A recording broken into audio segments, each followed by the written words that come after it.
Shadow Slave Audiobook by Kevin Chapter 1851. Talking to myself. There was a bit of an eerie pause as Sonny stared at himself from behind the mask. The Lord of Shadows stared. Master Sunless, or rather, Sir Sunless paled under his menacing gaze.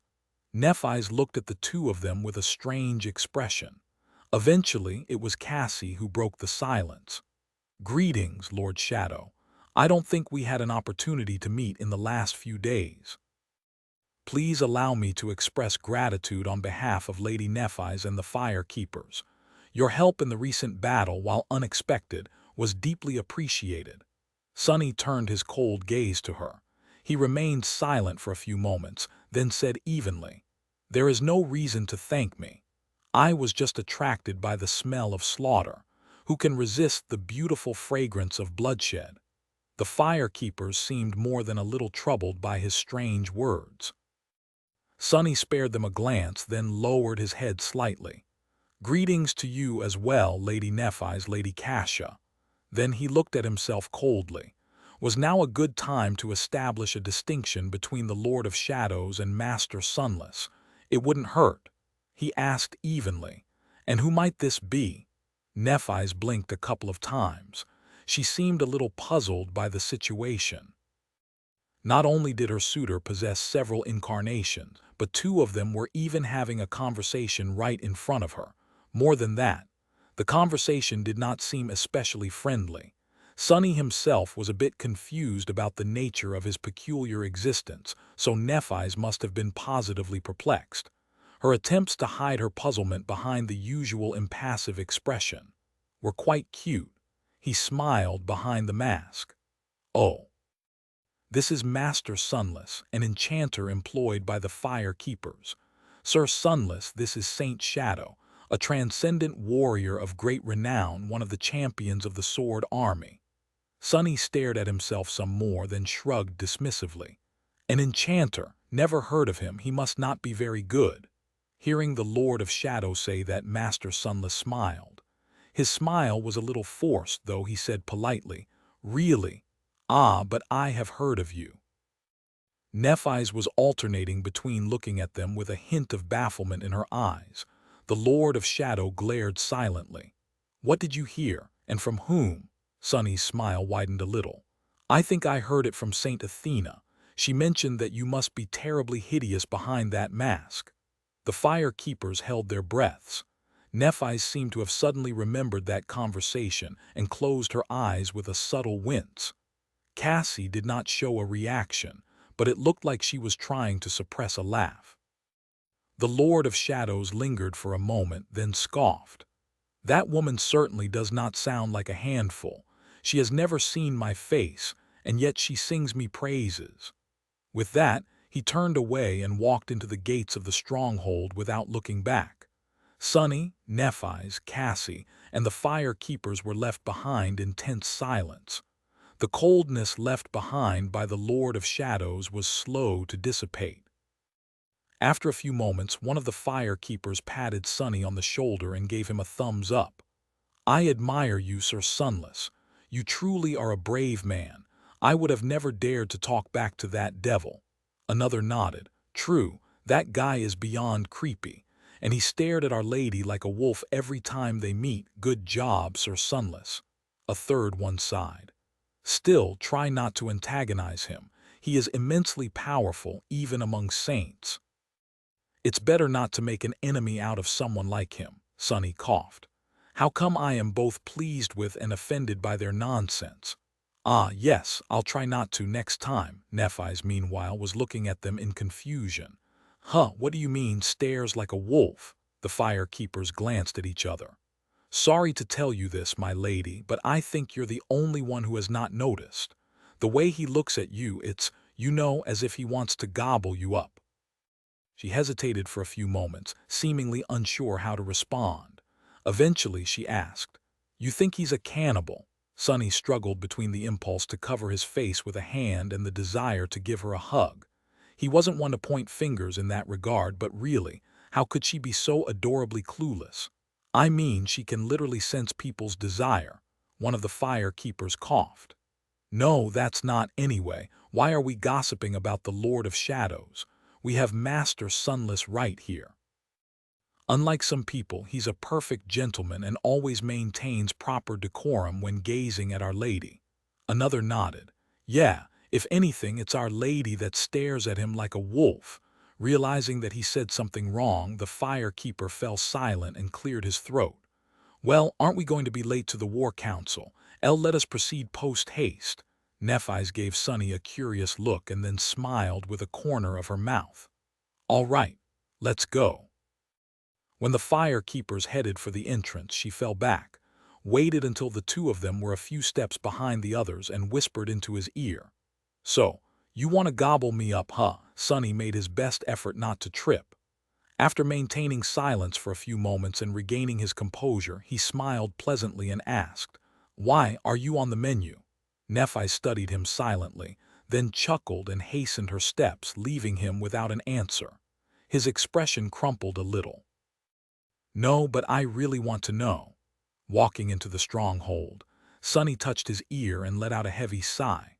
Sometimes he really wished that everyone were beholden to the same flaw as he was. Chapter 1852, Champions of Valor. Sunny, as the Lord of Shadows, reached the council chamber before his original body did. The room was not quite as impressive as the hall where the King of Swords had gathered all the saints before the war, but it was also quite spacious. The walls were built from gray stone and adorned with vermilion tapestries, and there was a round table in the middle of the chamber, with 42 chairs positioned around it. An elaborate enchanted chandelier shone with a cold glow above. There were already plenty of people gathered inside, and all of them turned to look when Sunny walked in. The Lord of Shadows was still a mystery to most of them, and although the rumors of his fearsome power had already spread far and wide, few knew what to make of him.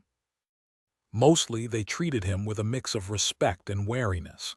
He graced them with an indifferent gaze, then walked to the table. No one had taken their seat yet since the king was not present. Ignoring the unspoken convention, Sunny chose a random chair and sat down. Pathetic. His shadow chair was superior to this pitiful thing in all regards. Hidden behind the mask, he secretly studied the people who had been summoned to attend the War Council. There were many masters and a few awakened here, but they were mostly meant to observe the discussion and provide insight if any of the true decision-makers had a question having to do with their expertise. The people of real importance were the saints, and they were the ones Sunny was curious about. Most of them hailed from the vassal clans, while some were retained by valor. Several were members of the royal clan's branch families, as well, albeit not many. The Sword Army possessed slightly more than 40 transcendent warriors. It was less than the Song domain had, but the Saints of Valor were forged from tougher steel, or at least that was what the public believed.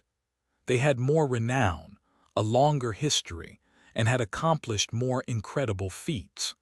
However, Sunny was doubtful that they were truly superior to the transcendent warriors of the Song army. After all, some of the strongest saints he knew of were those that few people had ever heard about or cared to pay attention to. So, he had a feeling that the champions of the Queen of Worms would give their enemies a nasty shock when the two armies finally clashed in battle. Which was not to say that the people gathered in the chamber weren't outstanding in every regard. A saint was a saint, after all. Even now that transcendents were somewhat divided into tiers, everyone understood that those tiers only differentiated between various levels of absolute excellence. He saw a few familiar faces, of course. There was Morgan, the Princess of War, the sharpest sword of her father's kingdom. The enchanting beauty was clad in black armor, leaning on a wall as she studied the room with a hint of amusement in her vivid vermilion eyes. There was Nephise, changing star of the Immortal Flame clan. Even among these legendary figures, she was treated with a hint of veneration both because of her family and because of her own accomplishments. Sunny knew how tyrannical her power was better than anyone. Looking at the two princesses, Sunny had a sudden thought. He found it ironic there were 7 saints among the girls Kai Song had adopted, while Anvil only had 2 transcendent children. And out of those 2, one was now fighting on the side of the enemy, while his place was taken by the daughter of a man the sovereigns had most likely killed. That's one messed up family tree. He continued to study the gathered saints. There was Cassie, the blind seer. People paid attention to her because of her startling beauty and quiet demeanor, but few understood how dangerous she was. Most knew her as a competent advisor of the royal clan, while some treated her with subtle reverence that was often afforded to oracles. But since she was not too accomplished as a warrior, no one held her in truly high regard. Then, there was Sunny himself, the Lord of Shadows. People seemed to have various opinions about him, but everyone agreed that he was an extremely formidable combatant. Still, there was a certain feeling of distance between him and the rest of the gathered saints, as if they were not entirely ready to put their trust in a stranger. That was because his position was somewhat unique, unlike the rest of them. He had not sworn loyalty to the King of Swords, and was therefore more of a mercenary than a true comrade. Some distance away, Sunny noticed Saint Tyrus. He saw her recently, so he was not too surprised by the fact that she had not changed at all in the last 4 years. Sky Tide had always had a stern but strong presence now, however. Everyone seemed to treat her with an extra bit of respect. After all, she was one of the most important strategic assets in this war. Strangely enough, the man standing next to her had not changed that much either. He was tall and rugged, with broad shoulders and an easy bearing. His hair and beard were the color of straw, while his eyes were piercingly blue. There was a blue scarf wrapped carelessly around his neck. Roan of White Feather had grown even more handsome after becoming a saint. Together, they made for a beautiful pair. Awakened Tell was standing behind her parents. Sunny was pleased to see the belated apology on Roan's right forearm. It seemed that her father really liked her gift. "I'm glad." On the opposite side of the chamber, a gallant man in lustrous armor was waiting calmly for the meeting to start. He was Sir Gilead, the summer knight, a man whose loyalty and noble character were a legend in and of themselves. He was known for his straightforward nature, embodying qualities such as honor, valiance, and devotion. Although after spending some time with the man in the Nightmare Desert, Sunny suspected that there was more to Sir Gilead than blind loyalty. In any case, Summer Night was one of the strongest and most renowned transcendent warriors of the old generation. He was, more or less, the personification of what people thought a saint should be. Having someone like that fighting by one's side was quite reassuring in a dire war. These were all the gathered transcendents Sunny knew personally. However, there were a few more that he instantly recognized from hearing about them here and there. There was a dashing man wearing a beautifully decorated suit of golden armor with floral motifs in the accents. He was Saint Rivalin of Aegis Rose, also known as Shield Wall, a distinguished knight known for his gallant demeanor and stalwart character. There was also an elegant older gentleman leaning on a black cane. He was Jest of the Dagonet clan, a former member of the cohort led by the founder of Clan Valor, and one of the most experienced awakened of the Sword Army.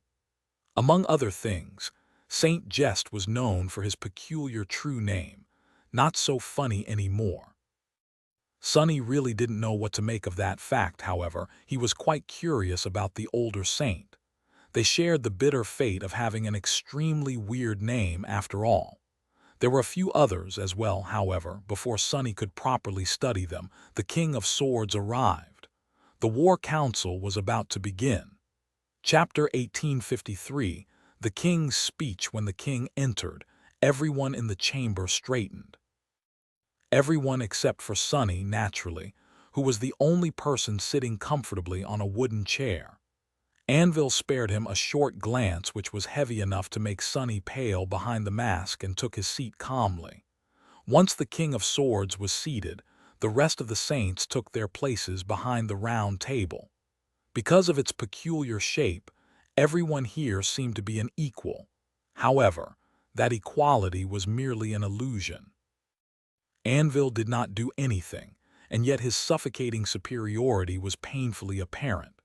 Consequently, those who sat closest to him were above the rest.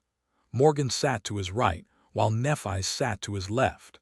As for Sonny himself, he was almost on the other side of the table. At the same time, he was standing near the wall with the rest of the fire keepers. The masters and a few awakened who had been invited to participate in the war council did not get a spot behind the table. There were a few moments of silence before Anvil's deep, strangely enthralling voice resonated in the stone chamber.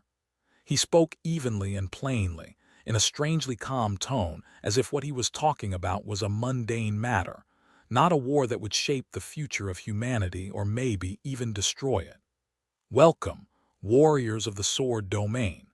We have carved out a piece of this cursed land and established a fortress atop the ancient bones of a dead deity. Our blades are sharp, and our will is triumphant. For now, the forces of song have had a hard time achieving what we had achieved with relative ease, but there is no wisdom in belittling their valor. Those who underestimate the enemy are destined to fall. The cost of arrogance is death. He gazed at them coldly and continued in an indifferent tone. There is no one in the world who knows Kai Song, the Queen of Worms, better than I do. So I tell you this. There is no end to the insidious schemes woven by that woman. You should prepare yourself to taste bitterness as her machinations unfold. However, I also promise you this: at the end of it all, we will taste the sweetness of victory. Hearing those words, Sonny couldn't help but sigh. At that moment, he suddenly realized how tragic this war must have seemed to the rest of humanity for reasons entirely different from the ones he himself had considered before. Anvil said that there was no one in the world who knew Kai Song better than him, and it was most likely true. Sonny was used to thinking about these two as nebulous and sinister figures, as tyrants of immense power who secretly controlled the fate of humanity. The sovereigns. But they had been mere mortals before attaining supremacy, awakened warriors no different from him. More than that, they had been members of the same cohort. So, this was a bitter war between two people who had once braved the horrors of the nightmare spell together and fought side by side in the depths of hell. It was no different from Sonny raising an army against Cassie to kill her and take her kingdom for himself. It's actually quite sad. These people had been the hope of humanity once. Now the smile of heaven was gone. Broken Sword was dead as well. Asterion was who knew where, and the last two were determined to destroy each other. It made Sonny wonder what would happen to his own cohort in the future. He could not know the future, of course. But he did know that, at the very least, they would never end up as the sovereigns. Not the least of all because the sovereigns were there, in front of them, as a cautionary tale without their appalling example. Sonny and his companions might very well have unknowingly ended up becoming them. He inhaled deeply and briefly glanced at Nephi's. The King of Swords, meanwhile, continued. Now that we have established a foothold in Godgrave, we must persist into its depths. The next stage of our campaign will be both perilous and vital. Fortunately, I am here. I am with you, so who can be against you? Those were big words, but he was also someone who could speak them without sounding boastful. After that, Anvil succinctly explained the goals looming over the sword army. Sonny ignored the flowery words and listened only to the underlying message that the Sovereign of Valor wanted to relay. Fundamentally, the domain war was a clash between the King of Swords and the Queen of Worms. It would reach its culmination when the two of them faced each other in battle, and end when one of them killed the other.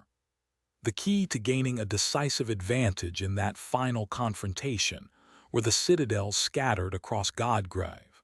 Possessing more of them would allow one of the sovereigns to manifest their domain more thoroughly and make that domain stronger. Therefore, the two great armies were merely tools for taking control of the citadels. Valor was already ahead of song in that regard, and there seemed to be nothing that could prevent them from widening the gap. With their sovereign present in Godgrave, the task of subjugating lost citadels would become much easier, which was not to say that it would be easy. Although the King of Swords could already manifest his domain here, his power was still contained in the immediate area around the Ivory Island. That allowed the camp of his army an incredible degree of protection against external threats, and made the task of venturing into the subterranean jungle less daunting. But the warriors of valor still had to brave the incinerating expanse of the surface and the dark depths of the hollows to uncover and conquer the overgrown citadels. As for where those citadels were located, at some point, Anvil paused for a few moments and shifted his gaze to the masked figure sitting on the other side of the round table. His voice was calm when he said, "Regarding this matter, I will ask the person who knows most about Godgrave to give us an explanation. Saint Shadow, if you will." Sonny lingered for a bit, then sighed and leaned forward a little. "Sure. Let's see, for a god-forsaken hell unfit to be inhabited by humans, Godgrave has a surprising number of citadels." Chapter 1854. The Shadow's response. The King of Swords certainly had a commanding presence, but when the Lord of Shadows spoke, it was hard not to pay attention to him as well. Both possessed a cold indifference to them, but while Anvil's voice was calm and regal, Sonny's was sinister and dark. The impenetrable darkness nestling in the eyes of his ferocious mask only made him seem more eerie and captivating. Leaning forward a little, he spoke in an even tone, or rather, he pretended to. In truth, he simply activated the enchantment of the extraordinary rock and allowed it to repeat what he had spoken aloud earlier, before summoning Weaver's mask. There are no more citadels to be conquered on the surface, and I can't say anything about the sea of ash below even for me. That place is too dire. However, there are several strongholds hidden in the hollows, which I have scouted out extensively in the last few years. Sonny pretended to pause for a moment, then moved his hand subtly. Following his command, shadows crawled from the floor and flowed onto the round table like a stream of darkness. There, they solidified and manifested into a flawless model of the dead deity, a trick he had used once before in front of the fire keepers. Soon, it was as if a large black skeleton was laying on the wooden surface of the council table. There was a wave of whispers in the stone chamber. Sonny allowed it to pass, and then continued coldly with the help of the extraordinary rock. "I know the approximate location of 4 citadels. One is situated in the western part of the Collarbone Hollow, and is the closest one to the war camp of the Song Army. Taking it would, without a doubt, become a priority to them, since they need to conquer a citadel desperately. The second is located in the central part of the Breastbone Hollow, at an equal distance from both of the war camps. Considering our advantage, we should be able to reach it first." Sonny leaned back and crossed his arms. "The third is situated far below, in the spine of the dead god. Reaching that one would be much more challenging. All of Godgrave is hell, but the Great Spine Hollow is one of the most dreadful parts of that hell, by far. The fourth citadel is the furthest, and is hidden all the way in the far south, in one of the 2 femur hollows." He lingered for a few moments, and then commanded the extraordinary rock to speak the last prepared lines. "I suspect that there is a 5th citadel as well. If there is, it is situated in the skull of the dead deity. However, that place is far too harrowing. I have never dared approach it, and I suggest that none of you try either. Whatever is hidden there should never be disturbed by humans." Sonny had indeed never ventured close to the colossal skull of the dead god. Even though it could be seen from anywhere in Godgrave, propped up by the mountains and staring at the ancient corpse with its enormous, empty eyes. It was the last place he ever wanted to explore. Sure, the ancient darkness drowning the great chasms of the skeleton's eyes was nebulous and alluring, promising mysteries beyond his imagination, and maybe keys to unimaginable power. Who knew what could be hidden in the head of a dead deity? Maybe it was the secret of its death. But no matter what the secret was, it had to be something of tremendous importance. And yet, Sonny felt it in his own bones that trying to enter the colossal skull would result in a death more thorough than any he had brushed against before. He wouldn't be surprised if there was an unholy titan dwelling there, and he was not ready to face an unholy titan. Simply witnessing a creature like that could very well cause Sonny's mind to shatter and his soul to collapse. His final words were met by a tense silence. The gathered saints studied the black skeleton laying on the table with somber expressions. Eventually, Morgan asked in a subdued tone, "Saint Shadow, how sure are you that these locations you've discovered are indeed citadels and not simply ancient ruins?" Sonny shrugged. "As sure as I can be." In truth, he was reasonably certain, but there was always room for doubt. He had never explored the interiors of the supposed citadels, since there were immensely powerful abominations guarding each of them. But he had learned enough to believe in his judgment. Hearing his response, Morgan smiled. "How fortunate it is that my sister managed to convince you to share your knowledge then." The King of Swords gazed at him once more, then spoke evenly. "The course of action is clear. For now, it is too perilous to send our soldiers into the hollows. We need to proceed slowly by conquering the surface and make our way to the center of the breastbone plain. From there, we will launch an assault on the citadel situated below it." That was just as expected. During this first stage of the war, both armies would be preoccupied with the laborious task of subjugating the surface of Godgrave. They would move deeper inland, eradicating the jungle and mapping out the major fissures in the ancient bone. Then, fortified outposts would be built near the fissures to stop the jungle from crawling out of the hollows once again, thus slowly expanding the zone of human control.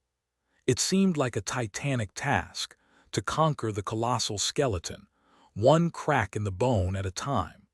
But Sonny was not stupid enough to underestimate the tenacity of the human pioneers. All regions of the dream realm had once seemed impregnable, and yet humans had slowly conquered them. One after the other. Clan Valor in particular was responsible for subjugating the vast territory between the Twilight Sea and the Hollow Mountains. The story of their expansionist crusades was the stuff of legends in and of itself. And while humanity had never conquered a death zone before, its expedition forces had never been as vast, and had never been led by rulers of the supreme rank either.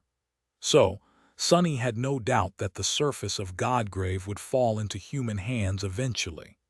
Perhaps it would take many months and cost countless lives. But the result had already been decided. The sovereigns had willed it, and so, their wills would reshape the world to fit their ambitions. He looked at the King of Swords, and at the same time the king looked at him. Anvil remained silent for a moment, then said without any emotion in his powerful voice, "While most of us will be paving the road south, you will have another task, Saint Shadow." Sonny raised an eyebrow behind the mask. "Oh." The King of Swords shifted his gaze to the black skeleton, looking intently at the spot where the war camp of the Song army was supposed to be. When he spoke, his tone contained authority that could not be denied. "You will venture to disrupt the enemy's attempts to conquer the western citadel. The location of your own stronghold is quite convenient for launching raids. So, I expect you to deliver good results." Chapter 1855. Sudden assignment. Considering how fast the road to Godgrave had been built, Rain really should not have been surprised, but the war camp of the Song army was being constructed at astonishing speed. Just a few days had passed since they made it to the collarbone of the dead deity, and yet it already resembled a city. Of course, it was mostly a tent city, considering how hard it was to deliver building materials to this dreadful land. The lack of materials was not the only problem they faced, either. There was something much more dire slowing down the construction, the fact that the camp was endlessly besieged from all sides by the vile abominations of the Scarlet Jungle. The jungle might have been pushed back, but it did not disappear. Even after being reduced to ash, it was already crawling back from the cracks in the ancient bone. The sun-bleached surface of the plain was covered by red moss and vermilion grass once again, and one could see the jungle grow and spread at astonishing speed with a naked eye. The soldiers of the Song domain had spent each day battling the constant onslaught of nightmare creatures, stalling them until the fortifications were completed. Luckily, most of those nightmare creatures were newborns. They were immensely powerful and absolutely lethal, but at least the awakened could contend with them, albeit just barely. When something more terrible emerged from below the ground or was allowed to grow truly dangerous by devouring other abominations, the ascended officers and transcendent generals took to the battlefield. The 7th Legion had participated in defending the camp, as well. Rain had lost count of how many arrows she let loose. It was a good thing that she was wearing the puppeteer's shroud. Its bracer, made from lusterless black leather, was still in one piece. A mundane one would have been already shredded by the string of her powerful bow. Tamar, Ray, and Fleur had also participated in the battles, earning more than a few scratches here and there.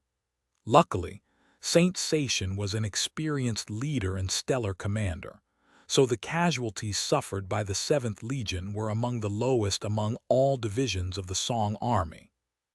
Still, their first week in Godgrave had been a horrid nightmare. Invading a death zone was just as harrowing of an endeavor as it sounded. There were no nights here, so counting days was a bit hard. Nevertheless, Rain was more or less sure that it was currently early morning. She splashed some water on her face in the washroom attached to the barracks and was in the process of preparing breakfast for the cohort when a subtle voice suddenly resounded from her shadow. "Rise and shine." Rain turned her head and stared at the shadow. She was rarely alone these days, and there were many powerful people in the camp, so there were few opportunities for her to talk to her teacher. They had only exchanged a few words since the army entered Godgrave. Rain could barely remember the last time she spoke to him so little. She missed her teacher's company, although, of course, she would never admit it aloud. What happened? He would not have risked exposing his presence without a reason. Her teacher sighed. "I won't be able to accompany you for the next few hours, so be careful and don't stand out," Rain frowned. "What? Why?" There was no answer. Instead, Tamar, who had woken up even earlier, walked over to the fire, covering a tired yawn with a hand. "Who are you talking to?" Rain looked at her, remained silent for a moment, then smiled. "Just talking to myself." Tamar shrugged and sat down, then looked at the fire. There was supposed to be a large kitchen with dedicated staff to feed the Legion, but it had not been built yet. So, for now, each cohort was provided with supplies to cook for themselves. "Are Ray and Fleur still asleep?" Rain nodded.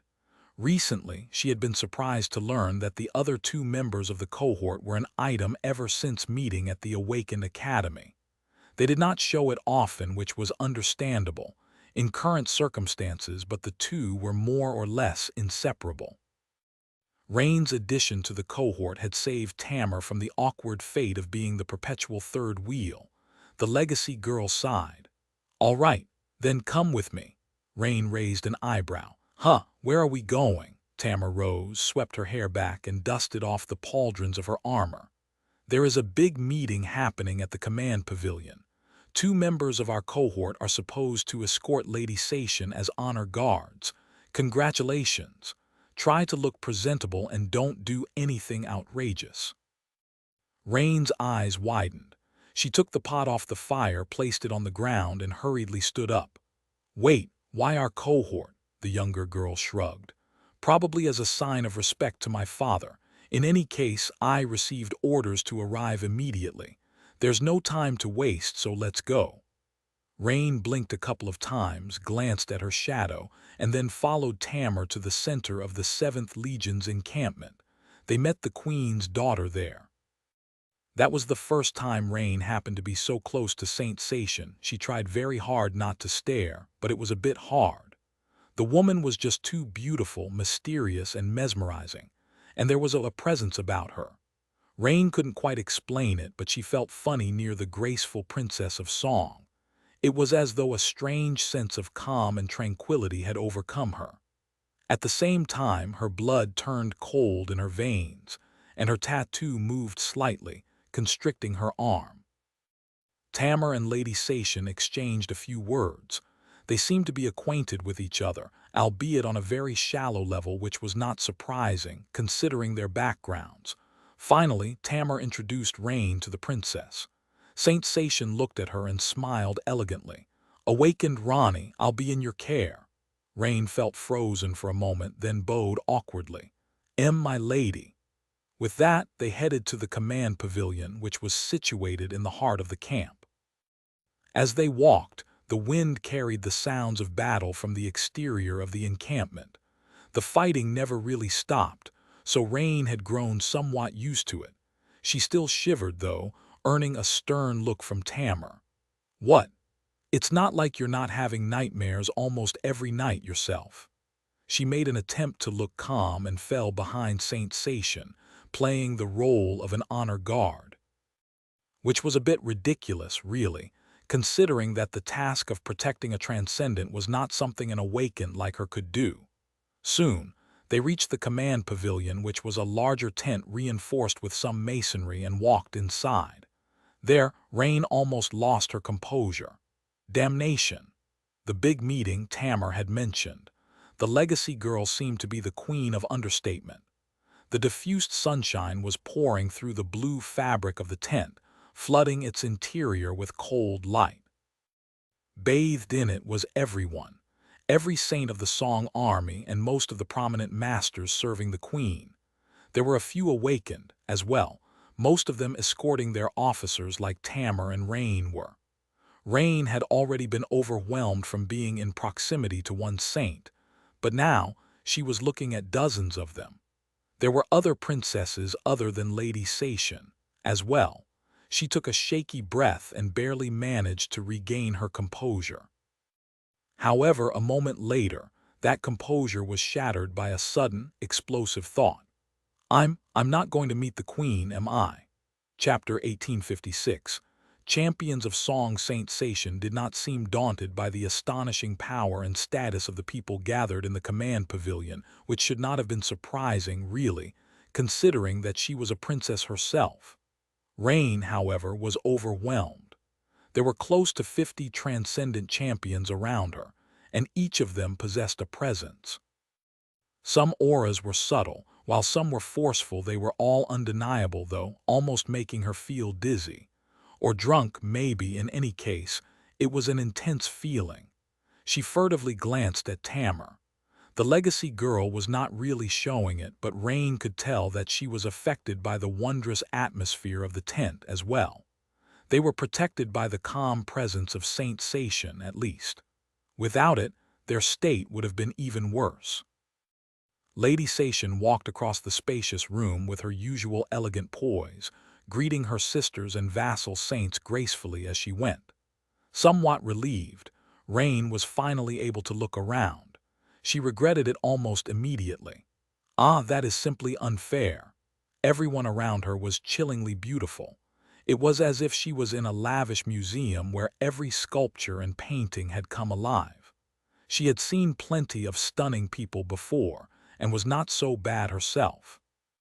But surrounded by the nobility of the Song domain, Rain couldn't help but feel utterly plain. Judging by Tamar's wistful expression, she felt the same. Why am I surprised? She was looking at saints, after all. Competing with a saint in terms of one's looks was a fool's errand. Consoling herself that way, she tried to assign the names she had heard to the beautiful faces. Rain had heard a lot about the most prominent figures of the domain while living in Ravenheart, of course. She learned more about them from Tamar in the recent weeks as well, so they were not complete strangers. She knew Saint Satian, of course. The commander of the 7th Legion was somewhat obscure, and there was little known about her.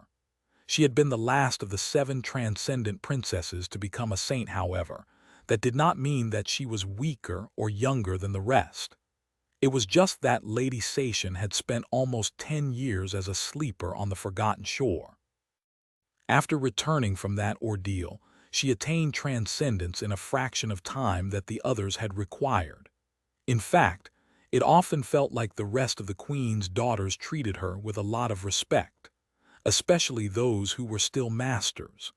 Queen Song had more than 7 daughters, adopted daughters, of course. It was just that only 7 had become saints so far. The next person who attracted Rain's attention almost made her stumble. It was hard not to notice him, considering that there were relatively few men in the command pavilion. The one she couldn't help but stare at was tall, with broad shoulders and narrow thighs, wearing an austere armor with few adornments. He had a somber look and cold, deep eyes. His face was mature and way too handsome. Most importantly, he had tan skin and strange ashen hair. It was Tamar's dad. Rain blinked a couple of times, then blushed a little and looked away. The man was at least 2 decades older than her, but he was also a saint. She couldn't help but feel a little out of breath and looked at Tamar with a silent question.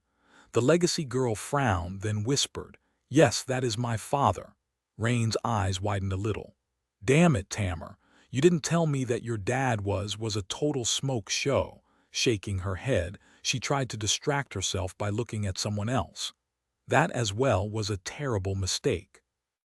Because the first person who caught her eyes was none other than Beastmaster, a woman so breathtaking and tantalizing that there were countless songs written about her. Even the thin scar that marred her demonically beautiful face did nothing to detract from her beauty. Instead, it only made it more alluring, hypnotic almost, impossible to look away from. Rain knew that Beastmaster had earned that scar somewhere in Antarctica. Awakened did not usually have scars, since their bodies could recover better than those of mundane people, and there were plenty of people with healing aspects around. The fact that a princess of song could not erase such a long scar suggested that the wound that had left it was not ordinary. Nevertheless, Beastmaster wore it well. Rain barely managed to look away and concentrated on a few other people in the command pavilion. Let's see. Silent Stalker, Princess Moonville, Lonesome Howl. And that must be Revel, the Dark Dancer. Those were 4 of the remaining 5 transcendent princesses. The last one was missing, or at least Rain failed to recognize her. Silent Stalker was strangely unassuming. In fact, it was hard to notice her at all. The woman was standing near the wall of the pavilion, leaning on a support beam and half hidden in the shadows. There was a silent aura about her, but her calm eyes were focused and attentive. She was wearing a black hunting attire. Moonville was delicate and beautiful, with a slender build and a soft, enchanting face. Her hair was white, and her eyes seemed to glimmer with the afterglow of pale moonlight. She wore a modest dress instead of an armor, but Rain could recognize a fellow archer when she saw one. Lonesome Howl was tall, lithe, and full of barely contained bestial energy. Her handsome face was illuminated by a slight grin, and her eyes were full of cocky confidence. She wore leather trousers and a sleeveless vest, leaving her toned, tan arms exposed. Lastly, there was Revel, the Dark Dancer, also known as the Light Slayer. She was the first of the Queen's daughters to have transcended and therefore somewhat of a senior to the rest. Her hair was raven black and her eyes were like 2 obsidian gems. With her dark clothes, alabaster skin, and exquisite beauty, she was undeniably striking. As for her character, Rain couldn't tell what the princess was like. All she could see was that there was depth to her gaze and a subtle coldness to her features. If Rain had to say anything, though, It was that Lightslayer looked a little forlorn, as if she was missing something that she could never have. What a strange thought. Just as Rain thought that, Princess Revel suddenly spoke, her slightly husky voice easily resonating across the pavilion. Let us begin. Chapter 1857, Missing Invitation. Lightslayer was sitting at the head of the table. Beastmaster was to her right, while Lady Sation was to her left. Since Rain and Tamar were escorting the latter, they were standing behind her chair. The former, meanwhile, used enthralled nightmare creatures as her escorts. Two ethereal, ghostly figures were drifting in the air behind her, almost invisible in the pale light of the command pavilion. Even knowing that they were subdued by one of the Queen's daughters, Rain couldn't help but feel uneasy in their presence. She was usually in the company of a sinister wraith of her own. Today, however, her teacher had left her alone, no doubt to avoid being sensed by the plethora of saints gathered here. Dark Dancer Revel had come alone. She gazed at the champions of the Song army, remained silent for a while, and then spoke in her subtle, husky voice. Brothers and sisters, all of you should know the situation. Godgrave is a cruel place, and we have suffered from its cruelty. In the days and months to come, we will suffer more, and we will suffer greatly. There is no mercy to be found under this ruthless sky, and no salvation from the perils that besiege us. Rain expected that Lightslayer would continue with a but to her surprise, the princess made no attempt to lift the spirits of her comrades. Her rather bleak proclamation simply hung in the air, and the faces of the gathered saints slowly turned somber. Rain and Tamar were just close enough to see Revel sparing a short, almost imperceptible glance at Lady Sation. After receiving a similarly subtle nod, she smiled coldly. What most of you might not know is how the enemy is faring on the other side of the collarbone plain. Let me inform you, the enemy is faring well. They have entered Godgrave and established a fortified encampment without suffering any significant losses. Their fortress is impregnable, and they have no shortage of supplies. They are already moving their forces to carve a path south, aiming to claim a second or maybe even a third citadel. She paused for a moment, and then added indifferently, "The reason for the enviable progress of the Sword Army is rather simple. It is because they are protected by their sovereign, while we are not. The tyrant, King of Swords, is already here in Godgrave, but my mother is still waiting for us to extend her an invitation." Lightslayer gazed at the saints and finished in an even tone, "So, we will dedicate ourselves to conquering a citadel of our own immediately." There was a wave of whispers, followed by a tense silence. In that silence, a deep voice resounded, forcing Rain to look at the far end of the table.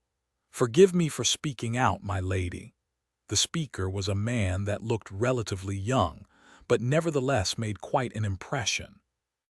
He was tall and had an incredibly powerful build, with muscles so robust that they strained the fabric of his lavish pangolin coat.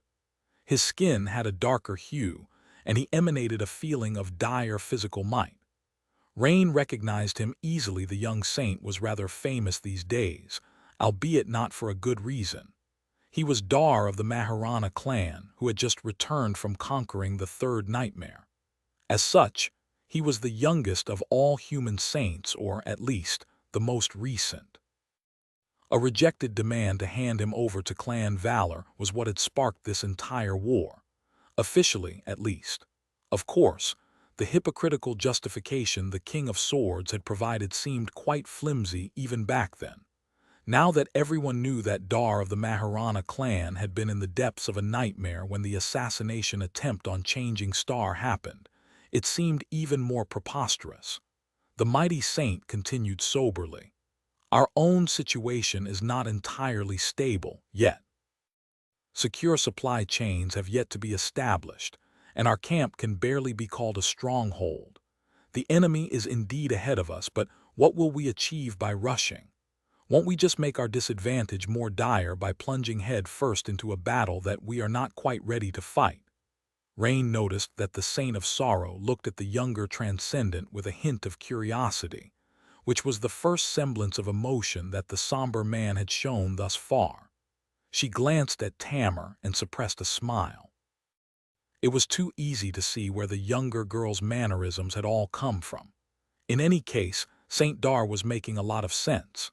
Since he was, Rain almost expected that he would be accused of cowardice, but luckily, none of the people gathered in the command pavilion were fools. They kept quiet, either sharing his opinion or waiting for the daughters of the queen to react. In the ensuing silence, it was Beastmaster who smiled and said in a beguiling tone, "You don't have to worry about the enemy's progress. Leave those worries to your queen. Trust in my mother like you have trusted her thus far, and she shall grant you victory." Although she was not a biological sister to the Dark Dancer, their voices were strangely alike. Saint Dar frowned and wanted to say something, but at that moment the fold covering the entrance to the pavilion moved, and a new figure entered. A petite young woman walked in, wearing a dark robe. There was a hint of innocence on her lovely face, and a strange calmness in her large, glistening eyes. In stark contrast to that innocence, however, were heavy drops of blood falling from her slick hands. Rain tried not to stare. The missing princess. The last of the 7 transcendent daughters of Kai Song had finally arrived. She was Hel, the death singer, one of the most mysterious and revered saints of the Song domain. Despite how ominous she looked, that with fresh blood smeared all across her hands, the young woman was not that sinister.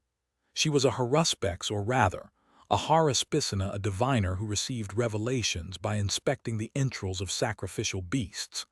The gathering grew quiet when the oracle appeared and slowly made her way to where Lightslayer, Beastmaster, and Lady Sation were seated. Rain frowned a little. Come to think of it, how come I don't know Saint Sation's true name? She had to have one. But to Rain's knowledge, no one had ever spoken it aloud. Death Singer, meanwhile, reached the head of the table, leaned down, and whispered something into her sister's ear. Lightslayer smiled. Responding to your question, Saint Dar, there is indeed not much sense in rushing into battle. That is why we will split our forces and rush into 2 battles instead. Chapter 1858. Precipice. Princess Hel had not spoken after whispering something in Lightslayer's ear. She took her seat and remained silent, the blood continuing to drip from her hands to the floor. The War Council continued for a while, since there were a lot of minor issues that had to be relayed, considered, and ironed out.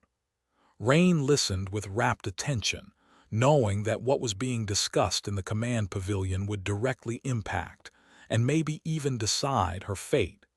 And in a way, it did.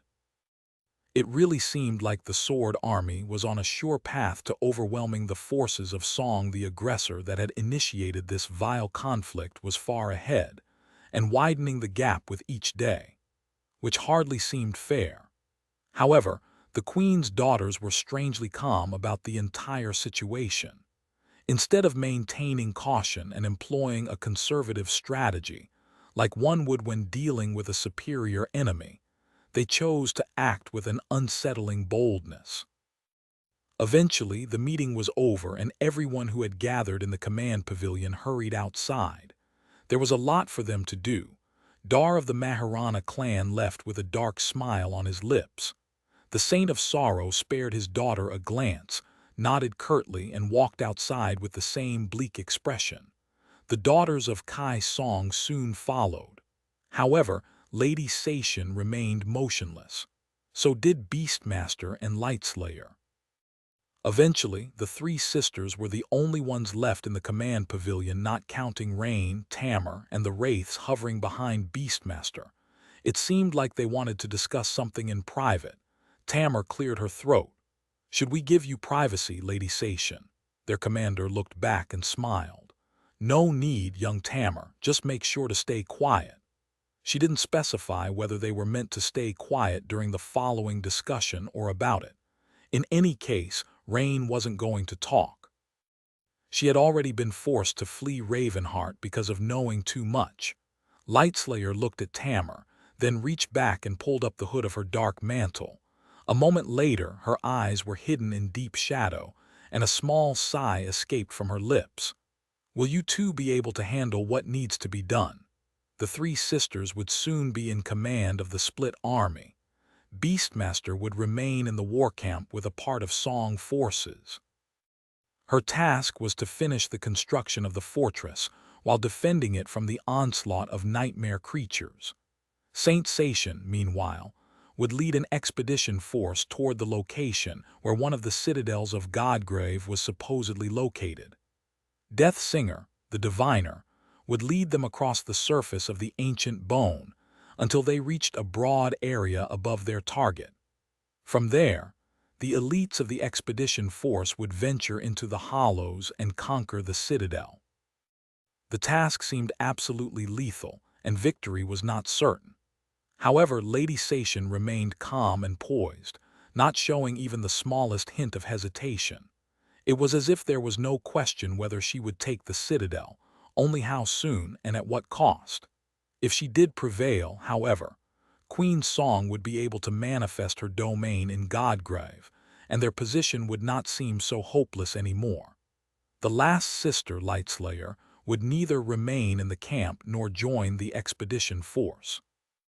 Instead, she would attempt to do something. Rain wasn't quite sure what because the details had not been shared with anyone.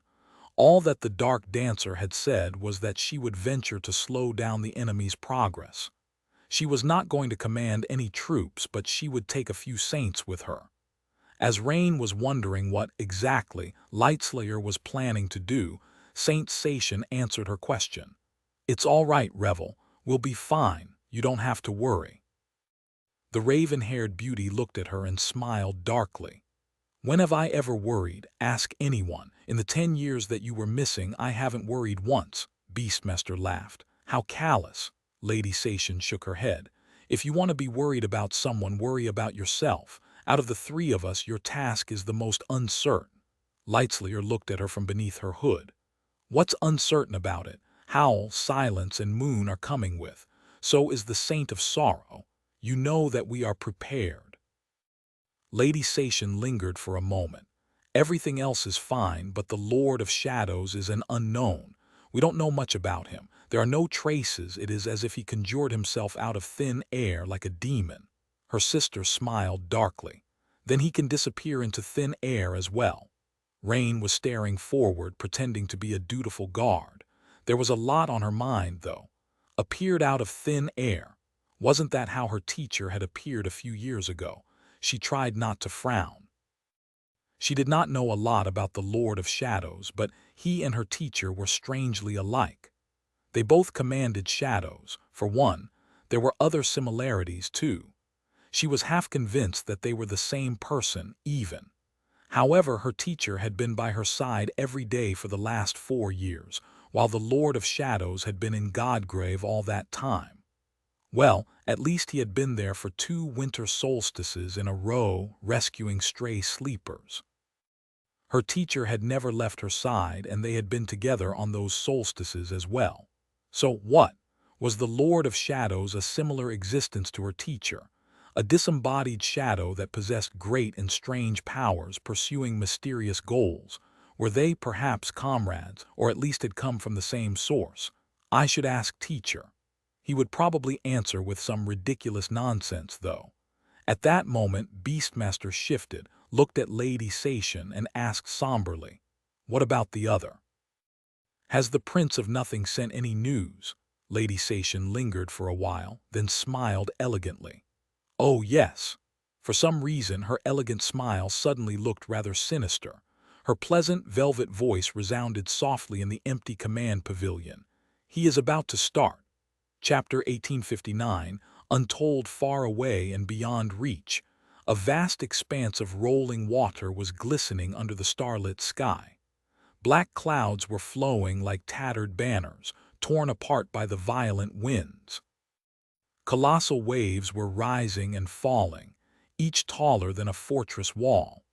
Countless bolts of lightning were flashing, branching as they struck the restless surface of the water. Illuminated by the veil of lightning that connected its numerous masts to the stars, a titanic ship was waging a war against the storm. The ship was at least a kilometer across from port to starboard, but seemed narrow because of its great length.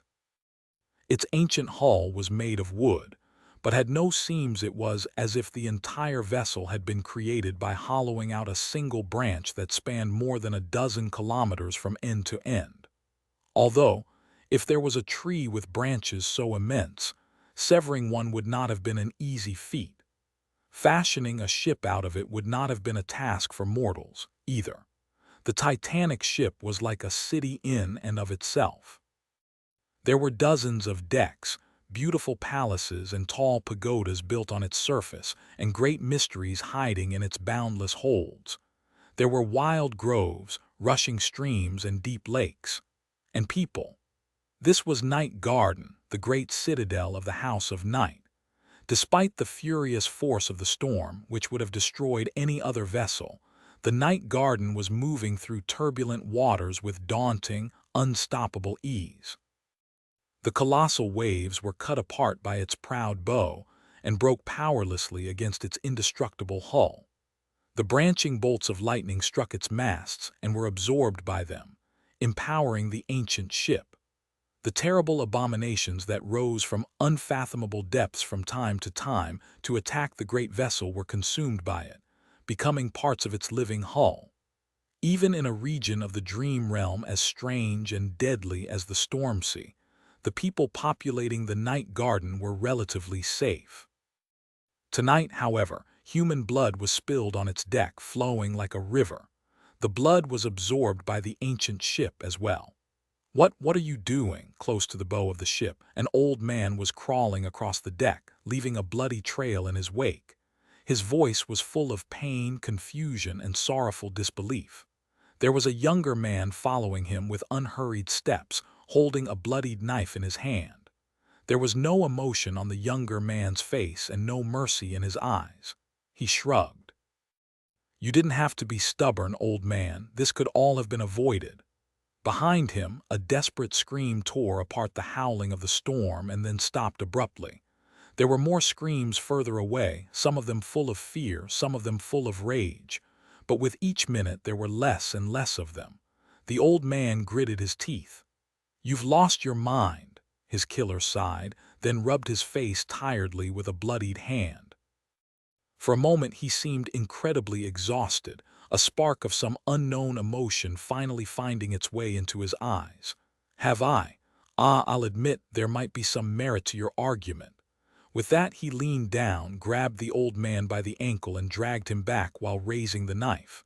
"But then again, who hasn't?" The old man looked at him with horror. His lips trembled. You are not my son." The younger man froze for a moment, then suddenly chuckled. The hint of emotion drained from his eyes, leaving only terrible coldness. I've heard that one before." The knife fell down like the guillotine's blade. The storm raged on. "Wake up, Sonny." Sonny couldn't help but flinch, overcome by a strong sense of déjà vu.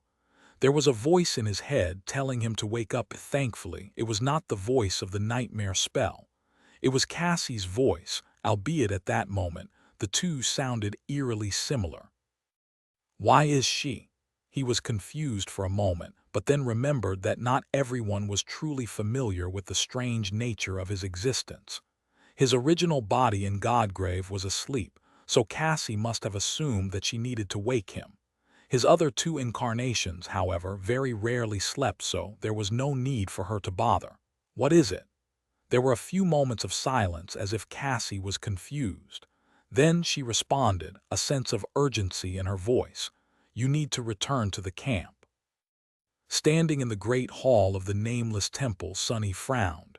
The avatar hiding in Rain's shadow was momentarily disturbed as well. When was the last time Cassie had lost her composure like that? He could barely remember. "What are you talking about?" "I am in the camp," she answered almost immediately.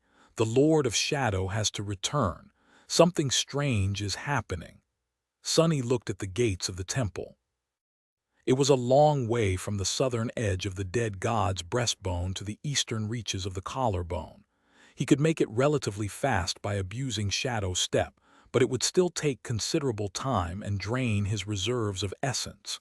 Still, Cassie would not have called him back without a reason. What exactly is happening? There was a moment of silence, and then she answered in a tense voice. The House of Night is on the move. The king has summoned Nephi's and Morgan. I'll tell you more the moment I learn it, so hurry. No, wait. Cassie hesitated a little. There is no time. Return to ensue. I'll pick you up and bring you back to the camp. That will be faster. Sonny raised an eyebrow behind the mask. So they finally decided to act. I wondered when they would. He had a suspicion that the House of Night would not remain on the sidelines of the war despite their desperate efforts to claim neutrality. A suspicion strong enough that it could very well be called certainty. He had known that something like this would happen ever since that clash with the skinwalker outside Ravenheart. Cassie and Nephi's knew as well. In fact, they had accounted for this eventuality in their plans. At the end of the day, it did not really matter to them which side gained an advantage in the war because, eventually, both sides would have to be destroyed. But Cassie still sounded tense. Why? Suddenly, he regretted his caution. Maybe he should have tried to infiltrate the command pavilion of the Song army after all, or pressed Rain to share military secrets with her usually disinterested teacher. There is only one way to find out. Actually, there were many ways to find out, but that was neither here nor there. Frowning deeply, Sonny reached into his soul and pulled on the tether. Chapter 1860, Turn of Fortune. There were plumes of smoke rising above ensue. Leaning against a dirty wall in the depths of the outskirts, Sonny looked at the towering black pillars silently. A police PTV sped by, flooding the deep darkness of the night with bright lights of the blaring siren. He hid himself deeper in the shadows and crossed his arms. Several locations, most of them close to the city center. Fires were not a rarity in ensue, but not on that scale and not in the affluent districts at the heart of the city. What had happened? Was the agreement to leave the war out of the waking world broken already? How far are you? There was a moment of silence, less than a minute. Soon, a luxurious PTV screeched to a halt in front of him. The passenger door opened, and Cassie stepped out of the vehicle looking a little disheveled. She remained motionless for a few moments, then turned in his direction, winced, and hurriedly smoothed her hair. Sonny emerged from the shadows and walked over. What the hell is happening? For now, he was wearing the mask he had fashioned himself. So it was the only opportunity to have an honest conversation with Cassie once they reached Godgrave. He would have to don Weaver's mask in order to keep his secrets. Was the compound of Clan Valor attacked? The Dreamgate relay, storage facilities? She hesitated briefly, then shook her head. It's all the House of Night. Their strongholds across the city have gone up in flames. It's total chaos. Sonny was surprised. They were attacked. A deep frown creased Cassie's delicate brow. For now, it seems like infighting. What? It took him a moment to process the information. The members of the House of Night were fighting among each other. Was there a schism among the leaders of the great clan? Unlike Song and Valor, which were monoliths held together by shared blood and familial bonds, the House of Night had been born from an alliance of a dozen legacy clans, a decision dictated by the meteoric rise of the two great families, to a large extent. So he could entertain the idea of internal strife resulting in an open conflict during these trying times. However, something did not smell right. Sonny had a few ideas about who could have been behind the whole mess, but he was not certain. Cassie sent the PTV away and then faced him. Her expression was a little strange. There are defectors. He raised an eyebrow behind the mask. Where are they defecting to? The blind seer seemed troubled. Several prominent figures of the House of Night appeared at the gates of Clan Valor's stronghold here in ensue, bloodied and with their family members in tow. They are asking for an asylum. Now that was simply bizarre. Sonny felt troubled as well. Where are they now? Cassie offered him her hand. "They are passing through the dream gate. The king will negotiate with them or interrogate them, depending on the situation personally. Everyone worth anything were summoned back to the camp. The situation might turn more dire than we had anticipated." He sighed, then took her hand and dismissed, "Definitely not me." Before summoning Weaver's mask, he looked at Cassie somberly and said, "Let's go see what all the noise is about then." Soon, he was standing on the emerald grass of the Ivory Island. Sonny could see that the camp was much more lively than it should have been. The Sword Army had already ventured to carve a path south, with countless awakened soldiers, masters, and saints leaving the safety of the fortified stronghold. The progress was slow, but methodical and steady. If the cloud veil did not break and the jungle was not incinerated, Saint Tyrus would part the clouds herself. Blinding sunlight would flood the bone plain and turn the crimson growth as well as those abominations that were not fast enough to escape into the hollows to ash.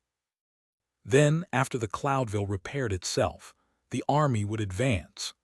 They would clash with the regrowing jungle and the nightmare creatures being born in its scarlet depths, pushing toward the fissures in the bone that served as the source of the dreadful infestation.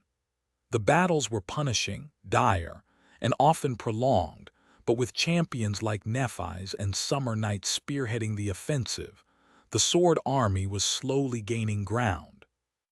Once they reached a fissure and cut the roots of the jungle in the area, its remnants would be burned, and a fortress would be constructed around the fissure. A containment detachment would be left to garrison the fortress, tasked with preventing the jungle from extending its tendrils to the surface again. By now, there was a disorderly chain of a dozen of these fortresses and numerous smaller forts extending west, almost all the way to the point where the collarbone and the breastbone connected. Considering the current state of the main camp, though most of the saints leading the expedition force had been recalled ahead of the scheduled rotation, Sonny did not know what exactly happened in NQSC, but he was quite confident that the fortune of the Sword Army was about to turn for the worst. Those song sisters have been acting too calm, indeed. Shaking his head, he followed Cassie toward the Valor Keep, which was the name given to the central stronghold of the camp by the soldiers. The two of them entered under its heavy roof and were immediately guided to a spacious chamber where many saints had already gathered, all wearing somber expressions on their faces. "Lady Cassia, have you received any news? What exactly happened?" Cassie smiled briefly at the dashing rivalin of Aegis Rose and shook her head apologetically. "I am on my way to see the king. There will be more clarity soon." A knight of valor arrived, then hurriedly led Cassie and Sonny deeper into the stronghold. Soon they entered a smaller chamber. There were only a few people inside, all of them among the strongest and most important champions of the Sword Army. The King of Swords himself was sitting on an unadorned chair that had been carved out of stone, wearing a cold expression. Morgan was standing behind him, her usual air of polite amusement gone. Nephi's was leaning against a wall, her white armor smeared with ash. Sonny spared her a brief glance, then looked away. There were three other saints of the Sword Army in the chamber: Sky Tide, Summer Night, and Sir Gestive Dagonet. There was one more person as well. A handsome man was kneeling in front of the stone throne, his sunken face marked by pain and fatigue. His presence possessed a mystifying depth to it, as if most of him was hidden from sight. His dark armor, crafted from the skin of some dreadful leviathan, was severely damaged and bloodied. The man had his head lowered, so Sonny could not see his eyes. However, his black hair, strangely enough, had slight accents of dark blue. Sonny's expression changed as he recognized his former friend and comrade, Saint Neve of the House of Night. Cassie, meanwhile, bowed deeply. "I brought him, your majesty." Anvil spared her a glance and nodded. "Just in time." With that, he shifted his gaze to the Nightwalker, remained silent for a few moments, and then asked in a cold, heavy tone, "So, Saint Neve, I've brought you and your people here just as you requested." Now I think it's time that you give me an explanation. There are reports that the armada of the House of Night is on the move. Night Garden itself has set sail, so tell me, what exactly are your elders scheming? Neve shivered slightly and lingered for a while as if gathering courage. Eventually he took a deep breath, straightened, and looked the King of Swords straight in the eyes. When he spoke, his voice sounded firm. You are mistaken, Supreme Anvil. My elders are not scheming anything. In fact, they are dead. Neve paused for a moment and then added hoarsely, they have all been turned. The House of Night is no more. Chapter 1861, Homecoming. Thick fog shrouded the shores of a nebulous sea. Below it, waves continued their eternal assault on the indifferent barrier of land, dreaming of washing it away. They rustled quietly, just like they had rustled for eons. Not far away, the water was louder there. A wide river fell into the sea, a deep inlet created by its estuary. Currently, there was a group of riders moving along the shore. Their steeds were echoes of slain abominations. Their enchanted armor was damp with morning dew. Their vermilion cloaks bore the insignia of clan valor. They were knights and squires who had been left behind to protect the fringes of the sword domain, currently on patrol. As they approached the estuary, the leader of the patrol, a seasoned knight in heavy armor, raised a fist to command the rest to stop. He took a canteen off his belt, drank some water, and then listened to the murmur of waves. Dreadful abominations would come from the depths of the storm sea sometimes and swim upriver, threatening the lands beyond. The weaker ones would be slain in the shallows by patrolmen like them. But if a truly powerful nightmare creature emerged from the depths, they would have to retreat and prepare to fight it at Rivergate, the fortress of Clan Dagonet. The shores of Stormsea were a strange place. Nights here were much longer than they were deeper inland, and the stars were much brighter. The sun never quite rose above the horizon, drowning the world in ethereal twilight during the day. Time flowed slowly and life seemed fleeting. In the mornings, white fog veiled the world. The night frowned and gazed into the fog. Today, the sea sounded strange. Summon your weapons. The patrolmen did as he said. Their echoes turned to face the shore, each bearing their fangs. It seemed that a battle was upon them. Some felt tense because most of the sword domain warriors had followed the king to war, hoping to punish the wicked Queen of Song. Others remained calm no matter how many warriors had left. The garrison of Rivergate was still strong, and the fortress itself was still impregnable. No matter what horror crawled from the sea, they would deal with it. A few moments later, however, their confidence was shattered. The eyes of the warriors widened and their faces paled. Even the echoes seemed daunted, a few of them shrinking back in response to the fear of their masters. A vast shadow appeared in the fog, towering above the shore like a dark mountain. Then it drew closer, dwarfing the world.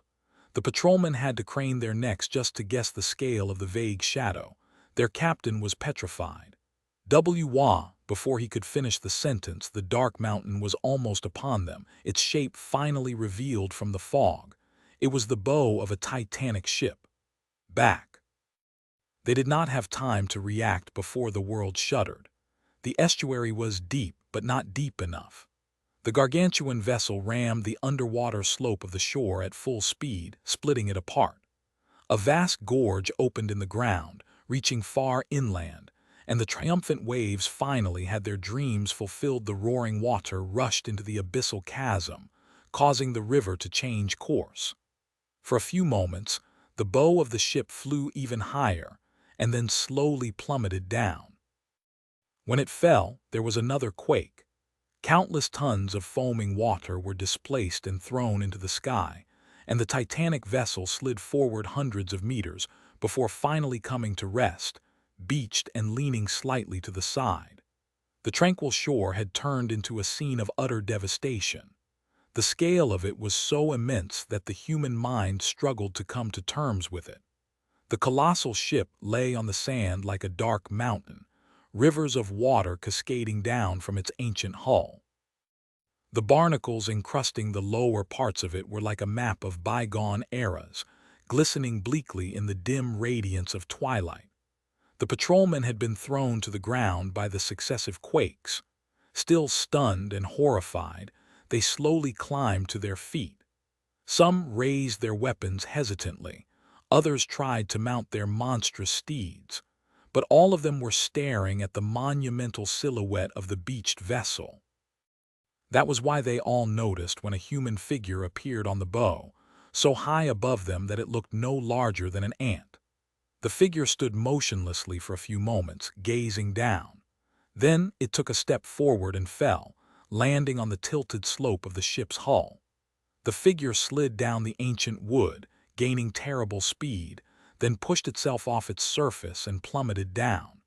He landed into the shallow water with a splash, then straightened gracefully and took a step forward. It was a man clad in dark leather armor. He was tall and slender, with pale skin and raven-black hair. His face was sharp and thin, not exactly handsome, but at the same time strangely beautiful. His eyes were like two pools of liquid silver that reflected the world back on itself. His gaze was cold and chilling, as if a deep, dark ocean was barely contained beneath the thin film of mirror-like silver. Despite the fact that the man was alone, the crowd of patrolmen reeled back, each overcome by sudden dread. He walked across the shallow water, surrounded by swirling mist, and stepped onto the shore. There the man knelt, reached down, and carefully, almost tenderly, picked up a handful of sand. Ignoring the warriors of the sword domain, he looked at it for a while, then slowly made a fist and let the sand slip through his fingers. His lips twisted slightly, forming a dark, bitter, terrifying smile. Standing up, the man turned his gaze to the patrolmen and walked toward them with unhurried steps. They gripped their weapons tighter.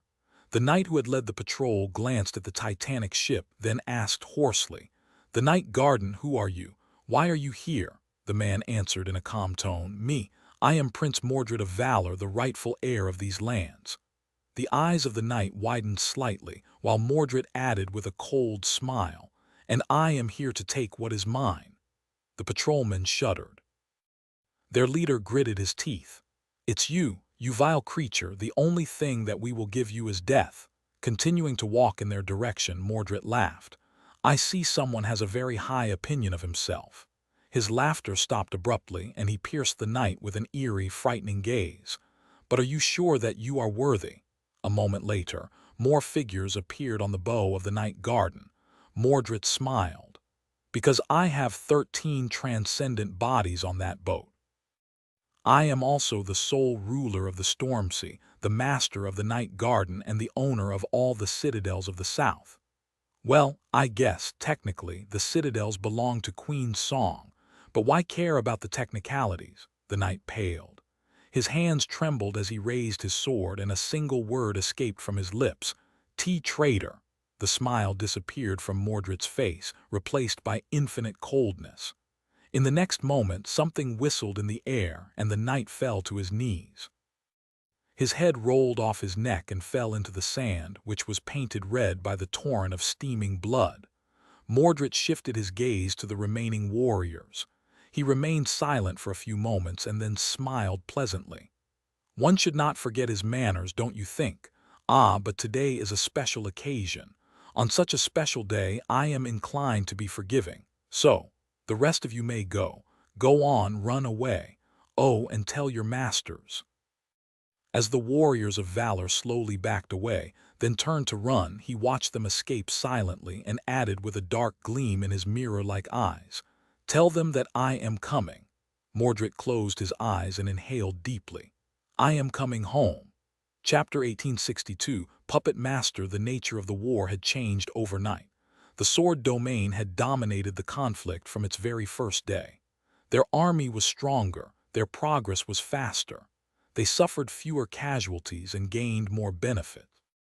As time went on, their advantage seemed poised to inevitably snowball into an overwhelming superiority. Even though the two armies had not clashed directly yet, the warriors of valor were already winning. All it took was a single person to completely reverse the situation. That person was Mordred, the firstborn of the King of Swords who served the Queen of Worms now, ironically enough. When Sonny first heard Neve's proclamation, his eyes widened behind Weaver's mask. The House of Night. After the Chain of Nightmares, the position of the third great clan was severely weakened. Without a sovereign to rule it and a dream gate to bring countless settlers to their territory, the House of Night lost the ability to compete against valor and song. Its standing and resources were still immense, but nowhere near the power of the two burgeoning domains. Nevertheless, the House of Night had not given up without a fight. Instead, it seemed as though the threat of losing relevance had galvanized the leaders of the lesser of the three great clans. In recent years, they had been quite active. More than that, their actions were more decisive, daring, and successful than ever before. In just the last 2 years, the House of Night had laid siege to and conquered 7 new citadels in the nebulous reaches of the storm sea. Such a feat had been unheard of before, and did a lot to bolster their faltering renown. Of course, now that Neve had spoken, the true reason for these triumphs was revealed to be quite different from what people believed, and chillingly sinister. It was not that the House of Night had become more daring or potent. It was just that Mordred had stolen the body of one of its leaders. And then, like a plague, he slowly spread through the ranks of the Nightwalkers, unseen and unnoticed. Not only had the rest of the world been none the wiser, even the members of the House of Night itself had not suspected anything while their rulers were being replaced, one by one. Not even the families of those taken by the Prince of Nothing were able to discover that their parents, children, and siblings had been switched. There had been moments of friction and conflict, of course. There had been tension and a feeling of unease, a subtle sense of alienation from those who had been closest before. An eerie feeling that something was not quite right. But with how fast the world was changing, and how dire the situation of the great clan was, people simply assumed that these rare instances of incongruity were caused by the shifting demands of the turbulent times. Mordred's deceit was too stellar. Only a few had started to suspect that something terrible was happening inside the House of Night, that the people who looked, talked, and acted as their friends and family could have been someone else. That there was something alien hiding behind the familiar faces. Neve had been one of the first to start harboring that harrowing suspicion. He did not describe what he had felt in those days, but Sonny could only imagine how eerie, chilling, and nightmarish such an experience would be. No, actually, he could not. His mind failed to imagine the appalling scenes of what his former friend must have gone through. At first, Neve suspected that the House of Night had been infiltrated by the Skinwalker. He made secret inquiries to make sure that there were no nightmare creatures among the leaders of his clan, and proved that theory wrong. His next steps were much more troublesome. He couldn't continue the investigation alone and did not know whom to trust. Anyone around him could have been the enemy. He did discover a few trustworthy allies in the end, though. They tried to ascertain the scale and depths of the encroaching corruption, but it was already too late. They had run out of time. All that they had managed to do was prepare a path of escape for themselves and their families. That was how they ended up in front of the Valor compound in NQSC, asking for asylum. Sonny sucked in a stifled breath. Curse him. It seemed that Mordred had fully inherited Soul Stealer's transcendent ability. He was able to split his soul, and that, in turn, allowed him to possess multiple vessels at the same time. The vessels he had collected in the last 4 years without ever being discovered were the saints and other key figures of the House of Night. There seemed to be some limit to his ability, at least otherwise. He would have taken everyone, not just the most valued champions of the great clan. Awakened warriors and many masters had been spared, as were the mundane members of their families. A few leaders of the clan had avoided becoming his vessels as well, for one reason or another. Finally, he had revealed himself and took control of the Stormsea once the Sword Army became entrenched in Godgrave, leading a pincer attack on his father's domain from the south. That was what had caused the recent bloodshed. Mordred was cleaning house, eliminating those whom he had failed to possess. Sonny was both appalled and impressed. He had suspected that Mordred was facilitating secret negotiations with the House of Night on behalf of Kai Song. What he had not expected was that Mordred would simply become the House of Night. Only 3 of the Night Saints, including Neve, had escaped. A few more had been eliminated when Mordred openly attacked. Despite that, at least 13 of them had fallen into his hands, which meant that the forces of Song had the power of more than 60 saints on their side now, while Valor only had slightly more than 40. Worse than that, now that the sword domain was being attacked, Anvil would have to split the forces of his army to prevent his son from conquering his kingdom. That would leave those who remained in Godgrave at a dire disadvantage. But that was not all. Mordred had not only taken the saints of the House of Night, he had also taken all the citadels that used to belong to the third great clan, adding them to the domain of the Queen of Worms, thus breaking the balance, vastly enhancing her power. Among them was the Night Garden, meaning that Kai Song controlled 2 great citadels now. More than that, Mordred was free to conquer the citadels of the sword domain, denying their power to Anvil. Rivergate would probably fall in a matter of days from there. The Prince of Nothing could easily reach Bastion, or assault other citadels in the heartland of the Dream Realm. The situation was dire. However, before Neve was even done speaking, Morgan cursed and dashed out of the chamber. Before too long, the walls of the stronghold shook, and a cacophony of screams rose above the war camp. Chapter 1863. Repercussions. Neve had not finished his tale yet when Anvil finally showed a reaction. Before, he sat motionlessly, looking at the kneeling saint with a cold and heavy expression. His steely eyes remained calm. Sonny expected the king to display some kind of emotion at the mention of his son, but there was no change. Now, however, he finally moved. All Anvil did was give Morgan a glance, but she suddenly cursed and dashed out of the room. For a few moments, the stone chamber was enveloped by silence. Neve looked at the king tensely, not sure what was going on. Anvil studied him for a bit before saying evenly, "That is enough. I understand what happened now." Sonny was leaning on a wall with his arms crossed. He did not turn his head to look at Cassie, but spoke in his mind. "There are no mirrors on the Ivory Island, are there?" Her response came a few moments later. "There are. However, the entire island is protected against that man with special enchantments. The royals themselves set them up. Valor has been preparing to deal with Mordred for a long time, so they have developed many measures." Sonny was somewhat relieved. However, he knew that those measures could not be universal since the members of the royal clan had to be personally involved. Inscribing the warding enchantments had to be an expensive and intricate endeavor. "Make sure that those fire keepers that are in the camp remain on the island then. Those of them who had been with Nephis in the jungle should not try to come back for now either." His original body was already making sure that Aiko did not leave the marvelous mimic. Sonny knew Mordred too well, so he had a good idea about what would happen next. And indeed, before too long, they heard a cacophony of screams. The king did not give any of them permission to leave, and Sonny did not want to expose how vast the reach of his shadow sense was. So none of them moved. Only Neve seemed to flinch. "Your Majesty, what is?" However, Anvil silenced him with a heavy gaze.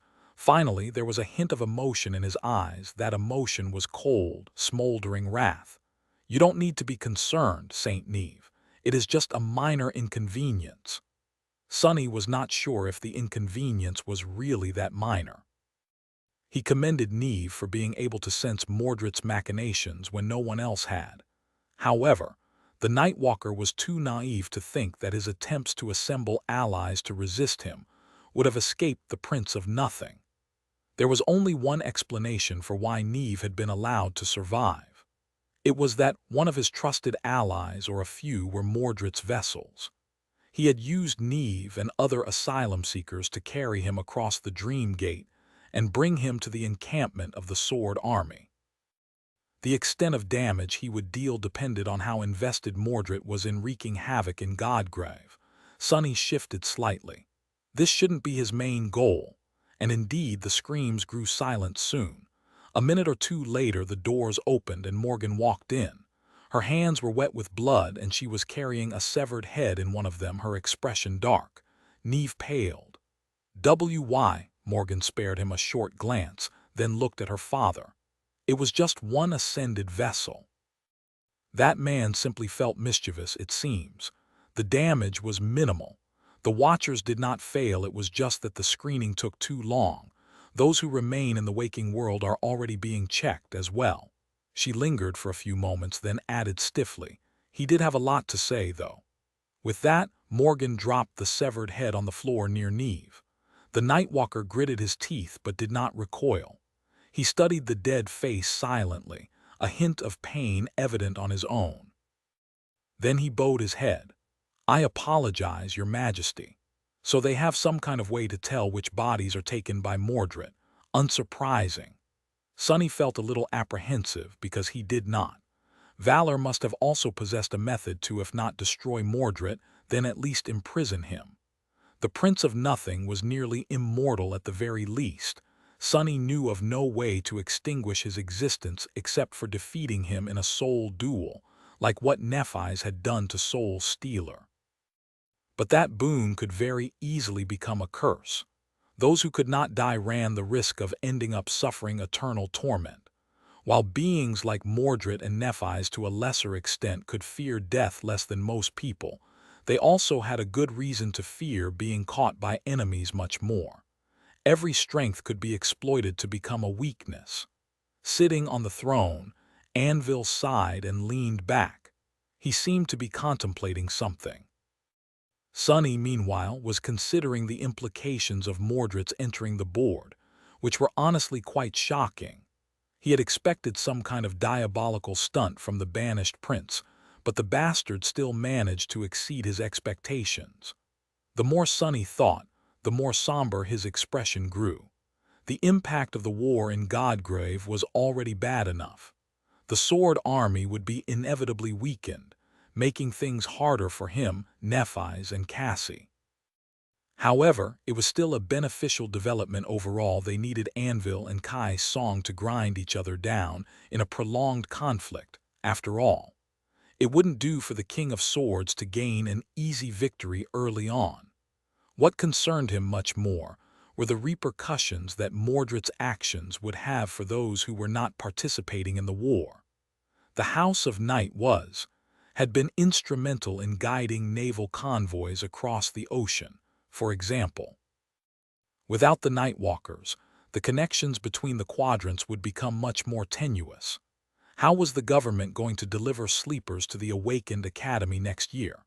How would resources be shared between the continents? More than that, what was the government going to do now that the demise of the House of Night had demonstrated the kind of fate that awaited those who wished to remain neutral in the war between the two domains? There were more questions like that. He sighed quietly and looked at Anvil. Was the King of Swords contemplating the same problem Sunny was? Somehow he doubted it. Eventually, Anvil shifted his gaze and looked at Morgan. Everyone in the chamber held their breaths, feeling that his next words could very well change the flow of history. The King of Swords considered his daughter for a few moments and then said evenly, "Return to Bastion. Stop him at all costs." Morgan smiled faintly, then bowed. "How many saints can I take with me?" Anvil simply raised an eyebrow. "He is one man. You alone should be enough." Morgan's lips trembled slightly. She straightened and looked at her father with the same faint smile.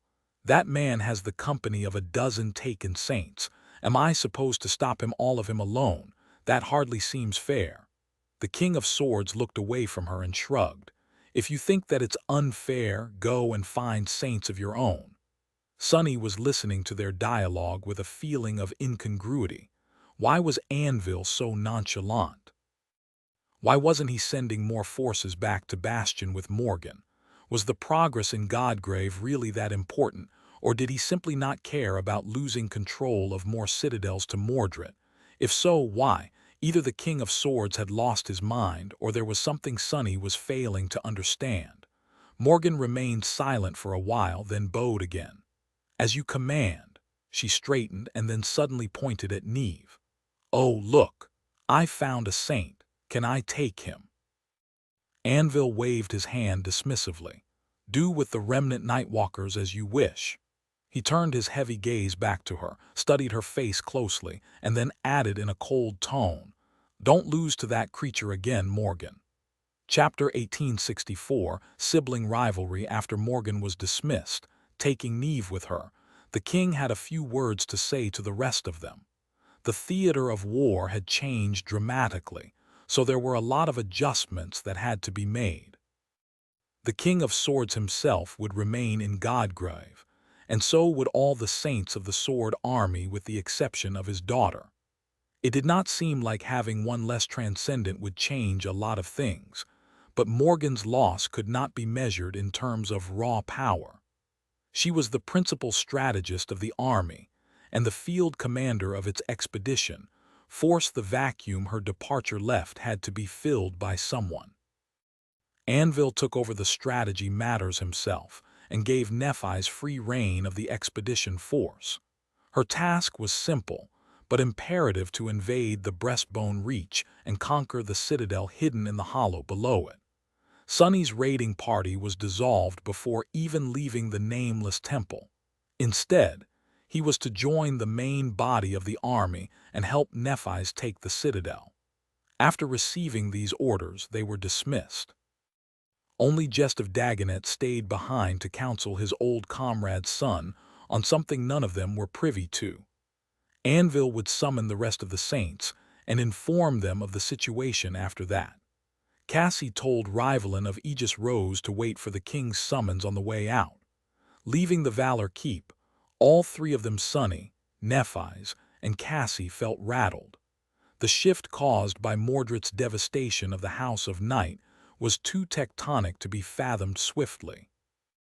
Sonny glanced at his two companions and then said quietly, "I won't see you soon." With that, he turned around and walked away. There was a residence assigned to him in the camp, so that was where he went. Not long after that, he met Nephi's and Cassie on the edge of the Ivory Island as Master Sunless. Nephi's smiled at him faintly and gestured to the great pagoda. "Let's talk inside." The Sword Army would be shaken once the news spread, and so would the entire world. Nephi's had to leave the camp and take command of the expedition force in a few hours. Sonny would follow her, but Cassie had to stay back. So they did not have a lot of time to talk face to face. As they ascended the stairs, Sonny couldn't help but think about Neve and the remnants of the House of Night. Mordred's culling had been chillingly thorough when it came to the leadership and champions of the now-fallen Great Clan. Only 3 of its saints remained. The rest were either taken as vessels by the Prince of Nothing or had been killed. The situation among the masters, the core of the clan's power, was a little different.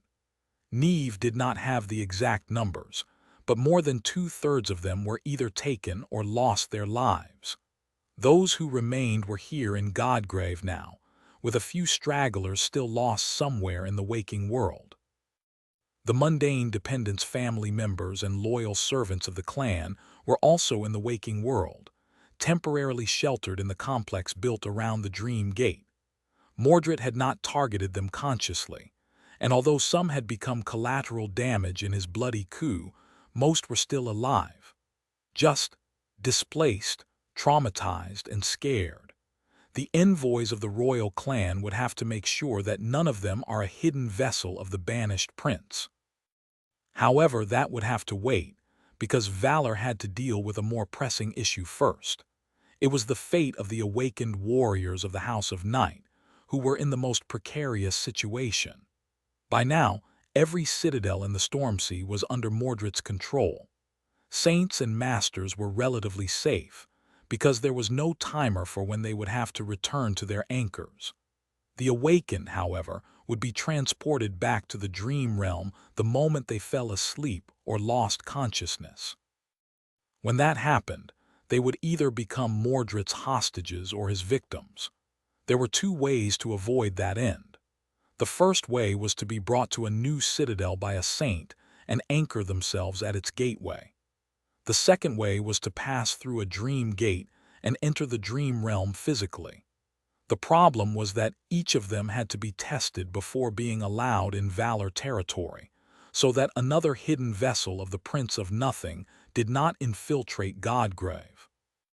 The process was not fast, so it was not clear if all of them would be able to stave off sleep before that happened.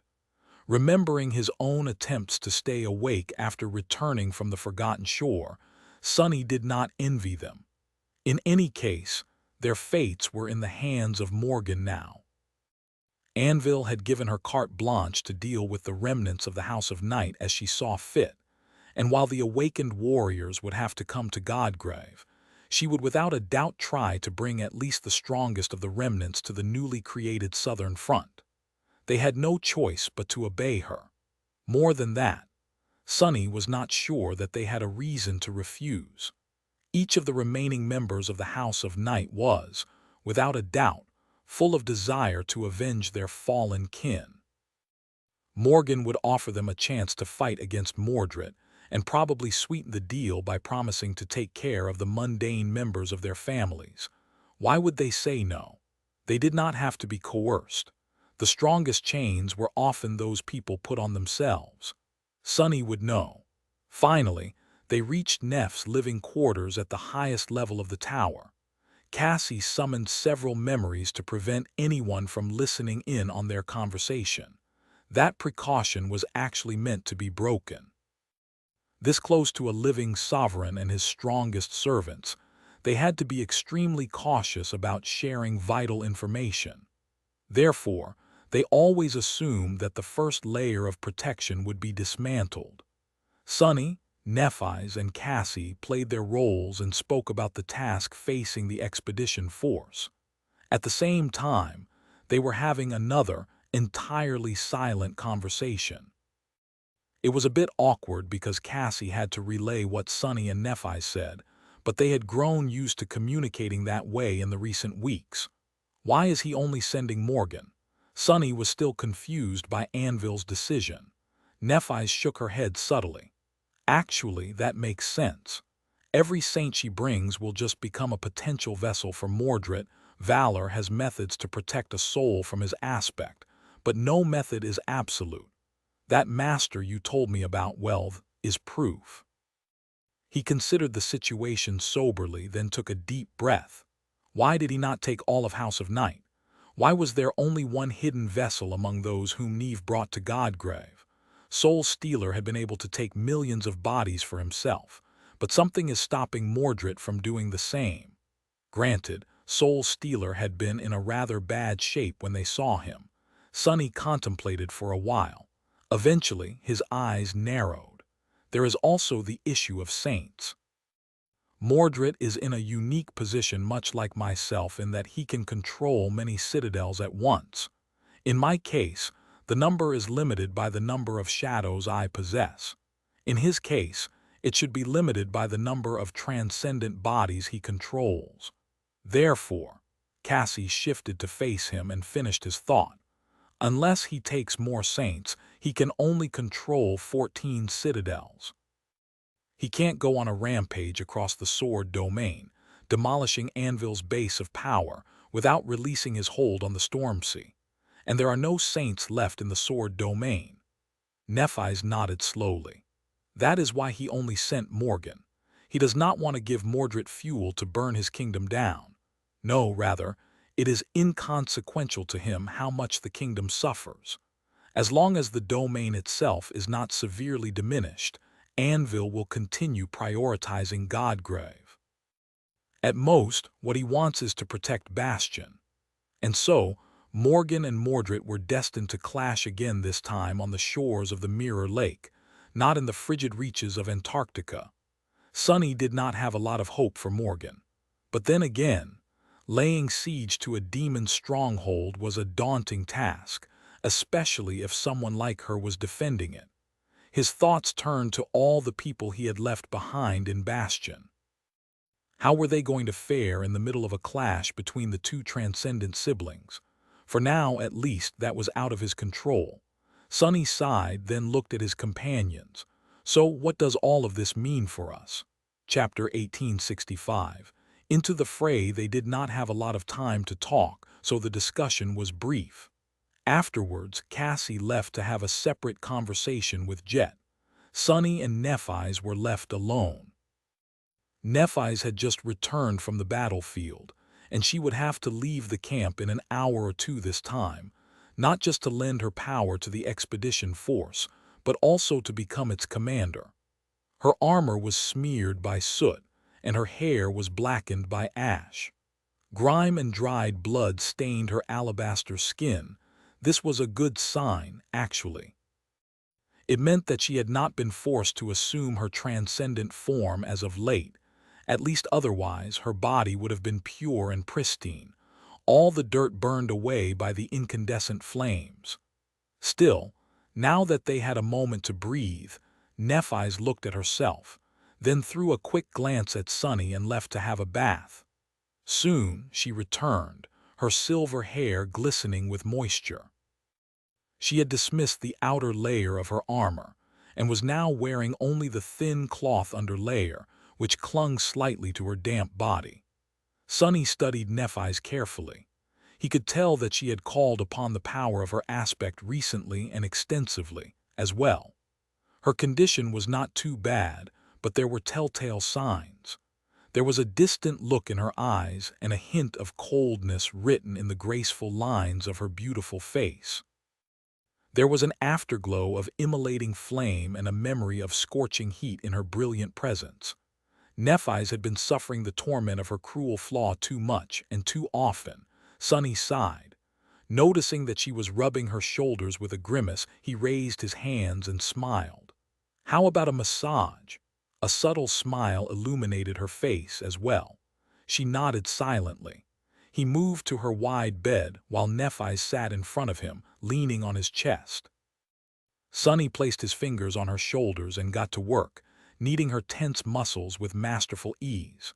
From his point of view, he could see the top of her head, the tip of her nose, and the beads of water glistening on her delicate clavicle. Her garment was thin, so he could feel the heat of her body. Her skin was silky and smooth. He put more strength into his fingers, causing her to let out a small whimper and then a satisfied sigh. He felt her body relax a little. Nephi's remained silent for a while, enjoying the massage, and then asked, "How come you are so good at this?" Sunny froze for a moment before continuing to rub her shoulders. He would have really preferred to keep the source of his massage skills a secret, but sadly, his own flaw compelled him to answer. He hesitated for a moment. "Well, one of my attributes makes me particularly good at all kinds of handiwork." He paused, then added reluctantly, "Oh, and I have practiced on myself a lot while wandering the dream realm." Ah, how embarrassing. Nephi's let out another contented sigh and closed her eyes in pleasure. "Perks of having many bodies, unfair," Sunny chuckled. "You're the one who is benefiting from that unfairness in the end, though. So should you really be complaining?" Nephi smiled faintly. "I'm not complaining." Sunny worked on her shoulders for a while, then switched to her back. When he finished, Nephi's looked much more relaxed. Her overall condition had improved significantly as well, and the hint of detached coldness disappeared from her gaze. He embraced her from behind and asked gently, "Hungry?" She nodded. His shadow disappeared for a few moments and then returned holding a tray of food. It was taken directly from the marvelous mimic's kitchen and smelled delicious thanks to the dream gate.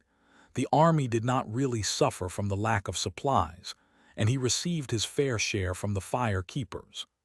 He also had his own stash, and received a less fair share through the backdoor connections established by Aiko, but that was neither here nor there. Sunny let Nephi's go and watched her eat with a pleased expression. Eventually, though, he sighed. I really hoped that we would get to spend more time together. Both of them were in Godgrave, but he remained on the Ivory Island most of the time. Nephi's, meanwhile, was always on the forefront of the moving battlefield, helping the expedition force carve a path through the monstrous jungle. There was a rotation system in place to let the legions and their commanders rest and recuperate, but hers was a special case. Nephi's was too important to the offensive effort, so she only returned to camp once a week at best. Now that Morgan was gone and she was assuming command of the whole expedition force, those rare days would become even fewer and far between. She gave him a confused look. But we do get to spend more time together. What she meant was that, this time, the Lord of Shadows would be accompanying her to the battlefront. So the two of them did not have to separate technically. Sunny grimaced. That's not the same.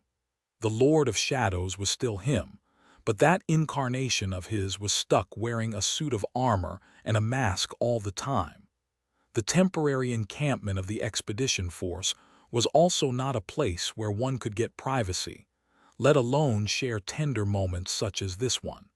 Sunny had not exactly expected that they would get many opportunities to go on dates in Godgrave, but that did nothing to quench his greed. He had barely got the taste of being with Nephi's and he wanted more. He wanted to experience all the profound things that lovers experienced and all the stupid things too. Sadly, war, especially one as dire and dreadful as this one, was a terrible background for romantic encounters. Damnation! What does a man have to do to take his girlfriend out on a date? The answer, apparently, was to conquer a death zone and kill a couple of sovereigns. Noted. Nephi's finished her food and looked at him silently for a while. Eventually, she said with a hint of a smile in her voice, I am still happy that the Lord of Shadows is coming with me this time. Sunny couldn't help but raise his chin a little. He coughed. Are you? Oh, that guy, he's not bad, I guess. Nephi's gave him a nonchalant look and lingered for a few moments. Then she sighed. I wouldn't mind if he was a little bit bad, though. Sunny gave her an intense stare. That can be arranged as well. A couple hours later, Nephi's and the Lord of Shadows left the war camp, accompanied by the returning saints. In those hours, the Sword Army had been shaken by the appalling news. The treacherous Queen of Worms had eradicated the House of Night and took control of the Stormsea. Now, her forces were mounting an invasion from the south, threatening to annex the defenseless rear territories of the Sword Domain. Many of the soldiers had families and friends there.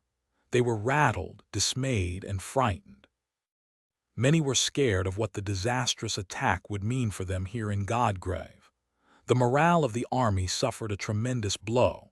In these circumstances, Nephi's had to project an image of absolute confidence, which she did, instilling the frightened soldiers with a sense of renewed determination and hope. Her brilliant figure was like a symbol of bravery and steadfast will. Anyone who saw her couldn't help but feel something stir in their souls and straighten their backs unconsciously. And so her flame spread. A dark figure that walked by her side attracted much less attention, and yet those who saw it felt calmer as well, albeit for an entirely different reason. Changing star of the immortal flame was valiant and noble, but the Lord of Shadows, that man, he was sinister and ruthless, and now he was entering the fray. Chapter 1866, Cutting the Red Tape. NQSC was in chaos. The damage dealt to the city by the bloodshed in the strongholds of the House of Night was minimal, even though some of the battles had briefly spilled onto the streets. However, the blow dealt to the morale of the citizens was severe. The news of what had truly happened was slow to spread, and this time, even the government propaganda machine was not sure how to handle the unprecedented and ominous event. Because of that, wild rumors were spreading. making already anxious people feel even less secure. Granted, the actual truth was in many senses much worse than the rumors. The streets of the city were strangely desolate. Those people who did venture outside walked with hurried steps. The public transport was enveloped by tense silence. The fires had been put out, but pillars of smoke were still rising into the sky. In that subdued atmosphere, a procession of armored PTVS stopped in front of the government headquarters, and a young woman with strange and vivid vermilion eyes stepped out of one of them. Usually, Morgan would have changed into an appropriate attire for an official visit, but wasting time on appearances was a luxury she did not have today. So she was still wearing her battle armor, her red cloak moving slightly in the wind. Her hands were encased in intricate gauntlets forged of black steel.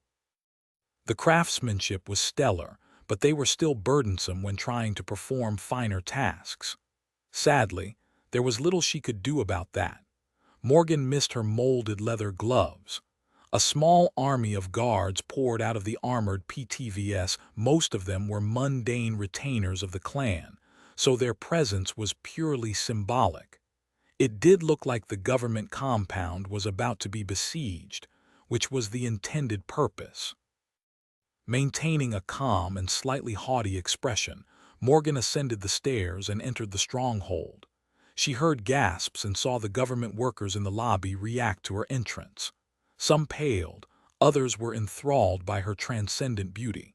She did not spare any of them any attention and walked forward with confident steps. A man with a bit more poise gave her a deep bow. "Lady Morgan." "Why?" She looked at him coldly and saw the man take an involuntary step back. "Take me to the council chamber." He hesitated. But her gaze grew a little more intense, and all the blood drained from the man's face. "Tea this way, my lady." Her entourage remained in the lobby as she was escorted deep underground. There were countless security checkpoints and fortified chokeholds on the way. No one dared to bar her path or slow her down, though even if they wished, they couldn't. There would have been a complicated dance of diplomatic procedures on any other day, but today, Morgan was not in the mood.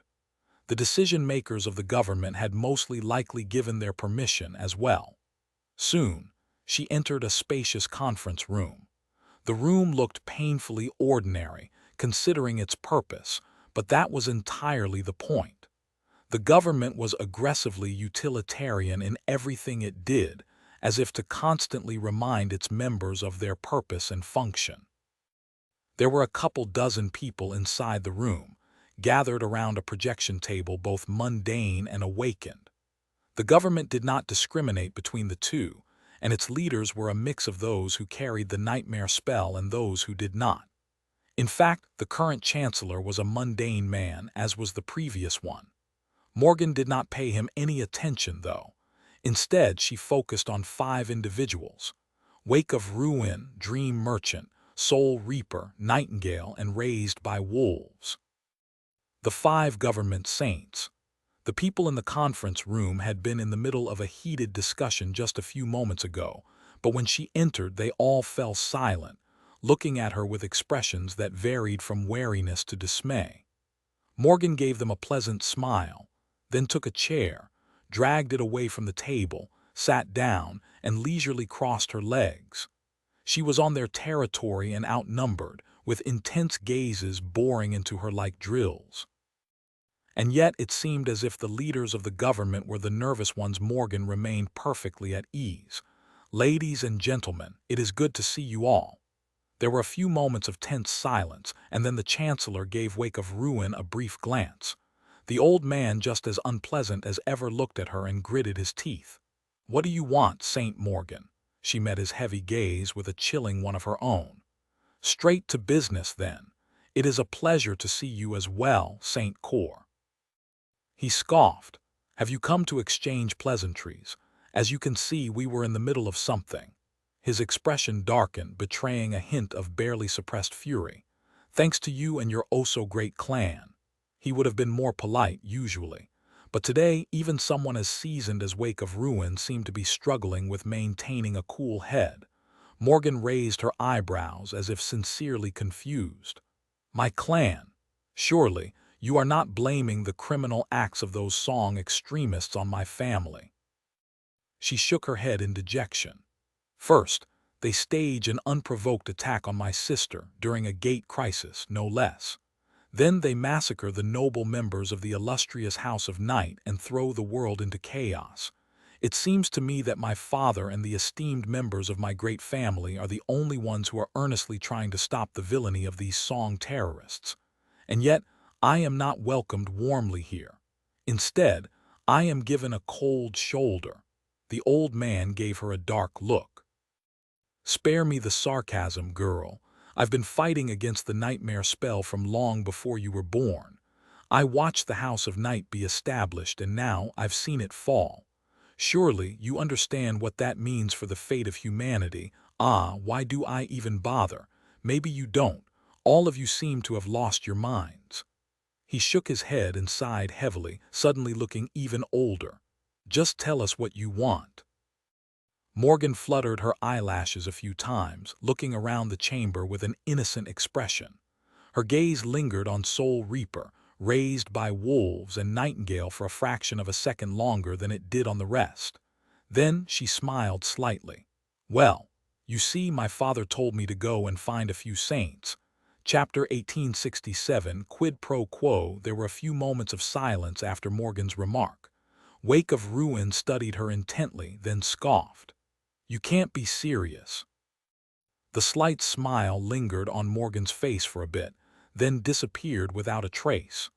The hint of levity was also gone from her eyes, leaving behind only cold intensity. Suddenly, the entire chamber felt drowned in a sense of eerie sharpness, as if every edge and surface here suddenly came to possess a keen edge. A few of the mundane members of the government elite paled. Morgan sighed deeply. Why can't I be serious? If anything, it seems to me that you are the one who is failing to comprehend the reality of your situation, Venerable Saint Core. She slowly looked at the faces of the high administrators of the government and said, her voice devoid of any amusement, the House of Night has been consumed by song. Their citadels are conquered, their rulers are dead, and the corpses of their saints are being worn like suits by a deranged monster. That is what fate has in store for those who foolishly hope to cling to a pretense of neutrality in the war between my house and the Queen of Worms. She smiled darkly and added in a voice as calm as it was sharp. You must have already asked yourself this question. What happens to us now that Kai Song has shown her willingness to stop at nothing to win this war? The House of Night had refused to take a side, and in the end, the choice was made for them. Do you really think that the same won't happen to you? What makes you confident that you won't be next to be destroyed by her? Wake of Ruin lingered with the answer, as if unsure what to say.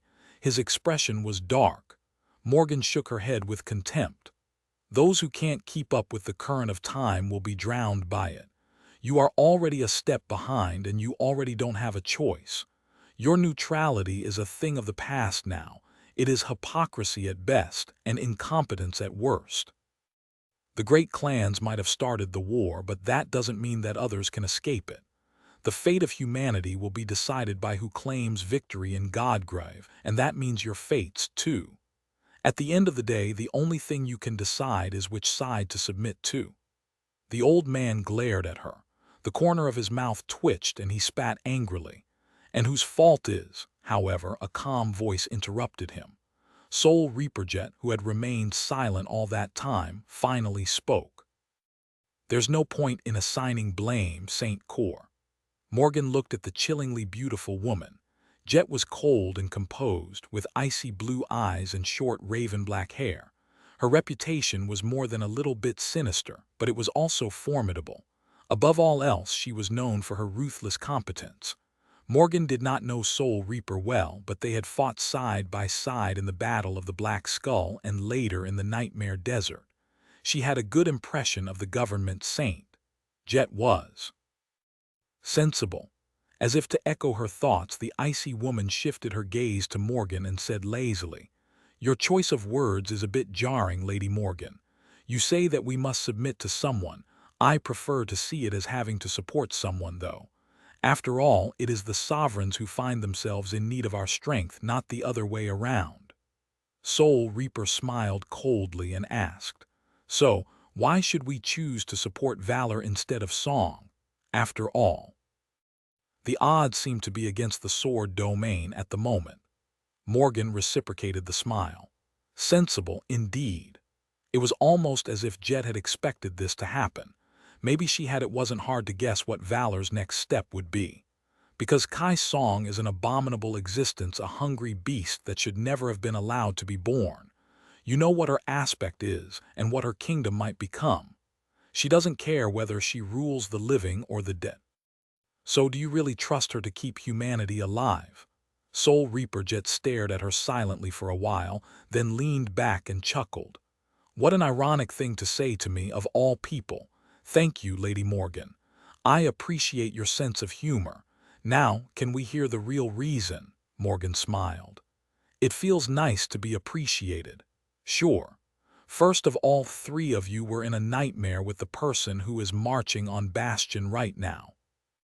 You know what he is capable of, and that he is not burdened by matters of morality, compassion, or human decency. There are millions of people living in Bastion. I can defend the castle, but I can't protect the city beyond alone.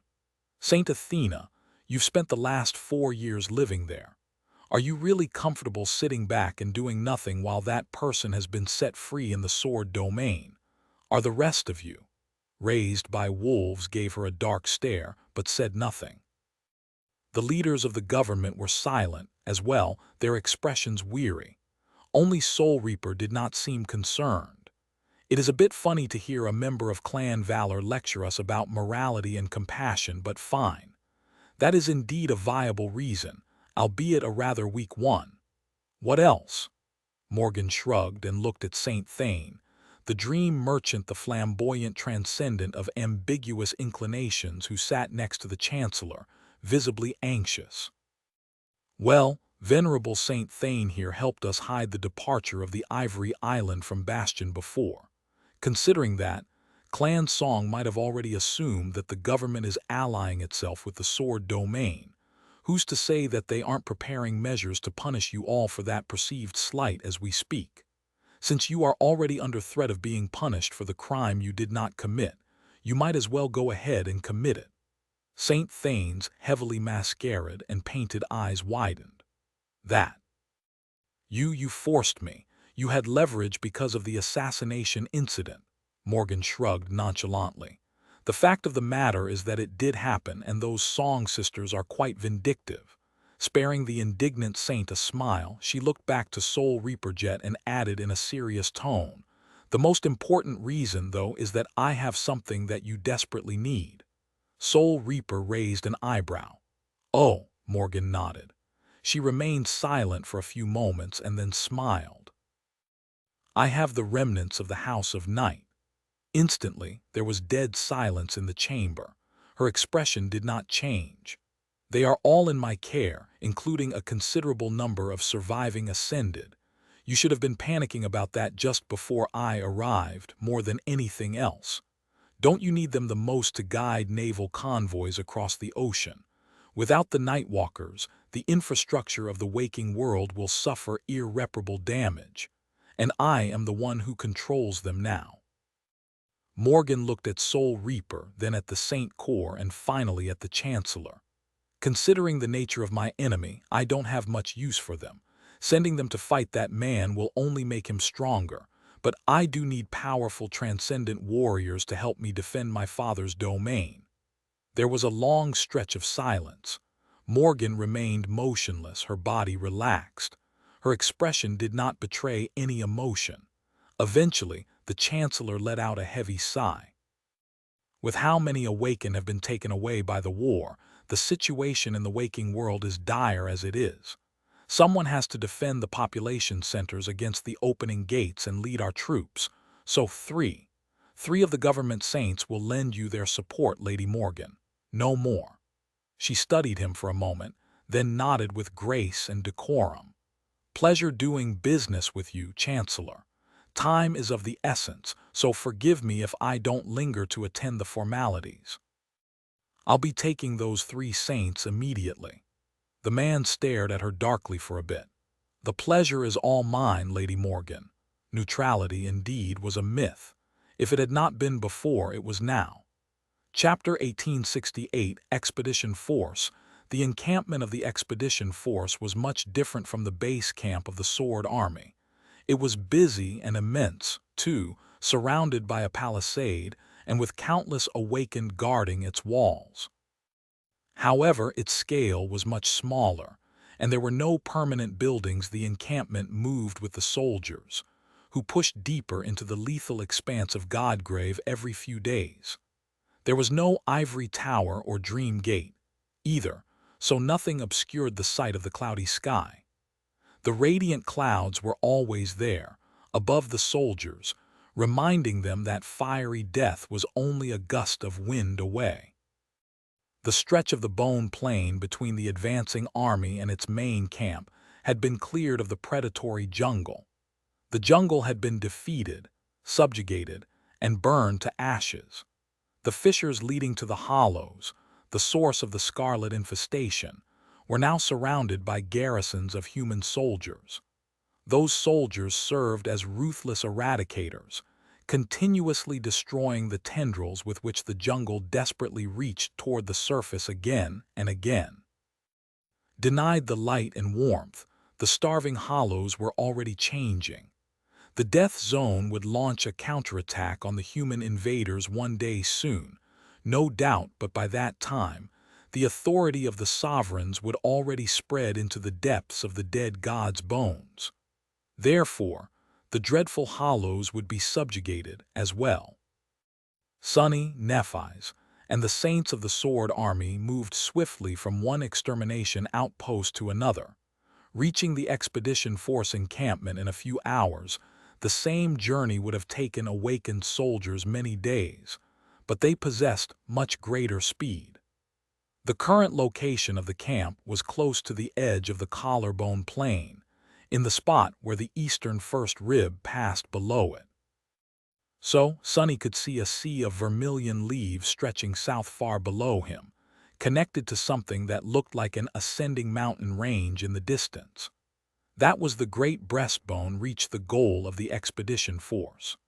The Sword Army could have followed the collarbone west to where it eventually connected to the reach, but crossing to the first rib and traversing it would save them several days of grueling combat. So a lengthy lift was currently being constructed on the bone slopes, leading all the way to the jungle below. The jungle itself was aflame, and a wall of smoke was rising from it into the radiant clouds. Godgrave was a sweltering place despite the overcast sky, but here, the air was even more sultry. Sonny could feel beads of sweat rolling down his skin under the stone-like carapace of the onyx mantle.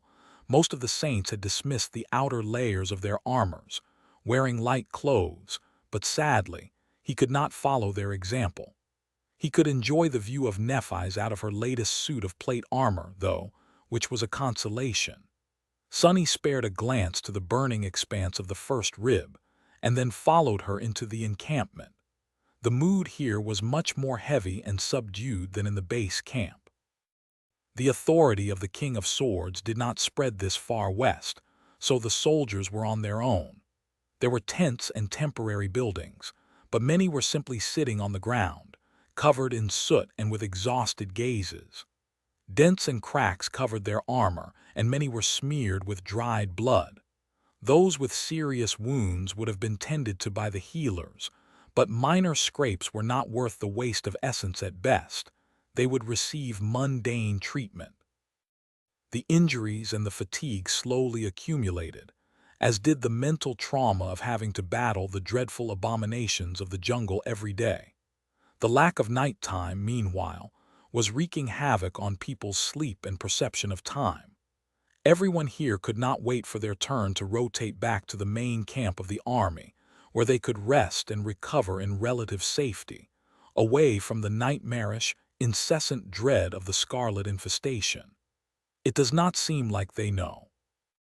The news of Mordred's invasion of the Sword Domain had not reached the expedition force yet. Once it did, the mood of the soldiers would plummet ever further. For now, though, they were glad and relieved to see the saints return. Nephi's walked across the encampment confidently, responding to the salutes of the soldiers with an occasional nod. Soon, they reached the command tent, which was mercifully cooled by a special memory. Sky Tide and Saint Roan, as well as a few others, were waiting there. Saint Tyrus seemed tired, but her stern demeanor remained the same. The high officers of the expedition force had been informed of the shift in the command structure of the army and the reason for why Morgan did not return already. So Nephi's launched into a strategy discussion without a delay. Time waited for no one. Her voice was even and commanding, and there was no hint of weakness in her striking gray eyes. In short, we need to accelerate the schedule. The gathered saints looked at her with doubt. Eventually, Summer Night spoke in a subdued tone. "We are already pushing the soldiers as hard as they can handle. Lady Morgan's absence will undoubtedly take a toll on the overall effectiveness of the army. Is it wise to intensify the offensive at this precarious moment? Should we not slow down for a few days instead?" Nephi spared him an emotionless glance. It would have been a good decision if the circumstances allowed it. However, the situation has changed. We do not have the upper hand in this war anymore, and time is not on our side. Going slow and steady is a luxury that we cannot afford, so we must act swiftly. I am determined to conquer the first citadel in no more than 3 weeks. The faces of the saints turned somber. Summer Night studied Nephi's for a few moments, then grimaced and looked away. "How do you suggest we keep to that timetable, my lady?" Nephi's looked at the map of Godgrave laying on the table in front of her, then traced a line across the first rib and the northern part of the breastbone reach. "We might have lost the power of my sister, but the Lord of Shadows is now with us. I can assure you that his strength is quite astounding. Therefore, there will be no more lulls in the battle against the jungle." She faced the saints and said evenly, "We will split the expedition force into 3 war parties. One will be led by me, one by Sir Gilead, and the last one by Lord Shadow. The first party will lead the offensive charge while the other 2 rest. Every 8 hours, a fresh force will replace the spent one. By advancing in 3 shifts, we will be able to maintain a much faster pace. Additionally," she moved her finger to a particular spot on the map, "we will shift the target area of the expedition from the great fissure near the 3rd rib to this minor one close to the 2nd. The subjugation force will have to travel further through the hollows in order to reach the assumed location of the citadel, but it will save us a good week of fighting against the jungle." There was a wave of whispers among the saints. They seemed to have accepted Neph's plan, despite its dire implications. However, another issue was on their minds. Eventually, it was Saint Tyrus who spoke, not mincing words. "We trust you and Summer Night, my lady. Both of you have proven your competence and valor on countless occasions. However, Lord Shadow is a stranger to us. More than that, he is a mercenary. Why put him in charge of the 3rd war party?" Nephi's met Sky Tide's cold gaze calmly. Her answer was simple, "Because none of you can defeat him in a fight. Any more questions?" The saints looked at each other silently. After a while, they shook their heads. Saint Jest of Dagonet gave Sunny a curious gaze.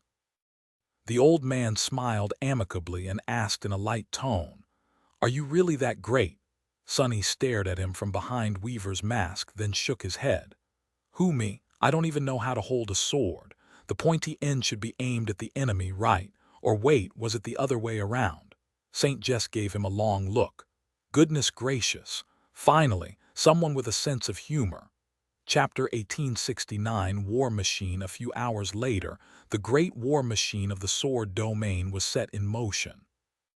The encampment surged as a myriad of soldiers were called upon by the foreboding rumble of the war drums.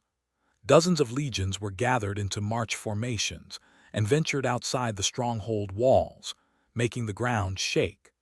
The tents were taken down, the temporary buildings disassembled. Even the tall palisade itself was being dismantled. The sharpened stakes would be transported with the army and raised to form it anew at the next campsite. Awakened warriors were moving in a strangely orderly chaos. Countless echoes were on the move, as well some pulling heavy wagons, some to accompany their masters into battle. The enormous scale and somber spectacle of it all were nothing short of daunting. Feeling the booming sound of the drums reverberate in his bones, Sonny could not help but let his heart respond to the low, stirring beat. The blood flowed faster in his veins, growing hotter, and yet a sudden chill brushed against his skin. He had witnessed the start of the subjugation campaign from the Ivory Island, but he had not observed the expedition force in action until now.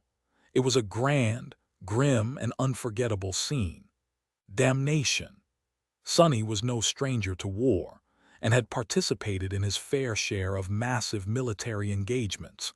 But even the most large-scale battle in Antarctica could not compare to the subjugation offensive of the Sword Army in terms of impact, awe, and sheer scale. Meanwhile, he was meant to be in charge of a third of this grandiose combat force. Sonny was one of the most seasoned fighters of humanity and had rich experience commanding troops as well. Still, he spared a few moments to appreciate how bizarre and unsuitable the fact that he had been entrusted with this duty was. But then again, a war like this one had never happened before. So there wasn't really anyone fit for this responsibility out there, not in the Sword Army, and not among the enemy champions. He was no worse than the best of the best. If there was one glaring flaw Sonny possessed, though, it was that he was not as well integrated into the expedition force as Nephi's and Summer Night were. Luckily, he was in charge of the Third War Party, which meant that he had 16 hours to observe the other two in action and familiarize himself with the warriors he would be leading into battle. The geography itself presented him with a great view of the expanding battlefield. Far below, the jungle covering the surface of the first rib had already been reduced to ash and was now spreading anew from the fissures in the ancient bone. One could see with the naked eye an onslaught of vermilion growth devouring the white surface of the lowlands. The scarlet infestation was spreading from several sources, expanding swiftly in every direction. Here and there, the stains of vibrant red grew large enough to merge, forming vast stretches of the recovering jungle. Before the jungle could really entrench itself, however, the first war party descended upon it like a tide. From a distance, the clash between the human invaders and the native horrors of Godgrave seemed immense in scale, but slow and tame.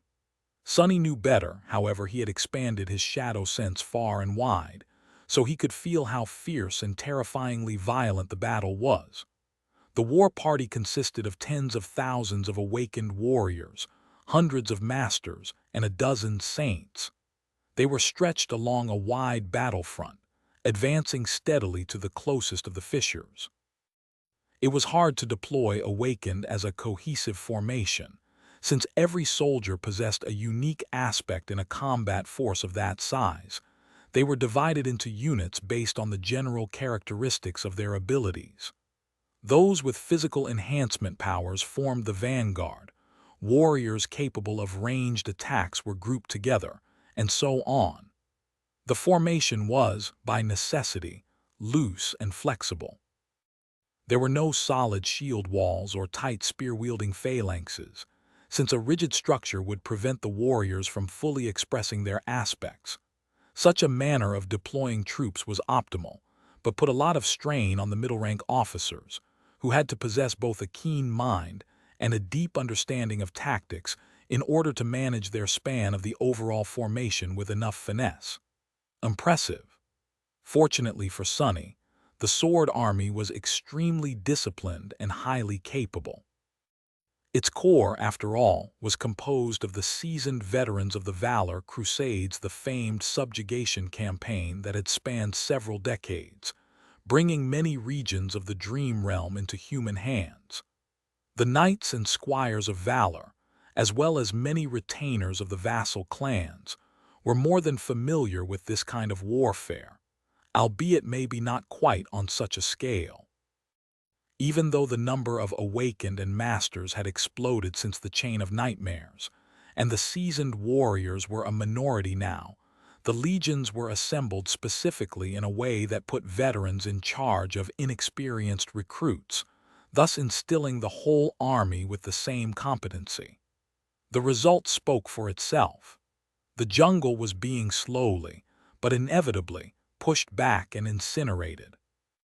After observing the battle for a little while, Sonny concluded that he could become an effective commander of such a force in theory.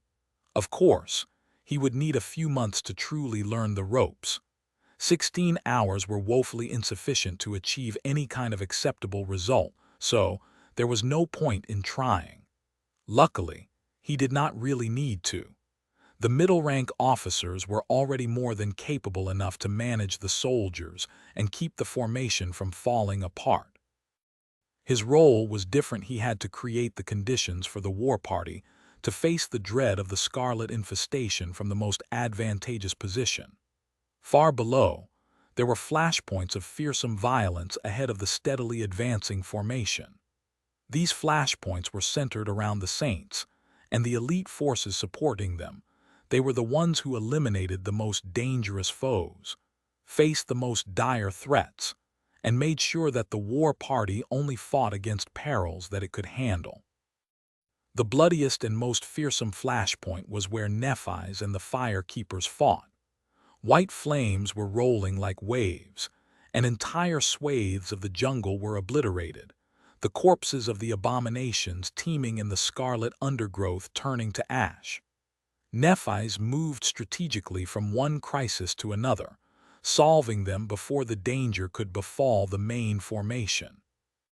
The pace she set was truly unforgiving. She had to face and destroy lethal horrors and insidious hazards without reprieve, one after another. The dire onslaught of them was both constant and appalling, and even with her great power, she could barely meet the deadly demands of the battlefield. That was why she also directed the rest of the Saints accompanying the war party, sending them to handle those threats that she herself could not reach in time like a nimble conductor. As long as Nephi's did her part well, there was no need for her to personally involve herself with the main formation. Sonny frowned behind the mask. He could do that as well. The problem was that the intensity of the battle was truly chilling, and while Nephi's was holding fast for now, she still had 7 hours to go before summer night, and the second war party replaced her tired troops. And this was only the first day of many. The bloodshed would not pause until they crossed the first rib, ascended the breastbone reach, and pushed the jungle far enough south to reach the designated fissure. By Sonny's calculations, each war party would have to lead the charge at least a dozen times, or much more likely north of 20. Would the soldiers endure the hellish marathon? What about the Saints? There was another issue as well. Nephi's had the Fire Keepers to support her and assist the other Saints in her party. A core force of seasoned elites who helped her stay in control of the battlefield. Sir Gilead had a similar group of elites supporting him. As well, the most seasoned and skilled veterans among the Knights of Valor would follow him into battle. Sonny did not have a force like that, though. Instead, he had Saint, Fiend, and Serpent. Chapter 1870 Career Advancement. Eventually, it was Sonny's turn to enter battle. By then, the expedition force had already pushed the jungle many kilometers away from the slopes of the Collarbone Plain. A temporary camp was established near the system of massive lifts that the army had used to descend to the lowlands, and the soldiers from the first war party were fast asleep despite the suffocating heat, their tired bodies covered in sweat. Flakes of ash were swirling in the air. By then, Sonny had replaced Weaver's mask with "definitely not me," shaping the lesser memory to resemble the divine one. After some hesitation, he also commanded it to change the color of his hair to white. It was a bit nostalgic. The reason for the sudden masquerade was entirely pragmatic, though. After observing Nephi's and Gilead lead their parties into battle, he realized that it was important to not only kill the nightmare creatures, but also to be seen killing them by the soldiers. The very sight of their commander fighting could instill the warriors with strength, provided that the commander was a menacing presence on the battlefield. Both Nephi's and Summer Night were highly visible wherever they went. Nephi's had her white armor, silver hair, and blinding radiance. Sir Gilead was simply made of light when he assumed his transcendent form. Sonny, however, was like a mass of darkness when he fought. Considering his dire mobility, the soldiers would barely be able to tell where he was. Therefore, he used the enchantment that "definitely not me" had inherited from Autumn Leaf to change the color of his hair. Hopefully, that was going to alleviate the problem somewhat. Sonny had also discussed the upcoming battle with the saints assigned to his war party. There were 8 of them, all hailing from the vassal clans of Valor. He had no prior impression of most of them, except for Saint Rivalin of Aegis Rose, who was the father of the young Master Tristan, whom Sonny had beaten in a duel once.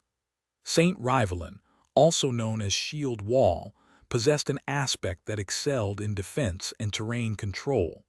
Both were useful qualities in a battle such as this, so Sonny had high hopes for him. He had almost expected that the proud legacy saints would be reluctant to obey a stranger with no background like as himself, but they accepted his authority silently. The words spoken by Nephi's seemed to have had the desired effect. All transcendents were warriors tempered by countless life-or-death battles, and those who had met death respected strength above all else. They were also professionals, and knew the importance of discipline for a military force. In battle, there was no time to second-guess your orders and question your superior to survive. One had to trust their commanders and hope that those above them knew what they were doing. Luckily, Sonny was well-versed in all things having to do with slaughter. The war party set forth long before the agreed-upon time, marched across the scorching surface of the bone, and assembled into a battle formation behind the combat line. Sonny was giving his last instructions to his saints. "I'll remind you one last time. Remember, this is a marathon, not a sprint.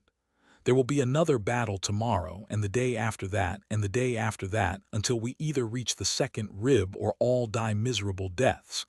In fact, the fighting will become much fiercer once we ascend the reach, since the great hollow inside it is much larger and populated by much more harrowing things."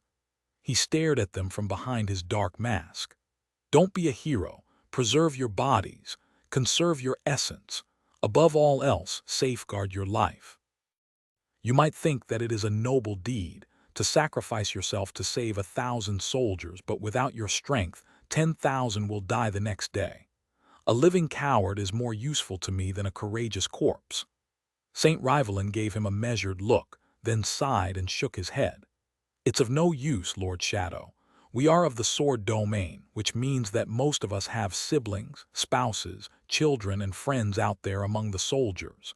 It is a reasonable thing to sacrifice a few to save many.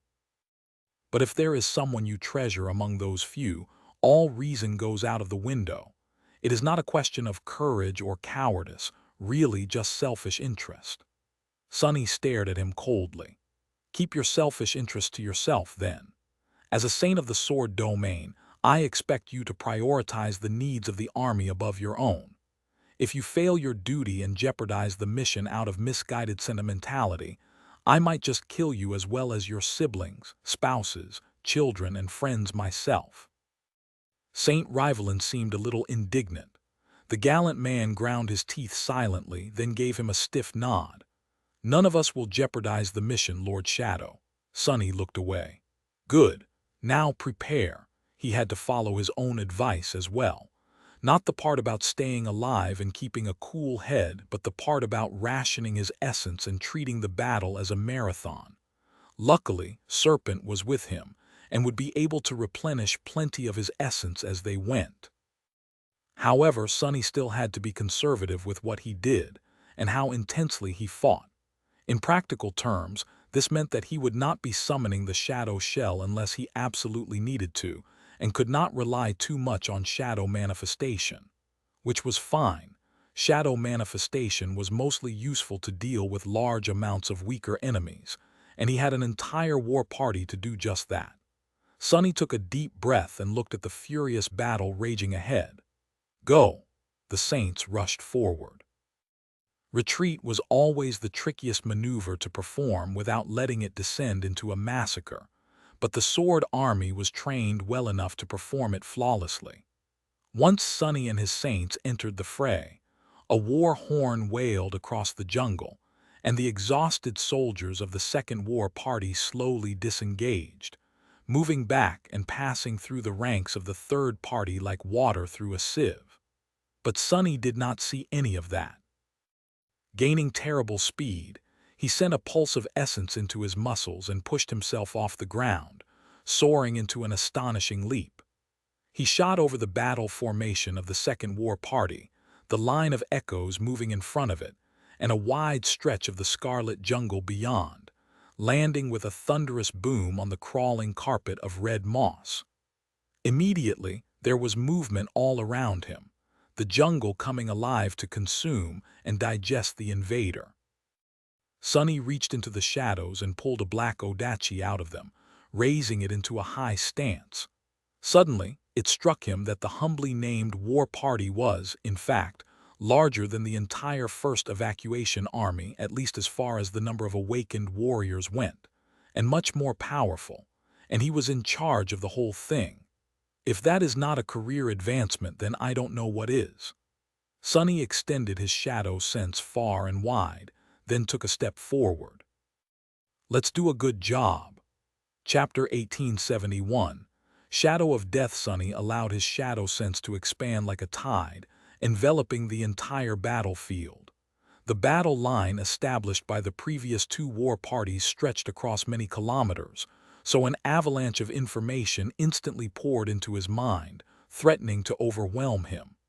There were tens of thousands of soldiers, each using a unique aspect: awakened, masters, and saints. There were countless abominations as well, ranging from lumbering monstrosities to vast swarms of tiny vermin. There was the jungle itself, too moving, growing, hungering. The clash of it all made a myriad of shadows dance in a staggering mayhem of motion, making Sonny draw a heavy breath. Luckily, he had long learned how to deal with his transcendent senses. Staying in the outskirts of NQSC had been a harsh lesson, but an effective one. Sonny knew how to cast the net of his perception wide, but only pay attention to important details. After all, people were not usually overwhelmed by looking at a busy image. They simply saw what they needed to see and filtered out the rest. A few heartbeats later, he was aware of what was happening across the entire battlefield. It did put a strain on his mind, but in return, the level of awareness Sonny now possessed was unmatched, a priceless quality for a military commander. The Second War Party was retreating, the Third Party was advancing. Summer Night and his Saints were disentangling themselves from the enemy and leading their retinues back. In turn, Sonny and his transcendent champions were supposed to cover their retreat. Good. Good. Sonny smiled behind the mask. Life had been so complicated lately, but battle was simple. It was kill or be killed with nothing between. The jungle was boiling with abominable life all around him. Even though it had only recently crawled back to the surface from the hollows, the scarlet foliage was already thick, and all kinds of creatures were rushing in his direction. His war party had its work cut out for it, but these infantile horrors were not for him to deal with. Some distance away, spread out in the jungle, the Saints were already engaging with the enemy. Sonny took another step forward, and his shadows suddenly split, separating into three inky silhouettes. Then the inky darkness surged. A graceful stone knight rose from one shadow, two ruby flames igniting coldly behind the visor of her helmet. She raised her round shield and calmly struck its rim twice with the blade of her black sword. A towering fiend forged from black silver rose from another, his carapace littered with blade-like spikes.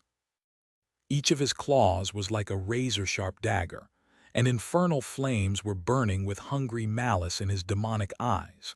Finally, a great serpent slithered from the third shadow, its body like an endless onyx wall. The serpent twisted its neck, which was like a black tower, and its enormous head rose above the jungle, observing the sea of scarlet moss and dense foliage from far above. A moment later, the three shadows rose from the ground, fusing with saint, fiend, and serpent. Immediately, there was a change. Saint's armor shone with dark radiance, and wisps of dark smoke seemed to rise from beneath it. The flames burning in Fiend's eyes grew more intense, but were painted a darker and more sinister hue. Serpent, meanwhile, seemed to grow even more solid, the gem-like surface of his onyx scales seemingly absorbing light. Sunny gestured with his black odachi. "Go." Saint silently moved toward the left side of the battlefront. Serpent slithered toward the right side like a torrent of darkness. Fiend remained in place, exhaling two jets of red flame from his nostrils in the coming battle. He would be the centerpiece of the entire offense. Sunny, meanwhile, dissolved into shadows. He had no particular spot in mind for himself.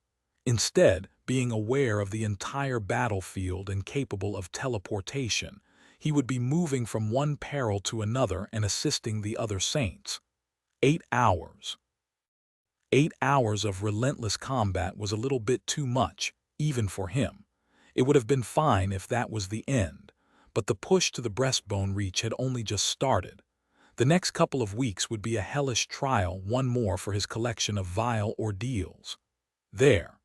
He sensed it through the shadows, an especially dire presence barreling through the scarlet undergrowth toward the loose formation of the war party, not too far away from him. The abominations of Godgrave were strange creatures. They were born weak, but became incredibly powerful and ferocious in a matter of days, or sometimes even hours, by battling and devouring each other.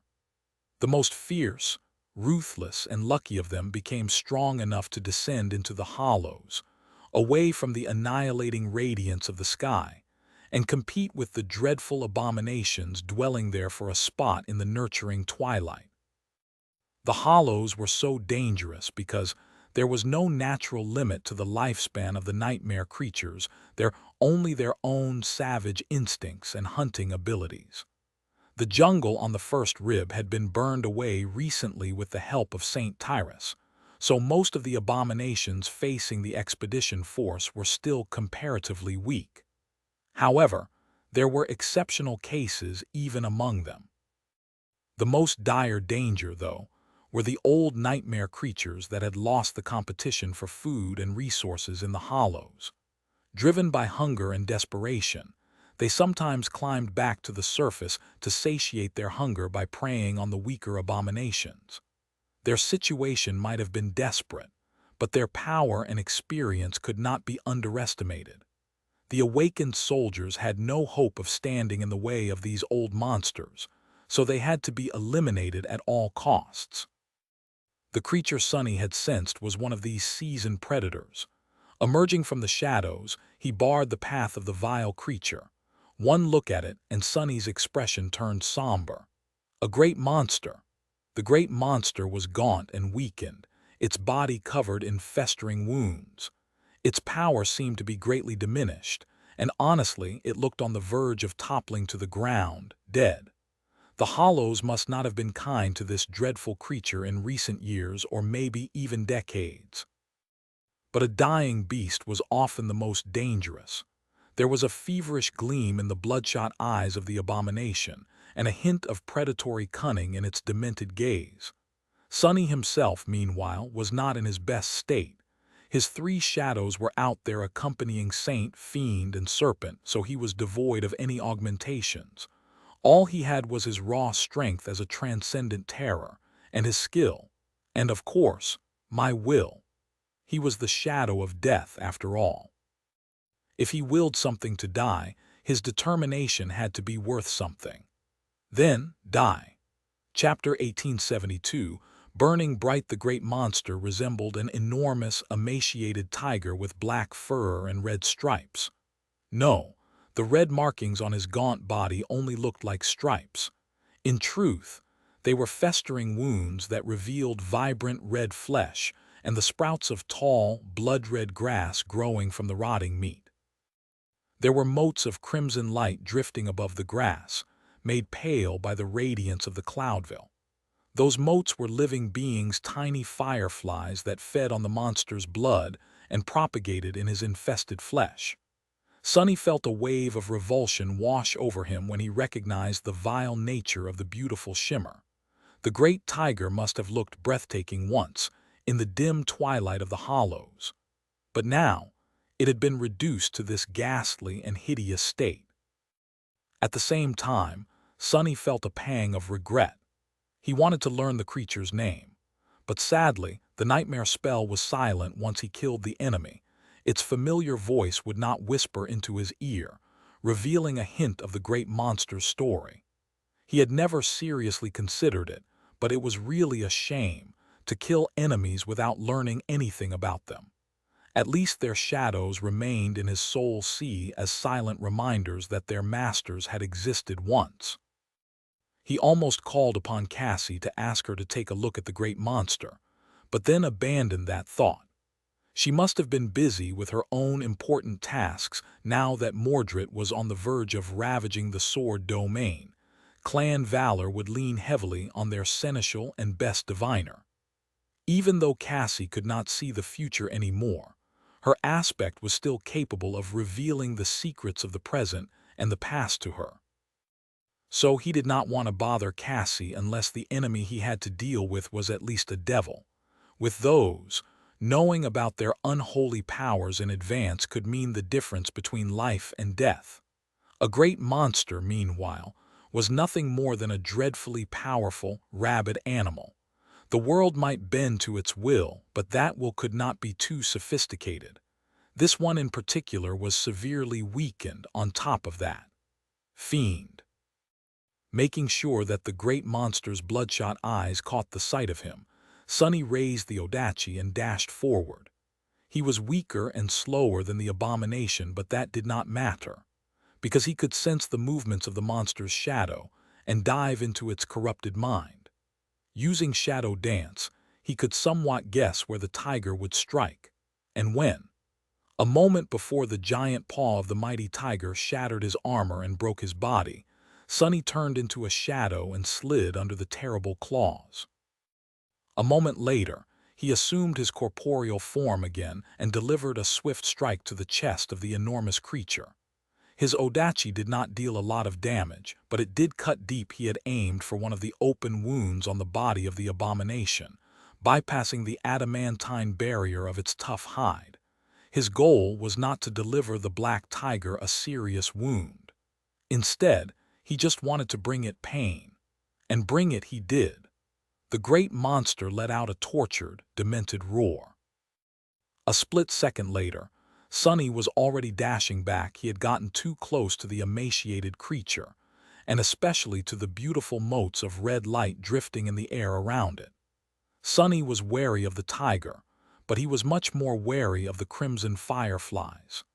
In fact, he wanted to avoid being near them as if they were a plague.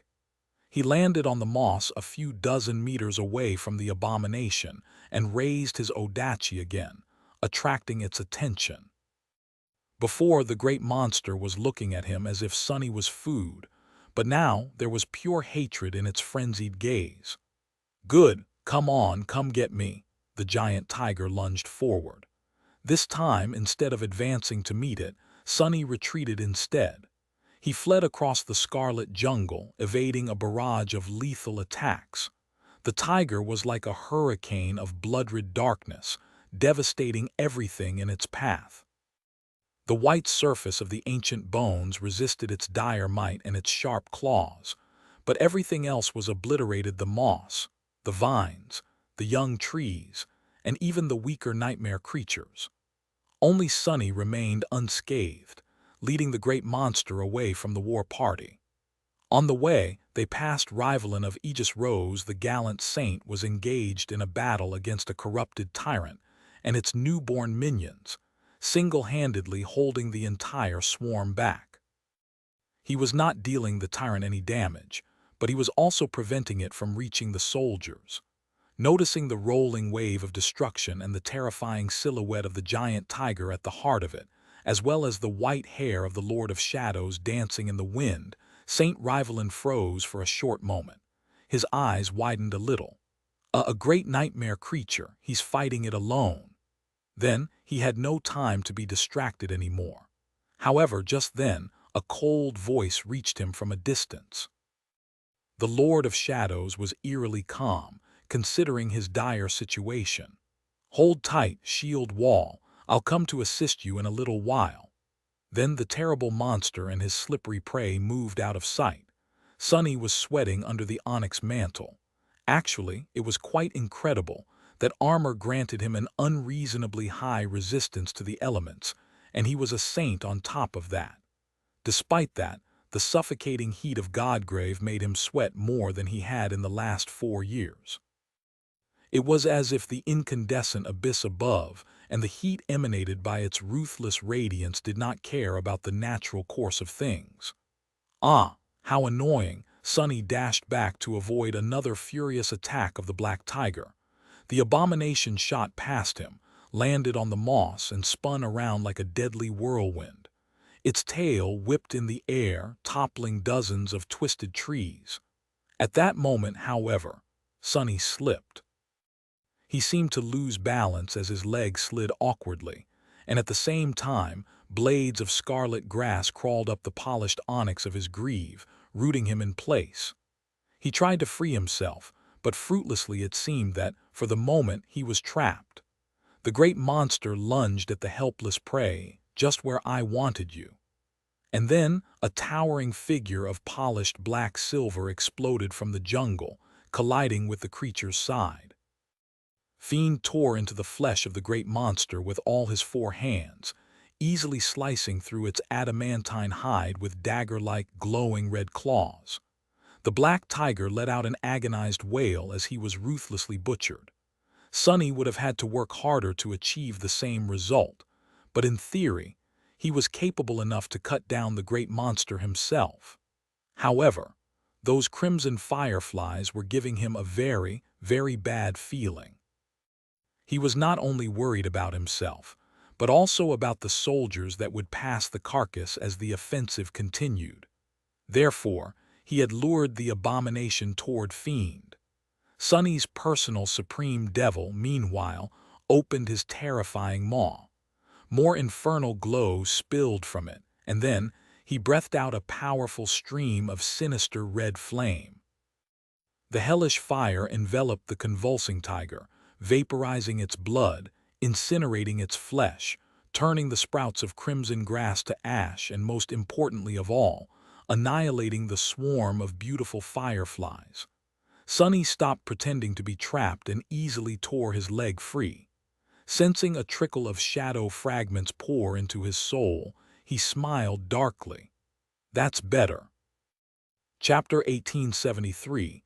Shadow Commander. Of course, the battle did not end with the death of the appalling great monster. It was only just beginning. Sunny remained calm and collected as he extended his senses across the vast battlefield, submerging himself into its violent immensity, and determined his next prey. In moments like these, he had to be strategic. Every step had to be deliberate. Every action had to be precisely calculated. He had to be effective, but above that, he had to be efficient both in his own actions and in how he used the people and tools at his disposal. Otherwise, the battle formation would not be able to contend against the overwhelming force of the enemy sooner or later. The authority vested in him was great, but the threat facing the war party was greater. If he wanted his army to prevail, he had to be surgical in how he moved around the battlefield, and had to command his champions with both finesse and foresight. Luckily, Sonny already possessed a decisive advantage when compared to other generals. His detailed, comprehensive, and instantaneous awareness of everything that was happening on the battlefield. While not as blatant as his other powers, his shadow sense was a miraculous ability. It was, perhaps, the one power that made him seem like a demigod the most. "I'm a general now." Sonny left the smoldering remains of the great monster behind and rushed to his next appointment.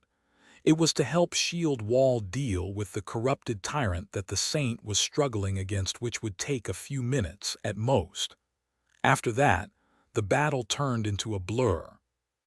He moved across the battlefield like a shadow, emerging from the darkness to clash with the most dangerous foes spawned by the scarlet infestation.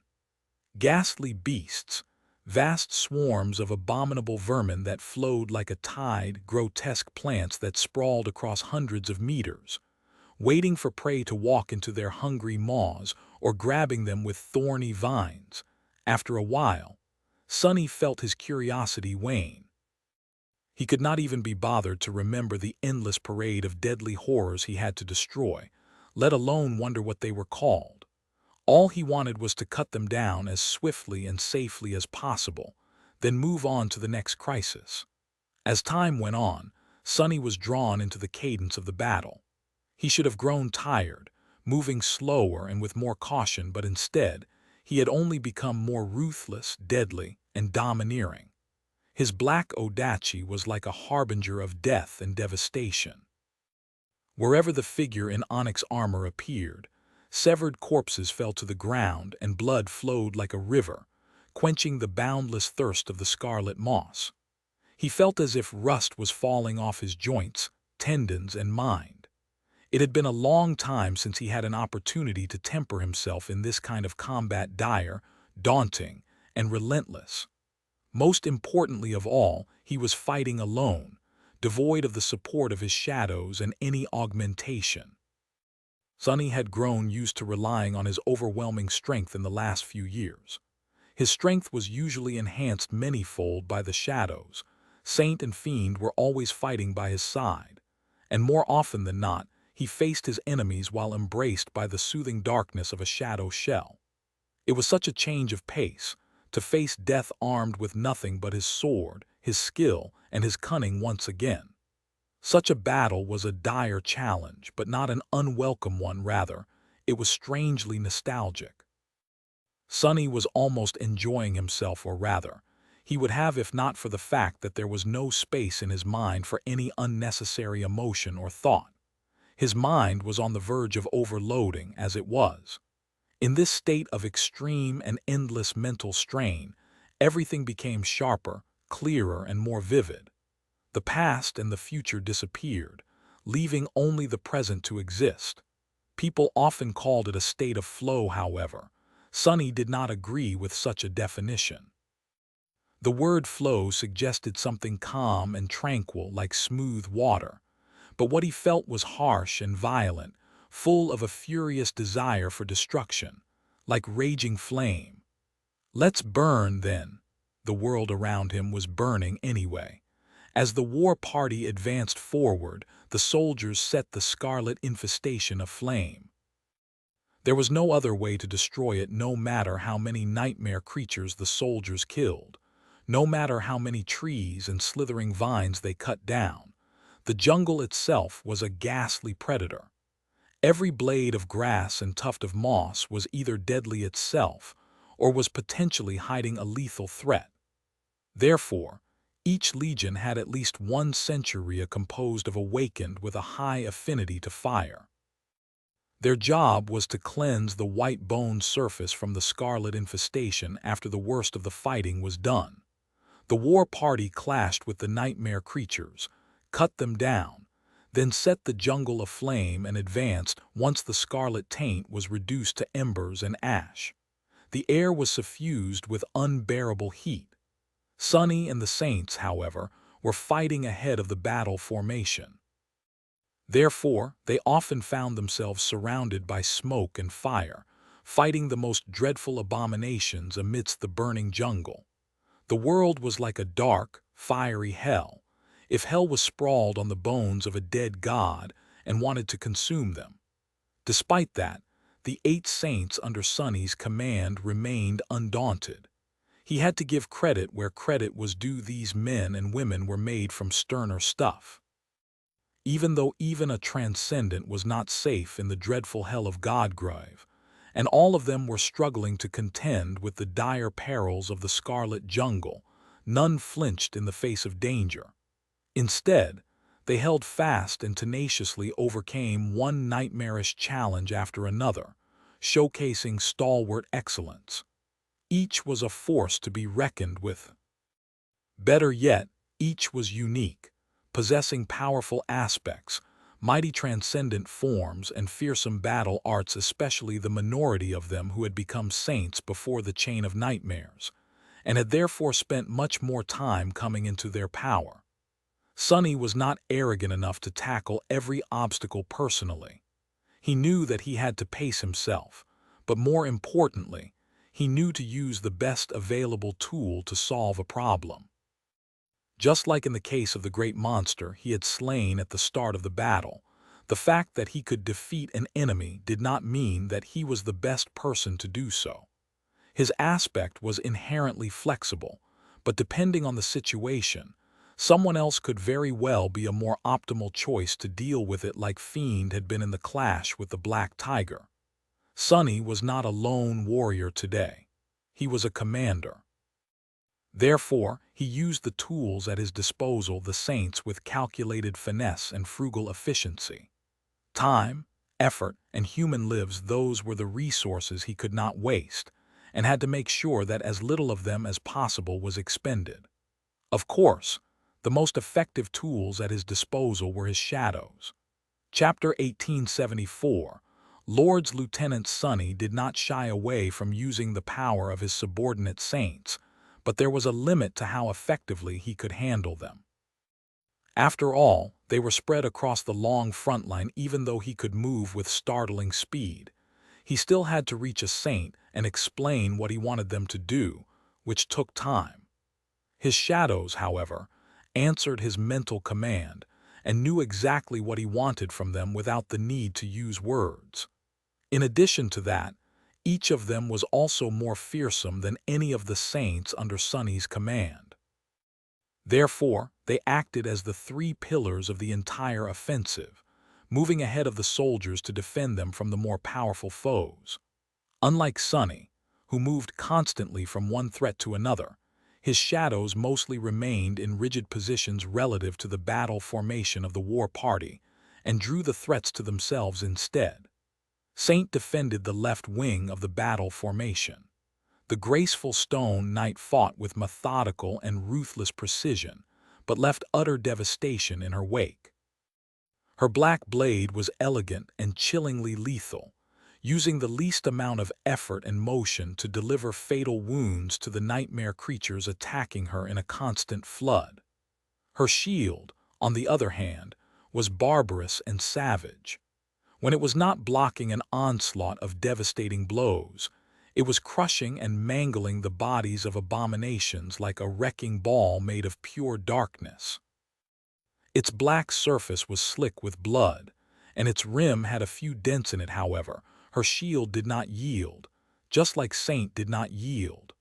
Her movements seemed unhurried, but somehow, the tide of abominations that would have drowned anyone else never seemed to overwhelm her.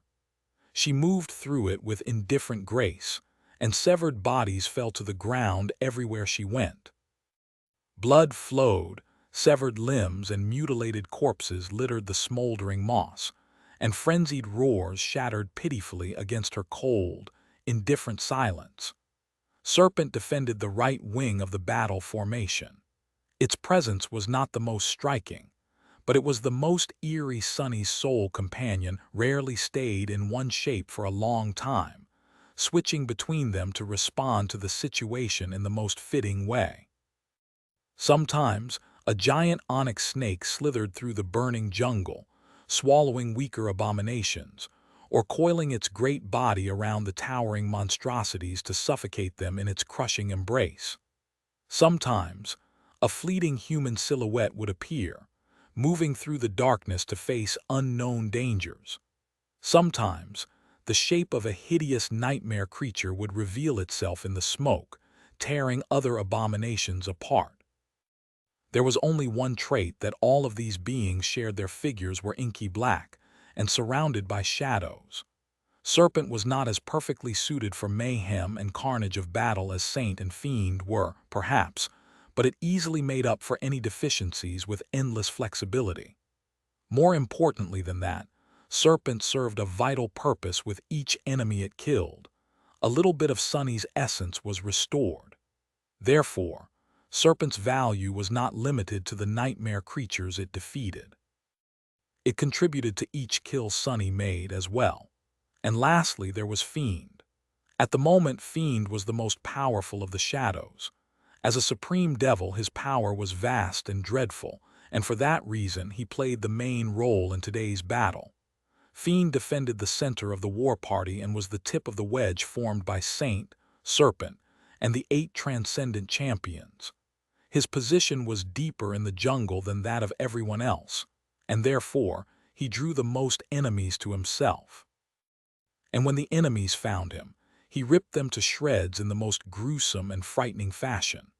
Towering at 5 meters in height, with a body made of polished black silver and infernal flames, he was like a dreadful demon who had crawled from the depths of hell.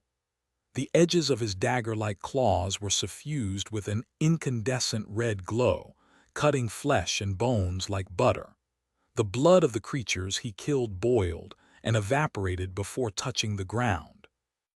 Fiend was savage and brutal, reveling in bloodshed as he tore his enemies apart with bare hands, which he had 4 of, but that did not mean that there was no sophistication to his seemingly frenzied slaughter.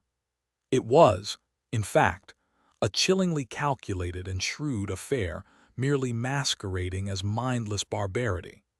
He not only retained the devious cunning and diabolical intelligence of his original self, but had also been taught by Saint. It was just that Fiend had no need for weapons, so the style she had taught him was predominantly centered around hand-to-hand combat. When his claws and spikes littering his powerful steel body were not enough, Fiend unleashed his infernal flames, breathing out long jets of crimson fire. Countless abominations died in agony, incinerated by it, or were scorched so badly that slicing them open presented no problem to the ravenous shadow. And even then, he was holding back.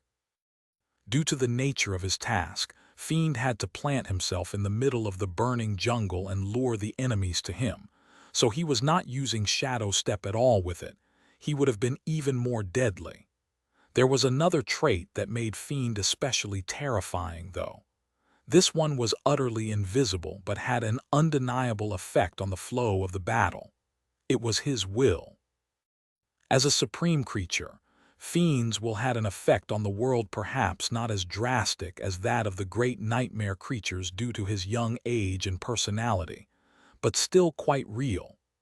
More than that, Sunny strongly suspected that Fiend's lucky attribute somehow fused with the influence of his will, which was why even more things went according to how the bastard wanted them to go. Perhaps that was the reason why so many of the most powerful foes emerging from the jungle ended up targeting the ravenous shadow instead of going directly for the battle formation. Of course, Sunny did not know whether that happened because Fiend really wanted to perform his duty well, or because he simply wanted to eat them. The battle raged on. The jungle burned, and the war party slowly advanced forward, pushing the scarlet infestation further and further back.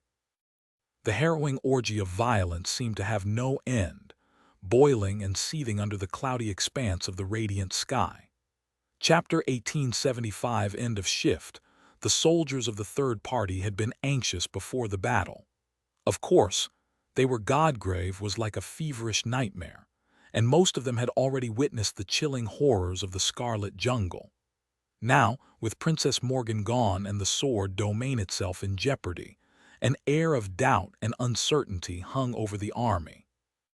However, the main reason for their anxiety was the identity of their commander. The Lord of Shadows had a fearsome reputation and looked frightful, enough to inspire confidence in his martial prowess. He had survived alone in Godgrave for many years. After all, surely, a man like him was perfectly suited to be placed in charge of a war party. But those were just rumors and second-hand knowledge. In truth, none of the soldiers truly knew him or had seen him fight except for the fire keepers serving Lady Changing Star. No one had. He was a stranger, and therefore, it was hard to trust in his ability to lead them into battle. When the battle did start, however, the doubts of the soldiers were alleviated in the most striking way. A sense of silent astonishment came to replace them. The third war party had a perfect view of the moment when the Lord of Shadows leaped over the battle formation and dove into the depths of the jungle without showing any kind of fear or hesitation. An infuriated roar resounded from the spot where he had landed, and dozens of trees toppled, hinting that a scene of terrible carnage was happening out there, not too far ahead. After that, they only caught glimpses of him. The figure encased in an intricate suit of onyx armor seemed to be everywhere. It was as if he was in several places at the same time. The soldiers did not know how their commander managed to move across the vast length of the battlefield with such speed, but he always appeared where he was needed the most. His white hair danced in the air, and his black odachi struck true without fail, bringing the most dreadful nightmare creatures down to the ground. It was as if he was a messenger of death, reaping the lives of their enemies with cold and emotionless ruthlessness. The soldiers were busy fighting their own foes to pay what was happening ahead much attention. At first, an endless tide of abominations rushed at them from the Scarlet Jungle. There were not enough words in the human language to describe the appalling hideousness of them all, and no time to discern the horrid details to their appearance. Instead of gawking at the nightmare creatures, the warriors of the Sword Army strained their bodies and minds to the absolute limit in order to survive. Clouds of arrows fell into the moving carpet of abominations. Aspect powers rained from above, tearing hideous bodies apart. Thousands of awakened warriors clashed with the enemy in melee, desperately trying to block the avalanche of claws and fangs with their shields while slaying the creatures with their enchanted blades. Masters served as the cornerstones of the battle line, rallying the awakened around them. The officers bellowed orders, adjusting the formation and rotating fresh century to the front. A terrible cacophony of screams, screeching wails, and roars enveloped the battlefield. The war machine was churning, grinding humans and nightmare creatures alike to dust. Once a wave of enemies was eradicated, the jungle was set aflame. Ash danced in the air, and unbearable heat washed over the sweating soldiers like a suffocating cloud. Pushing away the corpses of the dead abominations, they marched forward in pursuit of the flame. All the while, the gray sky above shone with diffused but blinding radiance. The soldiers knew that Saint Tyrus of the White Feather clan was present to protect them from the incandescent white abyss, and yet it was still a terrifying feeling to know that only a brittle veil of cloud stood between them and certain death. The soldiers were only able to maintain composure because what they were witnessing overwhelmed their sense of fear. Fear was a finite emotion. After all, once a certain threshold of terror was reached, it lost all meaning. Nevertheless, after a while, the fighters of the war party noticed that something strange was going on. Their dire and horrific assault on the Scarlet Jungle was going too smoothly. They had already experienced fighting against the jungle while traversing the Collarbone Plain, so they knew what to expect. The battle was terribly strenuous and ghastly, yes. People were dying, either killed by the frenzied nightmare creatures or by the scarlet infestation itself. And yet, too few of them were losing their lives. The reason was simple. It was because nothing they couldn't deal with reached the battle formation.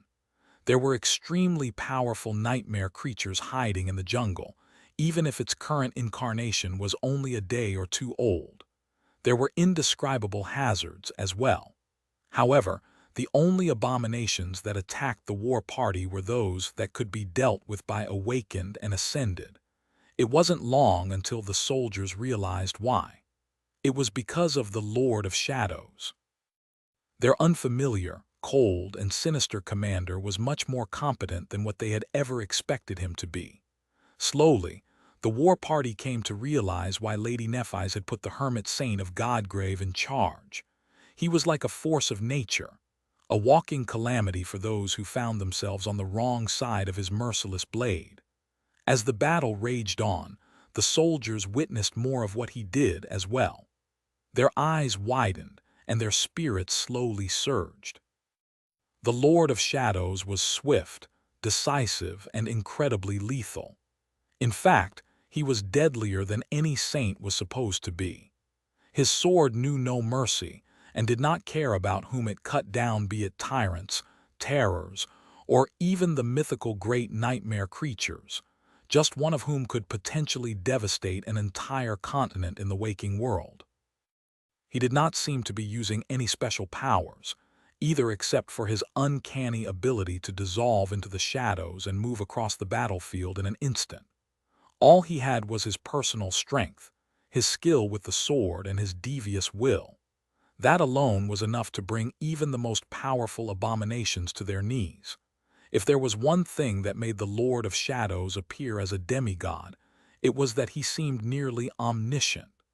No enemy could get past him, and no peril could escape his attention. It was that miraculous ability to perceive everything, everywhere, all at once that allowed him to defend the battle formation flawlessly. Not only was the Lord of Shadows fearsome, but he was also inescapable. More than that, he possessed keen intelligence and profound foresight that allowed him to rule the battlefield like a ruthless tyrant, coldly and methodically eradicating the threats facing the war party. And then there were the three dreadful echoes following his will: the graceful knight, the steel devil, the serpentine shadow. Each of them was powerful enough to contend with a saint, and the most valiant of saints at that. With them serving as the pillars of the offensive and their master conducting the battle with his dark blade, the third war party was in high spirits. The soldiers steeled their hearts and hardened their resolve, slaughtering the nightmare creatures and cleansing the surface of the ancient bone from the scarlet infestation. Their exhaustion mounted.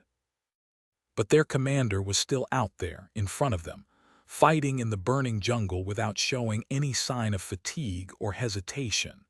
His fearsome mask remained emotionless. His black blade never lost its edge.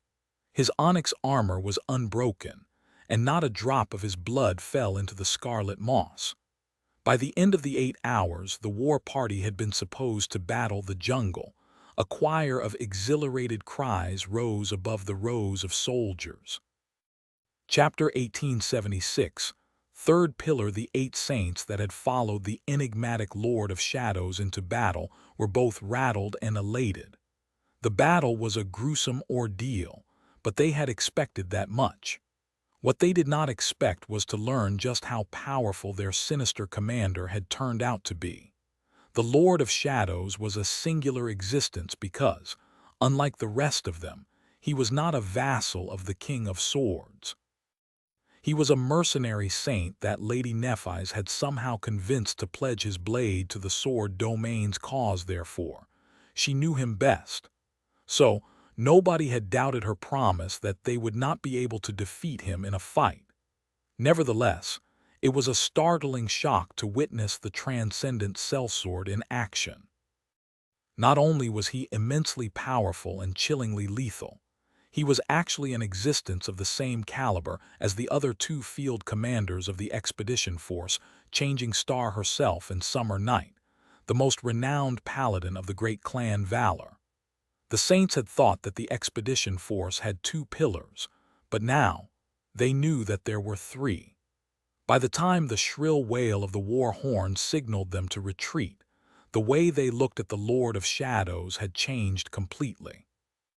Sonny was a little bit amused by their change of attitude. "I used to live in this damned place alone of my own free will. What else did they expect? That I'm a weakling?" Hearing the war horn, he let out a tired sigh and prepared to pull back. He could sense Nephi's enter the range of his perception, followed by the fire keepers. Once she and the other saints of the first war party advanced, Sonny commanded his shadows to retreat and followed suit. Soon he found himself behind the battle line, surrounded by his 8 transcendent subordinates. Now that their shift was over, Sonny suddenly felt the weight of fatigue crash into him like a mountain. He was tired, dehydrated, and covered in sweat.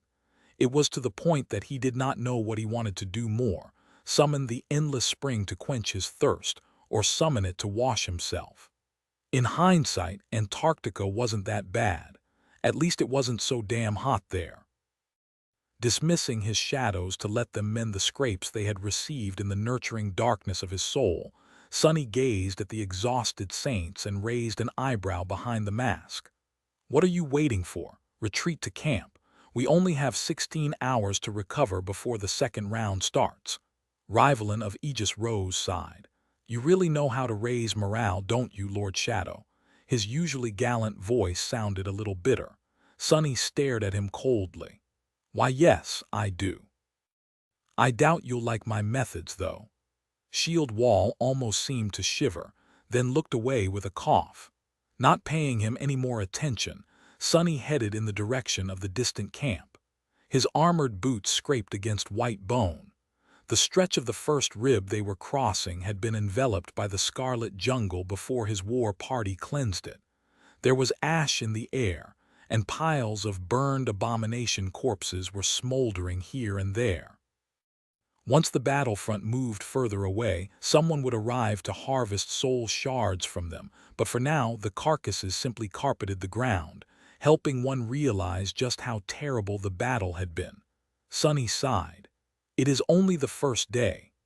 Soon they reached the line of tired soldiers. The warriors were covered in soot and dead tired, but their sunken eyes were shining brightly. For some reason. The war party was in the process of assembling into a march formation, but when Sonny and the saints approached, everyone paused for a few moments. He felt thousands of gazes wash over him like a tide, and then a deafening cheer rose above the sea of soldiers. Surrounded by a crowd of cheering soldiers, Sonny felt a cold chill run down his spine and a sudden sense of dread grasp his heart with icy claws. He almost stumbled. It was because he recognized their chant. "Glory, glory, glory." Sonny's face was hidden behind a mask, so no one could see his expression. The shadows populating the battlefield moved as he halted and gazed at the soldiers silently. He remained motionless for a few long moments and then continued walking. "Move out." His voice was colder than the frozen depths of hell. The cheer exploded in volume briefly and then died out. The tired warriors followed their general across the corpse-littered battlefield back to camp. Ah, how bothersome. Sonny did not have much to do once the war party returned to the base of the dead god's collarbone mercifully. He did not have to handle the minutiae of managing an army out of battle. He simply wanted to dismiss his mask and armor to clean himself and drink some water, but considering the nature of the Lord of Shadows, that was harder to accomplish than it should have been. In the end, he wasted some essence to step away from the camp through the shadows, refresh himself, and then come back. His soldiers had eaten and were now asleep, some in the tents, some simply on the ground. Most had dismissed the outer layers of their armors because of the heat, so there was a lot of skin in sight. It was a stark contrast to what he was used to from Antarctica, where everyone had always tried to put on as many layers of clothing on themselves as possible. Sonny studied the scene of the camp silently, then shook his head. I hate jungles. Since the Lord of Shadows did not have to sleep, he walked to the lifts and climbed some way up the slope of the collarbone to observe the distant battle. To his surprise, there was another figure sitting on the edge of the wooden platform, doing the same. It was a strikingly handsome man with a valiant profile and a thoughtful gaze. His lake-blue eyes were calm, and his glistening hair was moving slightly in the wind. Sonny almost failed to recognize Summer Night out of his lustrous armor, but that angelic beauty was hard to forget. Sir Gilead. He sat down nearby, looking in the direction where Nephi's was currently reducing the scarlet jungle to ash. Summer Night glanced at him, then turned back. Lord Shadow. The valiant saint remained silent for a moment before saying in a neutral tone, I observed your battle. Your reputation is well earned. Sonny smiled crookedly behind the mask. You're not so bad yourself. He paused for a moment and then added evenly, not as good as me, though. Sir Gilead chuckled. He raised a beaten alloy canteen, drank some water, and then looked at Sonny with a subtle smile. We'll know who's better once we cross swords. However, I hope we'll never find out. It could have been a sincere wish, a mild joke, or a veiled threat. Summer Night took his oaths very seriously, and since he had sworn allegiance to the King of Swords, his loyalty was beyond reproach. He might have had some reservations about the selfish mercenary saint. These were the kinds of people Sonny would have to fight one day if things went wrong.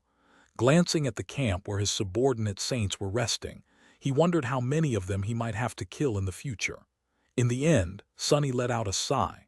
I hope so too. Chapter 1877, Secrets of the Past. Sonny glanced at the valiant man, Sir Gilead, from behind his mask. Honestly, Summer Night was not that bad. Back in the Nightmare Desert, he took Morgan away and left the rest of them behind, but before that, he had given away his most precious memories to Nephi's, hoping to help her conquer the third nightmare. He had been reluctant to abandon her and her companions, but his duty had demanded for Morgan to be saved at all costs. Sonny didn't know what to think of the man. On one hand, Summer Night was quite likable, even admirable, in many ways. He was a benevolent warrior who valued loyalty above all else. On the other hand, that devotion of his made Sonny feel uneasy. He had a personal issue with the concept, and more than that, loyalty was usually seen as a noble virtue, but considering that the subject of Gilead's loyalty was the King of Swords, was it really? What did it say about Summer Night that he had chosen to serve a lord like that faithfully? Sonny often found himself wanting to think about Sir Gilead in the same manner he thought about Horus, the zealous servant of the ruler of the Bright Castle. However, he never quite managed to draw a parallel between the two no matter how many times he tried. They just felt too different from each other. So he was conflicted. As Sonny was considering the matter, Sir Gilead looked at him once more. Can I ask you a question, Lord Shadow? Sonny shrugged indifferently. You certainly can. Summer Night turned his gaze back to the battlefield. I heard that you had refused the invitation of Clan Song. However, you did not refuse Lady Nephi's and came to fight under the banner of the Sword Domain with her. I must admit that I am curious as to why. Sonny traced his gaze and saw a white flash illuminate the world far in the distance. Nephi's was unleashing her flames somewhere out there on the battlefield. He grinned behind the mask. His voice was emotionless when he spoke. I thought that if it's changing star, she would win. Sir Gilead smiled and drank more water. She does have a habit of making impossible things possible, just like her father. Sonny raised an eyebrow. Broken Sword, you knew him, Summer Night chuckled. No, I wish I did, though. He died shortly after I became a sleeper, but before that he was somewhat of an idol of mine. A sad smile appeared on his face. I only grew to admire him more after hearing stories told by those who had met him. Many of the older retainers of Clan Valor had a good relationship with Broken Sword and Smile of Heaven. After all, they were comrades of the Patriarch's son. Smile of Heaven in particular, since she and Lord Anvil practically grew up together. He sighed. It's a shame what happened to them in the end, but they would be happy, I think, to see how beautifully their daughter has grown up. Sonny looked at him with doubt.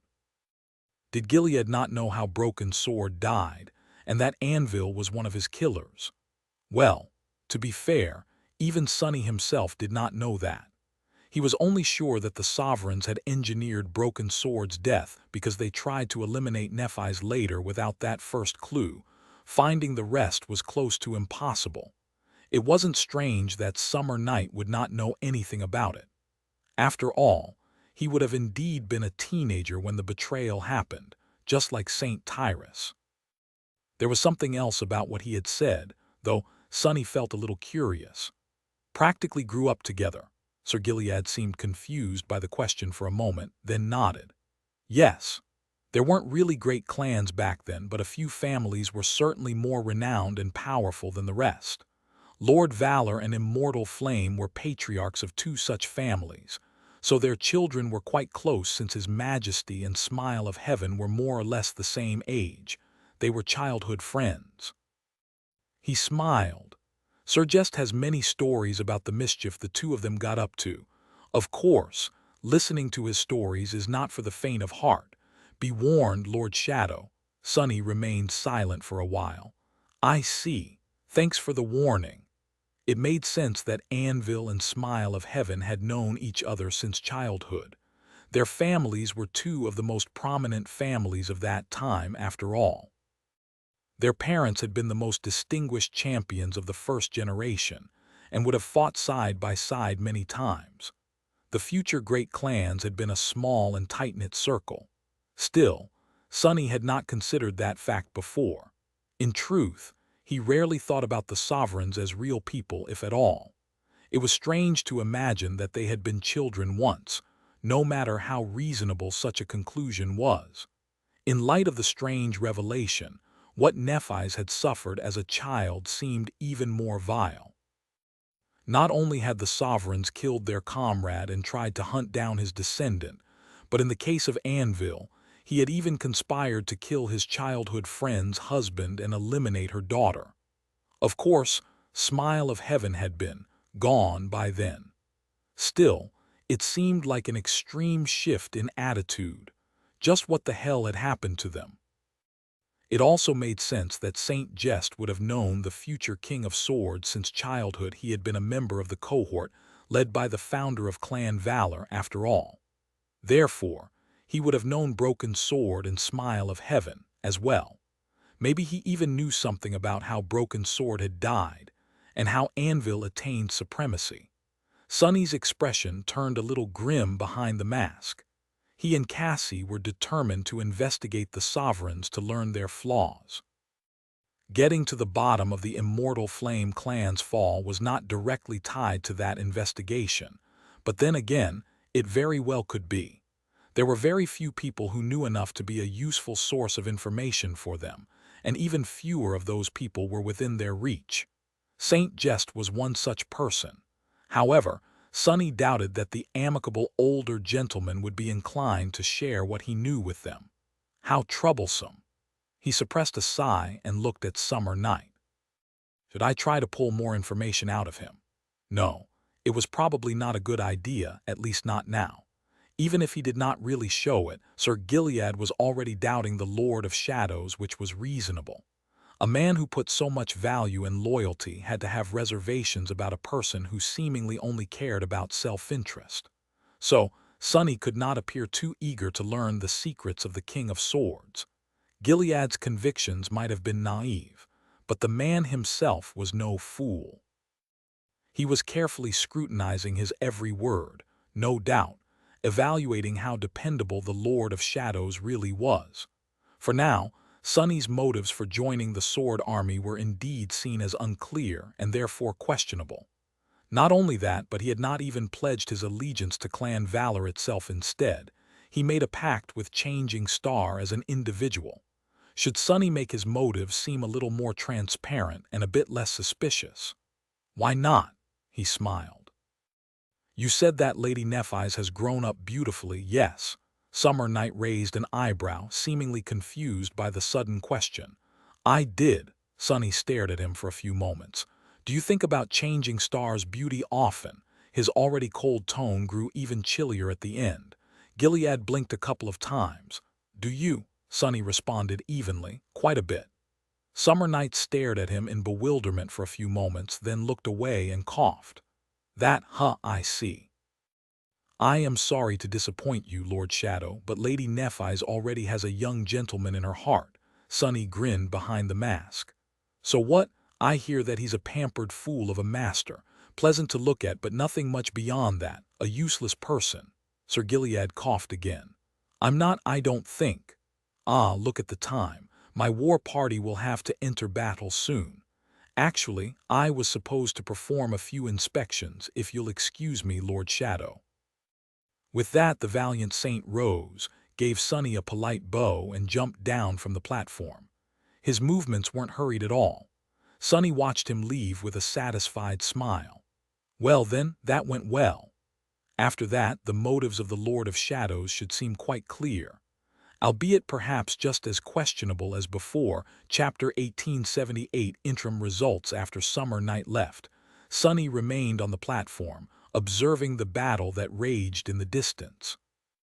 The battle was entering an especially fearsome stage, due to the fact that the expedition force was nearing one of the cracks in the surface of the first rib.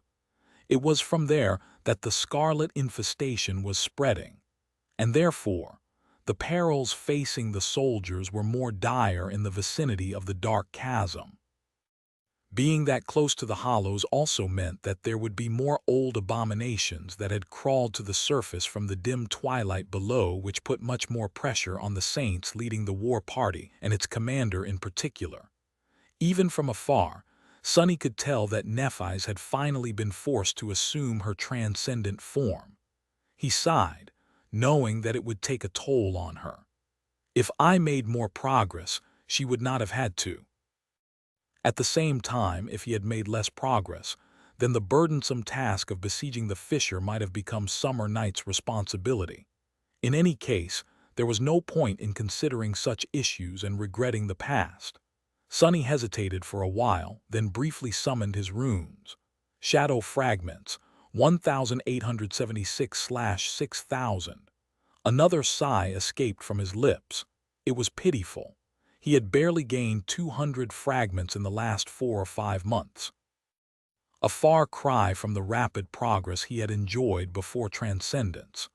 At this rate, it will take me a decade to become a Titan.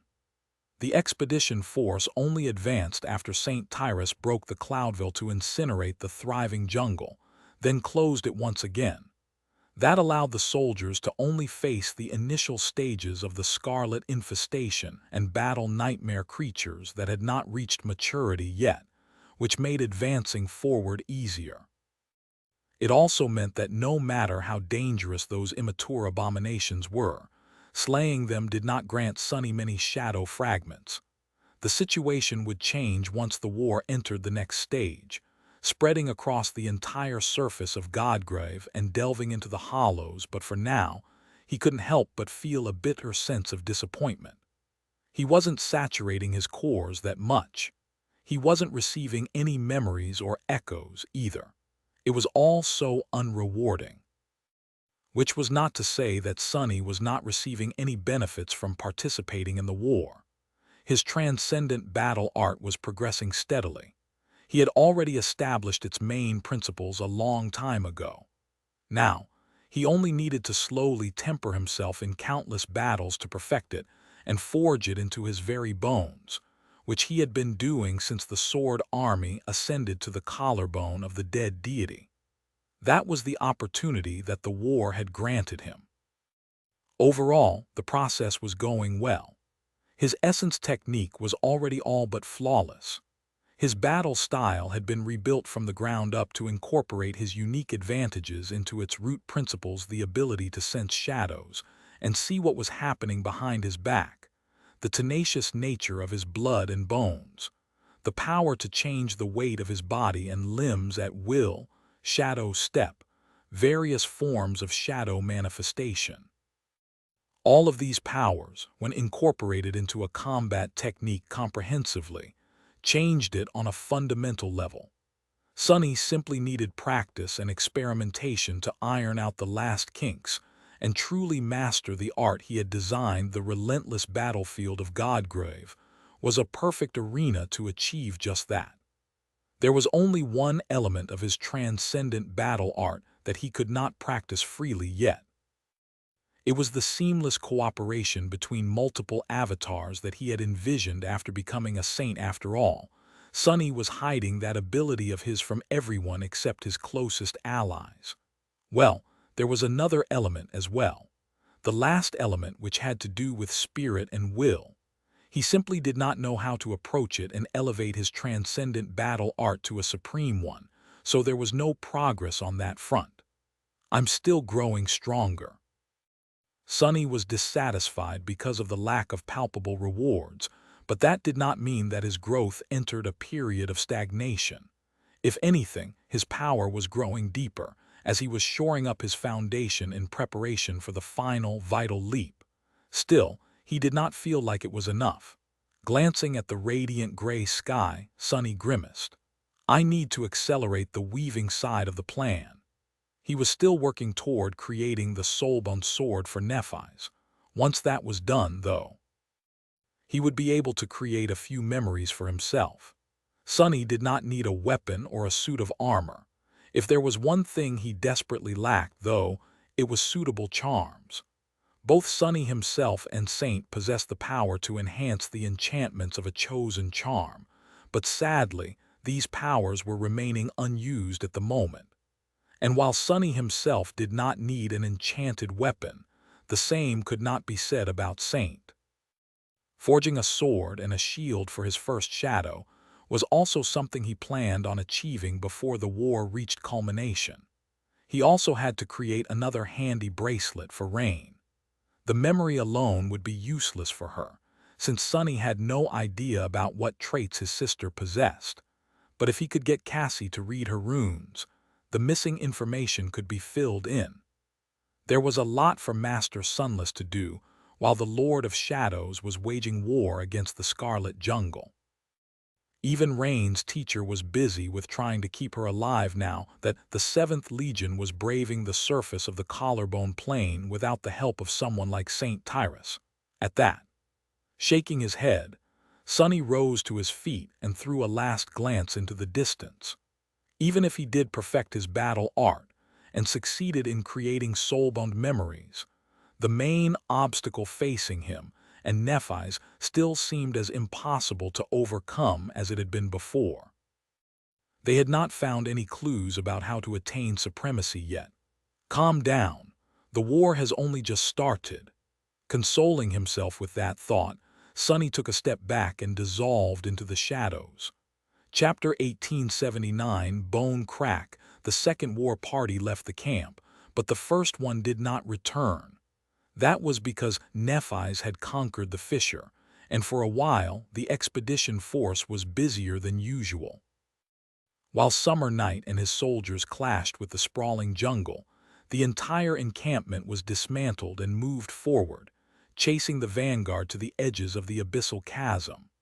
The great fissure used to look like a jagged wound on the surface of the sun-bleached bone, its terrifying depths full of impenetrable darkness. That darkness was gone now, replaced by a boiling mass of black smoke and brilliant flame. A billowing pillar of smoke was rising into the overcast sky, falling into the stormy clouds. The great bridge of vines connecting the hollows to the surface was on fire, but it was stubbornly clinging to life. New sprouts of scarlet growth were shooting out of the smoke, trying to crawl their way onto the surface of the white bone. There was a chain of sweaty soldiers positioned along the edges of the fissure, burning the monstrous saplings down before they took hold. Looking at the vermilion tendrils slithering out of the crack, Sonny couldn't help but think that they looked like fibers of bloody muscle tissue. Perhaps that was what the Scarlet Jungle truly was, the flesh and tendons of the colossal skeleton that were desperately trying to regrow and envelop its bones once again. but were burned away by the merciless sky before the dead god could rise from its deathbed each time. Over and over again, for eons. What a disturbing thought. Sonny arrived near the fissure at the head of the marching column. The camp of the expedition force was relocating here both to make building an extermination outpost around the chasm easier and to lessen the return time for the troops battling the jungle. The First War Party, which had recently finished its shift, did not have to return at all this time. He left the soldiers behind and walked to the very edge of the fissure, where a lonely figure could be seen, looking at the billowing flames. Nephis had dismissed her transcendent form and the outer layers of her armor, enduring the suffocating heat in light clothes. Her fair skin was smeared in ash and soot, with beads of sweat glistening on it like tiny jewels. He glanced into the infernal depths of the burning chasm and then turned to face her. Sonny remained silent for a moment. "Did you melt down your armor again?" Nephis looked at him with no emotion in her cold, gray eyes. Eventually, however, a subtle smile twisted her lips. "Wouldn't you like to know?" she chuckled, then shook her head. "No, I was careful. I can't keep requesting new suits of armor from the enchanters of Clan Valor. They are already quite cross with me, to be honest, in this camp. Wearing this mask, Sonny could not make Nephis delicious food and comfort her, chasing away the emotionless coldness dwelling in her eyes with the warmth of human touch and connection. However, he could at least show her that there was someone she could lean on here. Master Sunless could do the former, but only the Lord of Shadows could do the latter. So wearing the mask was not all bad in the end. He sighed, then said with a hint of envy in his voice, "Well, you are fighting great nightmare creatures every day. I am sure you will receive a durable memory armor sooner or later." Nephis looked doubtful. "Maybe, but haven't you noticed? Now that we are fighting more powerful abominations, the rate at which the spell bestows us memories seems to have reduced considerably. I am not even talking about echoes. I'm not sure I've even seen a supreme echo before except for that silver devil of yours." Sonny was surprised. "Really? I haven't noticed." He had killed some great abominations before being erased from the tapestry of fate, the vile thieving bird's spawn, Daron of the Twilight Sea. He had received a memory both times, but then again, Sonny used to be fated. Chance and probability had always been in a mess around him before. Nephis nodded. "I slowly realized it over the past 4 years, and these days in Godgrave only confirm that suspicion. Well, it makes sense. It must take more of whatever it is that the spell uses to create memories and echoes to fashion them out of truly powerful abominations. One supreme memory must be worth 10,000 awakened ones, so it is being frugal. There were 1,000,000 awakened in the world, but only 3 sovereigns. So, her conclusion made sense. Sonny still felt bitter about not being able to receive bountiful rewards from the spell, but his bitterness had been alleviated a bit. Come to think of it, it's good news for us. Otherwise, with more than a decade to prepare, the sovereigns would have been drowning in supreme memories and echoes, maybe even sacred ones. They could still possess those, but at least not a vast arsenal of them. It also made Sonny much more valuable since his knowledge of weaving was deep enough to craft supreme memories, provided he had suitable materials and a few supreme soul shards. Looking into the billowing flames, Nephis asked suddenly, "Do you remember what you felt when you received your first memory?" Sonny raised an eyebrow, surprised by the question. "My first memory? Well, if I remember correctly, I was full of indignation, because it was so useless." He paused for a moment, then added with a smile, "But after a while I came to appreciate it. In fact, I value it more with each year that passes. It might not be powerful or useful, but it is a memento of the things that I left in the past. Being able to remember is a precious thing sometimes." Sonny glanced at Nephis and asked, "What about you? What did you feel when you received your first memory?" She blinked a couple of times. "Me? Honestly, I was in no state to feel anything when I received it since it happened at the very end of my nightmare. But later, when I had time to examine it, I guess I felt humiliated, because of how glad I was to receive a boon from the spell. Nephi sighed. That memory served me well, though. I wielded it for many years, across the forgotten shore, the nightmare desert, and the underworld. It never betrayed me. These days, it is too weak for me to use, but I still cherish it a lot. Sonny remembered the memory Nephi's was talking about the dream blade very well. After all, that sword had saved his life many times. It had also tasted his blood, mangled his flesh, and caused him terrible pain in the Crimson Spire. Considering Neff's historic accomplishments, that awakened memory of the sixth tier had had a spectacular career before retirement. He chuckled. I guess we are both quite sentimental. Nephis looked at him with a surprised expression. Her sincere confusion was quite endearing. Me? Sentimental, Sonny smiled. I did not specify which sentiments make us sentimental, though bloodlust is also a sentiment, for example. Neff's expression changed slightly. Wow, the first thing that came to your mind has to do with lust. He froze, trying to think of an answer. That damned flaw. Far away, in the main camp of the Sword Army, Master Sunless stopped what he was doing as well and stared into the distance with a contemplative look. His eyes narrowed, as if he was considering something. After a while, he mumbled quietly, Dream Blade, huh? That is promising, I think. Chapter 1880. Hell March. The expedition force continued to push into the depths of Godgrave. The first rib had a bending shape, so for the first week, they were facing a literal uphill battle. Sometimes, the treacherous slope under their feet was so steep that the fallen soldiers rolled down the bloody ground, crashing into the second row of the battle formation. The unforgiving pace of the offensive was only made more cruel by the difficult terrain and the battering heat. With each passing day, the scarlet infestation was growing. The jungle was turning more nightmarish, and the abominations populating it were becoming more powerful. However, the soldiers were also growing stronger. Those of them who had yet to saturate their cores were absorbing the scavenged soul shards, and many were receiving powerful memories during the long days of slaughter. All were gaining valuable experience and growing more used to the dreadful peril of Godgrave.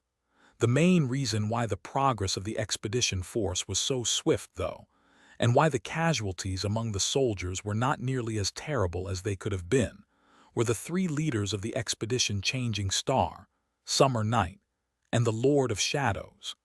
Changing Star was like a ruinous herald of annihilation. The battlefield transformed into a radiant, fiery hell when she entered it. Her cleansing flame, her incandescent sword, and her brilliant resolve were both a solace and an inspiration to the warriors of the Sword Army. Those who saw her fight found strength that they had not known they possessed and raised their swords to follow her without hesitation. More than that, the memories of those who fought by her side would be imbued with a newfound power, and all but the most fatal wounds her followers received were quickly healed by her soothing flame. The first war party was the fiercest and pushed the jungle back the furthest. Summer Night was no less radiant. Woven from light, he was like a beacon that dispelled the darkness of the abominable jungle. Seemingly knowing no fear or hesitation, he barred the path of the most harrowing nightmare creatures and cut them down both nobly and valiantly, showing the soldiers what a true knight was meant to be with his own example. His personal power might not have been as devastating as that of Lady Nephis, but his valor and martial prowess were beyond reproach. He was the most seasoned commander among the three, and led his fellow saints with the greatest measure of understanding of how to use their powers. Even though there were more transcendence in his war party than in the other two, their coordination was just as seamless, if not more so. The second war party was the most steady and stable, moving forward at a measured pace. And lastly, there was the Lord of Shadows. The mysterious saint of Godgrave was like a dark revelation for the soldiers of the Sword Army. No one had expected him to be this deadly, this ruthless, and this insidious as he rampaged on the battlefield, shifting from shadow to shadow and slaughtering the nightmare creatures of the scarlet jungle. His silent ferocity was both chilling and astounding, making his soldiers feel a sense of wary awe. He did not seem to possess a great affinity for combat, as far as his aspect went, but seemed like a personification of death despite that simply due to his lethal skill, devious intelligence, and merciless killing intent. With his three powerful echoes and unfathomable awareness of every peril facing the battle formation, the sinister saint was in no way inferior to the most renowned champions of the sword domain. The Third War Party was not the fastest, but it suffered the fewest casualties during the gruesome march. The expedition force slowly conquered the eastern first rib, moving from one fissure to another, and cutting off the sources of the scarlet infestation one by one. By the time the great elevation of the breastbone reach drew near, a small team of the strongest saints split off from the main force to escort Sky Tide of the White Feather clan to its slopes. The Cloudville parted, revealing the boundless white abyss beyond. Torrents of blinding light poured down, and the soldiers of the expedition force witnessed the unforgettable spectacle of the vast expanse of the reach being devoured by flames in terrified silence. They were far enough away from the breach in the clouds to be safe from the white abyss, but not far enough to be spared the fear of watching half of the world burn. After that, the progress of the expedition force slowed down considerably and grew much more perilous. That was because St. Tyrus had finally exhausted her essence after protecting the soldiers for more than a week. Without the aegis of her power, nothing could save them from the merciless heavens anymore.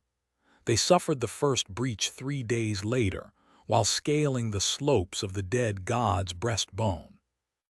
It was a short one, only lasting a few hours, but many soldiers still lost their lives and became ash, their bodies scattered by the wind. If there was one small consolation, it was that the abominable jungle and the vile creatures populating it burned with them. The Cloudville broke one more time before St. Tyrus regained her powers, to the same result. The expedition force pushed south, slowly carving a path across the vast expanse of the enormous breastbone. The soldiers were tired. The 16 hours of rest they received between having to go to battle were nowhere near enough for them to regain their vitality. The battles themselves were long and harrowing, reaping too many lives each time. The tide of nightmare creatures seemed endless, and the suffocating heat was hard to endure. Worst of all, the geography of the breastbone reach prevented them from permanently cleansing its surface from the scarlet infestation, at least now that they were pursuing a different objective. Even if an extermination outpost was established around a fissure, the jungle would sooner or later spread to it from another direction.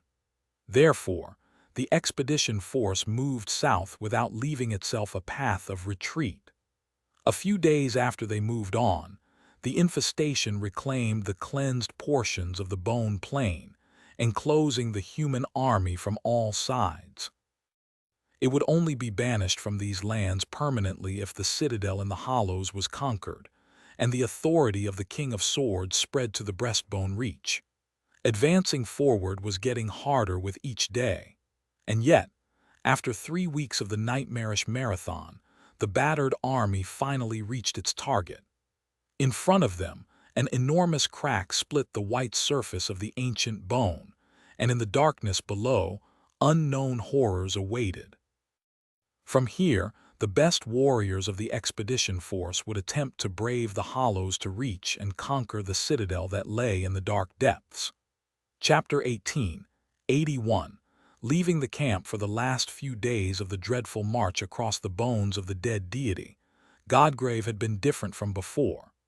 That was because the stormy clouds that always obscured the sky, suffused with blinding radiance, had finally given birth to an actual storm.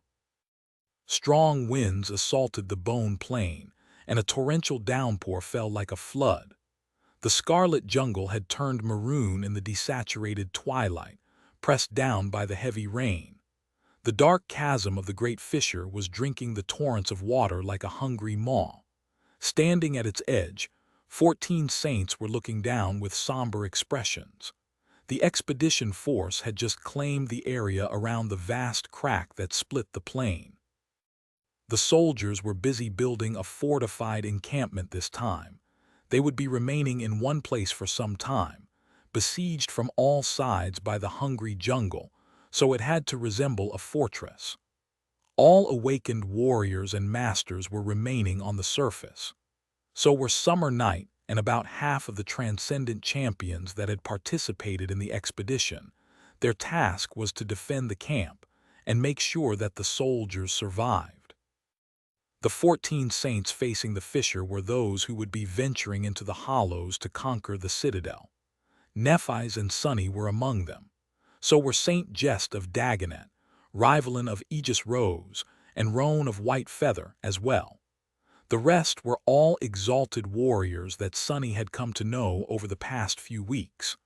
Not too long ago, this many transcendent champions would have been seen as a dire force capable of rivaling a great clan. Here in Godgrave, however, they were grim and uneasy, looking into the dark fissure with wary eyes. Saint Jest suddenly let out a soft chuckle. "I just know there's a good joke somewhere here. Let's see. There's a deep, dark crack in front of us, and we're supposed to enter it. Entering crack, damn, what can it be? It's on the tip of my tongue." The rest of the saints stared at him with silent reproach. Eventually, a beautiful woman with auburn hair, the matriarch of one of Valor's vassal clans, said evenly, "Please abstain from trying to joke or jest." The older man glanced at her dully, then looked away with a dejected mumble. "Really, now, you were much more fun as a little girl." The beautiful saint did not respond, but her glare intensified. After that, Rivalin of Aegis Rose broke the silence by addressing Sunny in his usual gallant manner. "Lord Shadow, you know the hollows better than any of us. What should we expect?" The obnoxiously dashing man had not changed at all since the first day of the expedition. The rest of them looked ragged and worn down, covered in sweat and soot, but he was clean and freshly shaven, with not a scratch on his resplendent golden armor. Even though his hair was messy and wet because of the rain, it somehow managed to look purposefully styled that way. The relationship between him and Sunny had somewhat changed, though. Saint Rivalin was much more friendly and respectful toward the Lord of Shadows now, while Sunny couldn't really dislike the pompous legacy anymore for a very silly reason. It was Rivalin's transcendent form. When Sunny first saw it, he was a bit mesmerized. Shield Wall transformed into a towering beast with 4 stubby legs and hide so tough that it looked as if he was covered with plates of heavy armor. A single massive horn protruded from the beast's nose. Longer than a ship's ram, it was the legendary rhino. As it turned out, Sunny had a soft spot for rhinos for obvious reasons.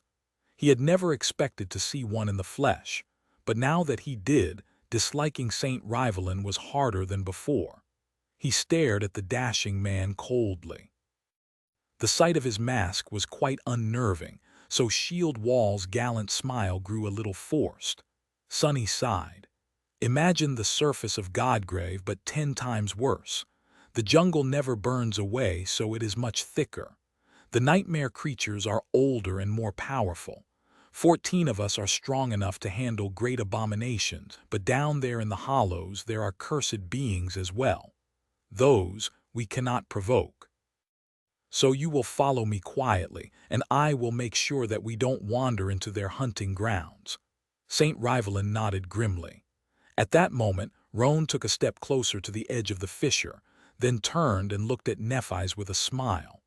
"Then, Lady Nephi's, shall we?" With that, 2 powerful wings appeared behind him. As the 2 saints in the team who were capable of flight, Roan and Nephi's were supposed to descend into the hollows first along with Sunny, who could turn into a crow. Roan's transformation had surprised Sonny as well. He had always assumed that the easygoing man would turn into a noble griffin, but in hindsight, there was no reason to think that. The griffin Echo Roan used to ride on the chained aisles, as it turned out, was a gift from his wife. It was not an ordinary echo either, but rather her aspect legacy. By now, the noble beast had reached transcendence and served as a protector of their daughter, awakened Tell. Saint Roan himself, meanwhile, could turn into a mighty winged lion. The giant creature was just as handsome as his human form was, with gorgeous white fur and enormous amber eyes. And since Sonny had designed the belated apology with the purpose of being able to accommodate a saint's transformation, the giant lion's body was usually encased in intricate armor. Saint Tyrus and Roan must have been quite a sight, soaring high in the sky together. Nephi summoned her own wings and nodded. "Let's go." With that, she jumped over the edge and plunged into the darkness. Sonny and Roan followed, and soon they saw the great hollows sprawling beneath them. Chapter 1882. Entering the hollows had undergone a striking transformation, looking very different from how they usually did. There was still a vast and hollow expanse hidden inside the breastbone of the dead deity, drowning in darkness and overgrown with vermilion jungle. Monstrous trees and ferns towered like tall hills, the thick canopy of scarlet leaves fusing into a tumultuous red sea. Great pillars of light were falling from the immense dome of white bone here and there, plunging some areas of the jungle into a dim twilight. However, there was a rainstorm raging on the surface today. So the light was not the only thing pouring through the cracks in the bone. Grandiose waterfalls flowed down into the jungle, as well, plunging into the vermilion canopy as they connected the floor of the hollow to its dome akin to foaming pillars. The jungle seemed to have come alive, quenching its boundless thirst. However, there was more water than it could swallow. Vast lakes and deep, raging rivers had formed throughout hollows, turning them into a world of powerful currents. Some of the furious rivers were wider and more abundant than most rivers in the sword domain. In fact, when the hollows were flooded, a network of them connected the interior of the titanic skeleton like a great waterway. If one dared to sail the currents, they could slip through the cracks in the walls of the breastbone, be carried by water down one of the ribs, and dive into the colossal sea that collected in the endless spine of the dead god. Luckily, that was not Sonny's goal today. He preferred to stay away from water on usual days, and he definitely did not want to have anything to do with the dark subterranean ocean resting in the gargantuan skeleton's spine. Roan and Nephi's were the first to reach ground. They landed on the shore of the deep lake that had formed below the fissure and dismissed their wings, preparing for battle. Sonny joined them a few moments later, assuming his human form. He commanded Serpent into the shape of an Odachi and unleashed his shadow sense, scanning the chaotic world around him. There were nightmare creatures nearby, hiding in the jungle. Some were drinking water, some were ravaging each other, some were brutally devouring struggling prey. There were nightmare creatures in the water as well. A few of them were already moving toward the surface, attracted by the smell of human souls. He pointed to the lake.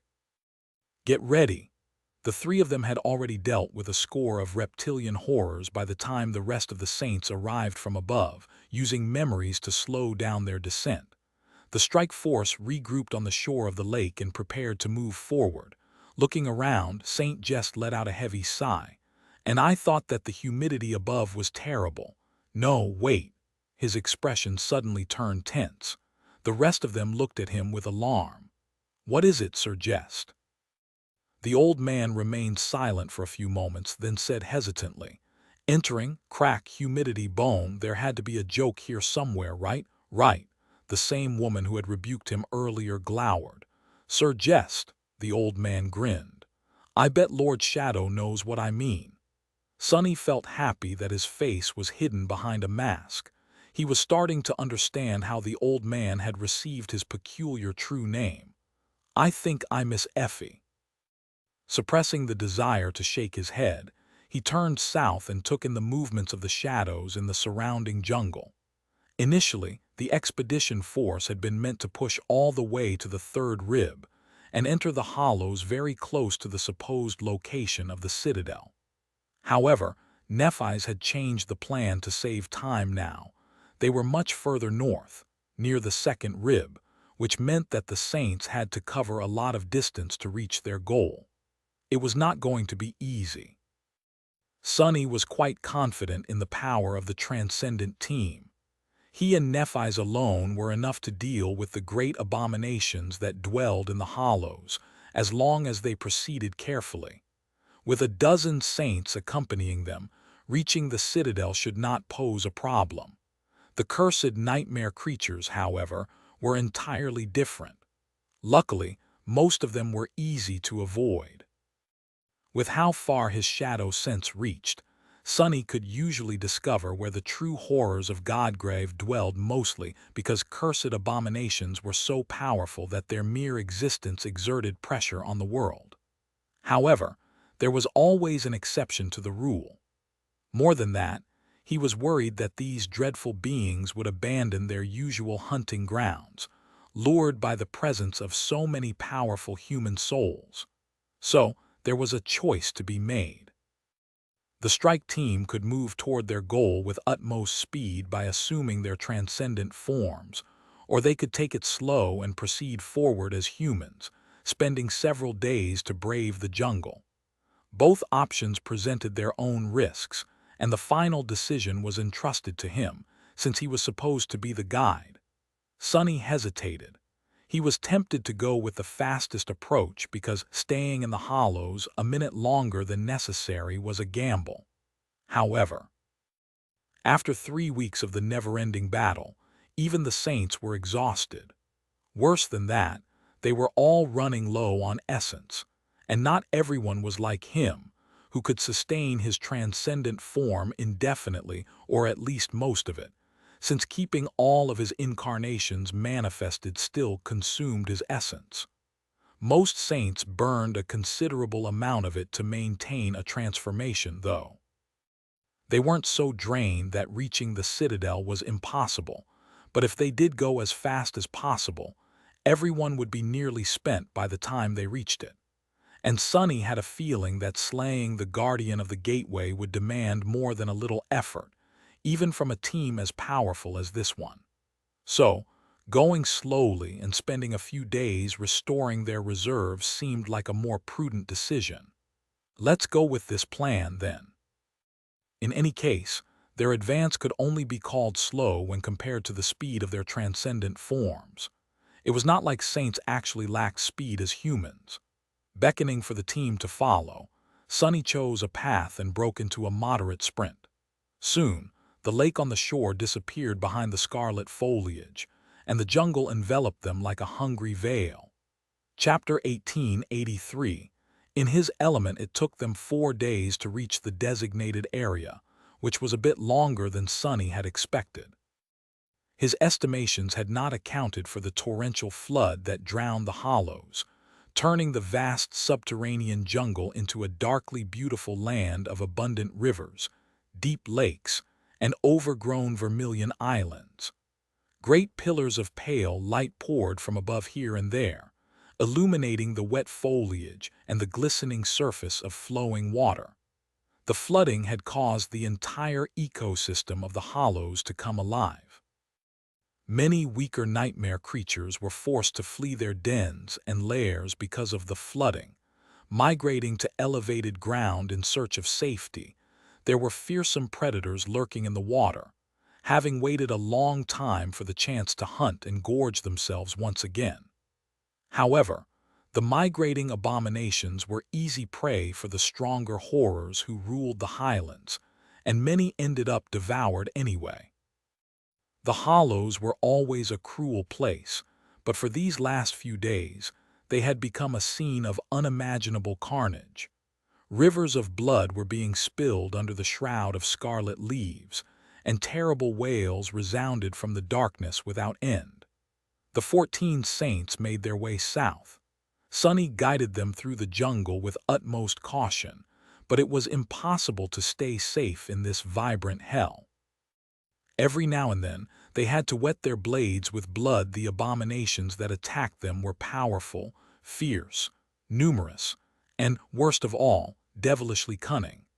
They were all old predators who had survived the unforgiving cruelty of the world above, and then spent countless years fighting for the right to exist in the twilight below. Still, the carriers of the nightmare spell were much more terrifying beasts. None of the 14 saints was weak, and together they were a force that even the dreadful dwellers of the hollows had to be wary of. The conquest force killed countless, corrupted nightmare creatures and more than a few great ones, as well, moving south with constant speed. As long as they did not encounter a cursed abomination, the saints were more than capable of contending with the perils of the ancient jungle. It was not all bad, either. Although the journey was full of peril and danger, the transcendent champions were slowly restoring their reserves of essence. That was especially true for Sunny. The surface of Godgrave was eternally bathed in bright sunlight, but here in the hollows deep darkness reigned. Surrounded by shadows, he was in his source element, and could therefore absorb spirit essence from the air. They did not sleep for the first 3 days, but then cleared a small ruin and camped there to rest and prepare themselves for the assault on the citadel. By then, the storm had passed, and the great waterfalls flowing into the hollows from the surface had run dry. The air was humid and hazy, permeated by sweltering heat. The resting saints had dismissed the outer layers of their armor, making Sunny feel quite a bit of envy. He was regretful at the fact that Serpent wasn't a titan yet. Otherwise, he could have given it a command to assume the form of the winter beast, and solved the heat problem once and for all. At least Sunny was mature enough now not to get flustered at the sight of so many gorgeous people wearing the minimum amount of clothing needed to preserve the dignity of their flawless bodies. Or rather, there was only one body he was interested in here. To his mild surprise, the mood among the saints was not tense at all. Instead, most were at ease, joking and laughing quietly as they shared food and water. A dire battle awaited them tomorrow, but these were the best warriors of the sword domain. They had braved harrowing nightmares and the perils of the dream realm to attain transcendence, so facing death was nothing new to them. Sir Jest was in the middle of telling a story, gesturing with his cane to illustrate the most important points. When I contracted the nightmare spell, my mother thought that I was simply being lazy and didn't want to go to school. Going to school was a big privilege back then. So needless to say, she was angry. That was how I ended up with a sore butt just before the first nightmare. My mom might not have been an awakened, but she really knew how to give a good beating.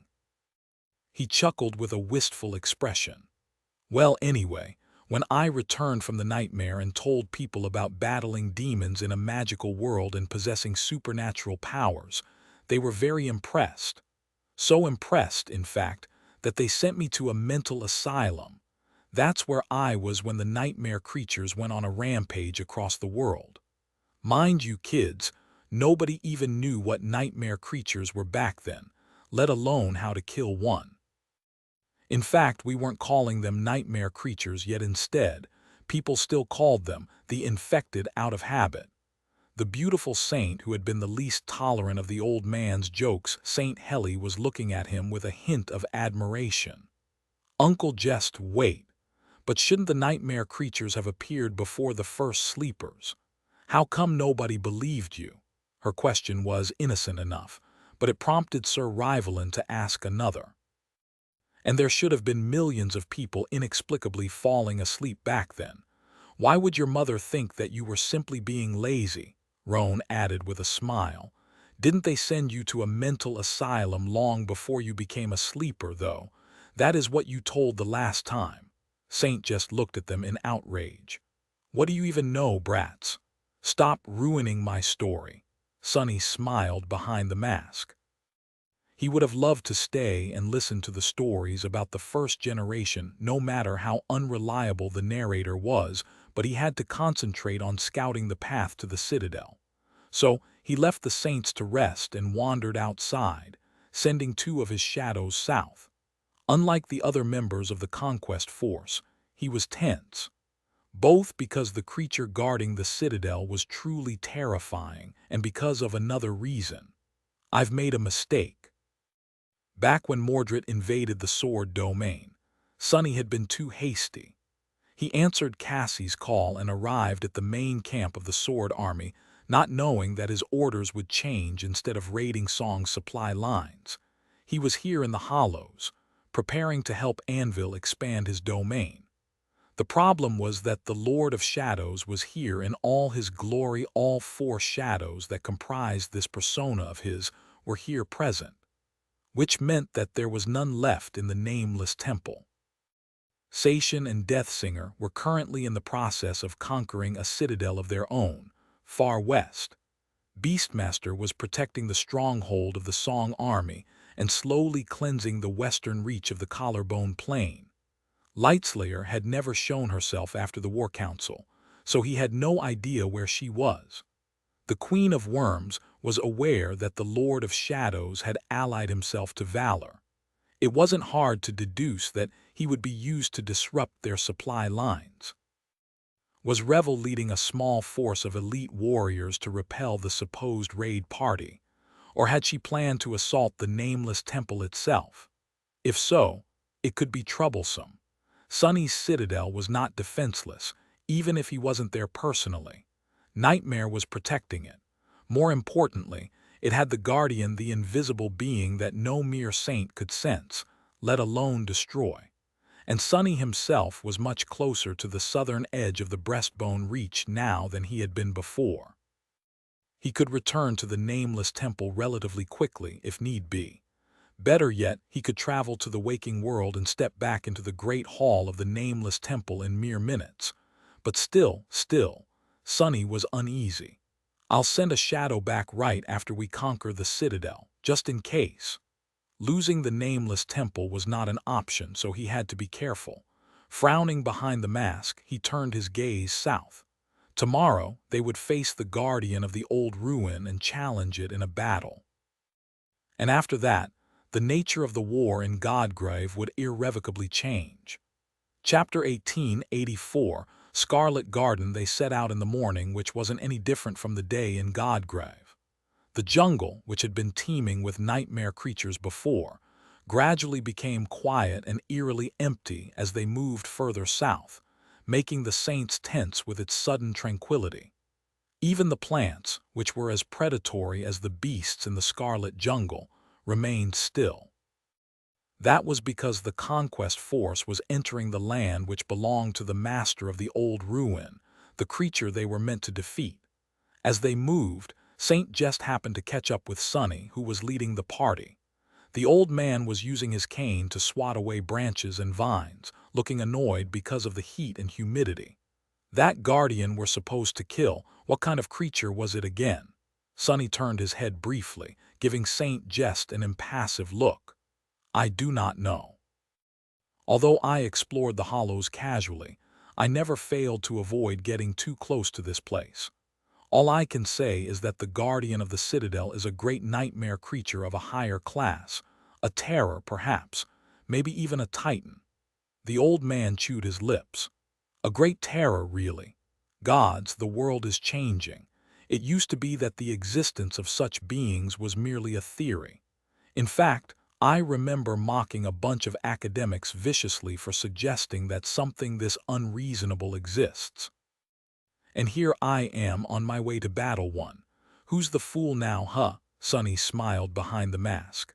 I'd say that we are all fools for choosing to face such a creature voluntarily. He paused for a moment, then added in his usual cold tone, still, what's wrong with being a fool? Saint just gave him a surprised look, then laughed. Exactly. I couldn't have put it better myself. What a poignant sentiment. Now, we just need to work on your delivery. Soon enough, the canopy of the jungle parted, and they found themselves on the shore of a vast lake. Dozens of rivers joined to form it, and even though the storm had already passed, the lake was still full and deep. At the center of the lake, a tall structure rose from the water. It looked both like a beautiful temple and a grand castle. However, that castle was unlike any other that Sunny had seen. Its walls were made out of pale wood instead of stone, not out of boards or logs, though. Instead, it was as if countless white trees had grown and fused into a seamless whole to form the shape of a towering structure. The entirety of it was one great keep that resembled a pagoda, with layers of tiled roofs, deep eaves, and triangular gables. The crimson tiles of the sloped roofs were worn and faded, but they must have been vividly scarlet once, just like the canopy of the jungle. The white temple was overgrown with vermilion moss, with vines and tree branches protruding from the gaping holes in its broken roofs and empty windows. As such, it almost looked like a vertical garden that rested in the middle of the lake. Sunny studied it with unease, but also with a sense of curiosity. He wondered what purpose that beautiful structure had served once, before the civilization that thrived in the hollows once was destroyed. Was it a sacred place where people came to worship? A stronghold to protect them from the perils of the shattered world? A logistical hub where the ships sailing to the far reaches of the hollows came to trade? Considering how many rivers connected to the lake, the latter would make sense. Or maybe all three of his theories were true, and the garden temple served many purposes while it was tended to by the ancient people. In any case, Sunny was pretty sure that Godgrave had been a part of Sun God's realm once. As such, the civilization of the Hollows would have been infected by the nightmare spell, and destroyed as a consequence, just like the civilization of the Twilight Sea. He had witnessed some of what these people had been capable of in the ruins of Condemnation. Although they had not possessed the technology and war machines of the waking world, the war god's realm, they were in many ways no less advanced than them, even superior in some regards, judging by the ingenious sorcery used to create the Usuras. Such a civilization had fallen, and now nightmare creatures ruled over its ruins. Whatever sacredness the garden castle had once contained was gone, replaced by vile corruption, and the abomination whose lair it had become would be a terrible one without a doubt. Sunny sighed and extended his shadow sense forward. Something was hiding there behind the pale wooden walls. He could feel the eerie threat of it, but not much else. Damnation. He would have really preferred if it hadn't rained and they could reach the citadel by walking. He was tired of diving into perilous lakes. There's no point in wasting time. Let's go. The saints prepared for battle. Before too long, Saint Roan assumed his transcendent form. A beautiful lion with white fur and amber eyes suddenly appeared on the shore of the lake, the vital spots on his mighty body protected in an intricate armor. Turning his enormous head, the giant beast lowered one wing and allowed the rest of them to climb onto his wide back. The only exceptions were Nephi's, who summoned her wings, and Sunny, who turned into a crow. The white lion let out a low, reverberating growl and pushed himself off the ground. A small hurricane was stirred by his wings, and he soared into the air, flying above the dark waters of the lake in the direction of the citadel. Sunny and Nephi's followed. To his surprise, they reached the distant temple safely. The lake remained still, as if there were no swarms of dreadful abominations hiding in its depths. In fact, Sunny could not sense any movement in the water at all, and yet he could swear that it smelled faintly of blood. It almost felt like someone was watching him as well. They landed on the steps that led to the gates of the ruined citadel. The saints jumped to the ground, and Roan dismissed his transformation. Nephi's took the lead and ventured forward with tense caution, holding her sword at the ready.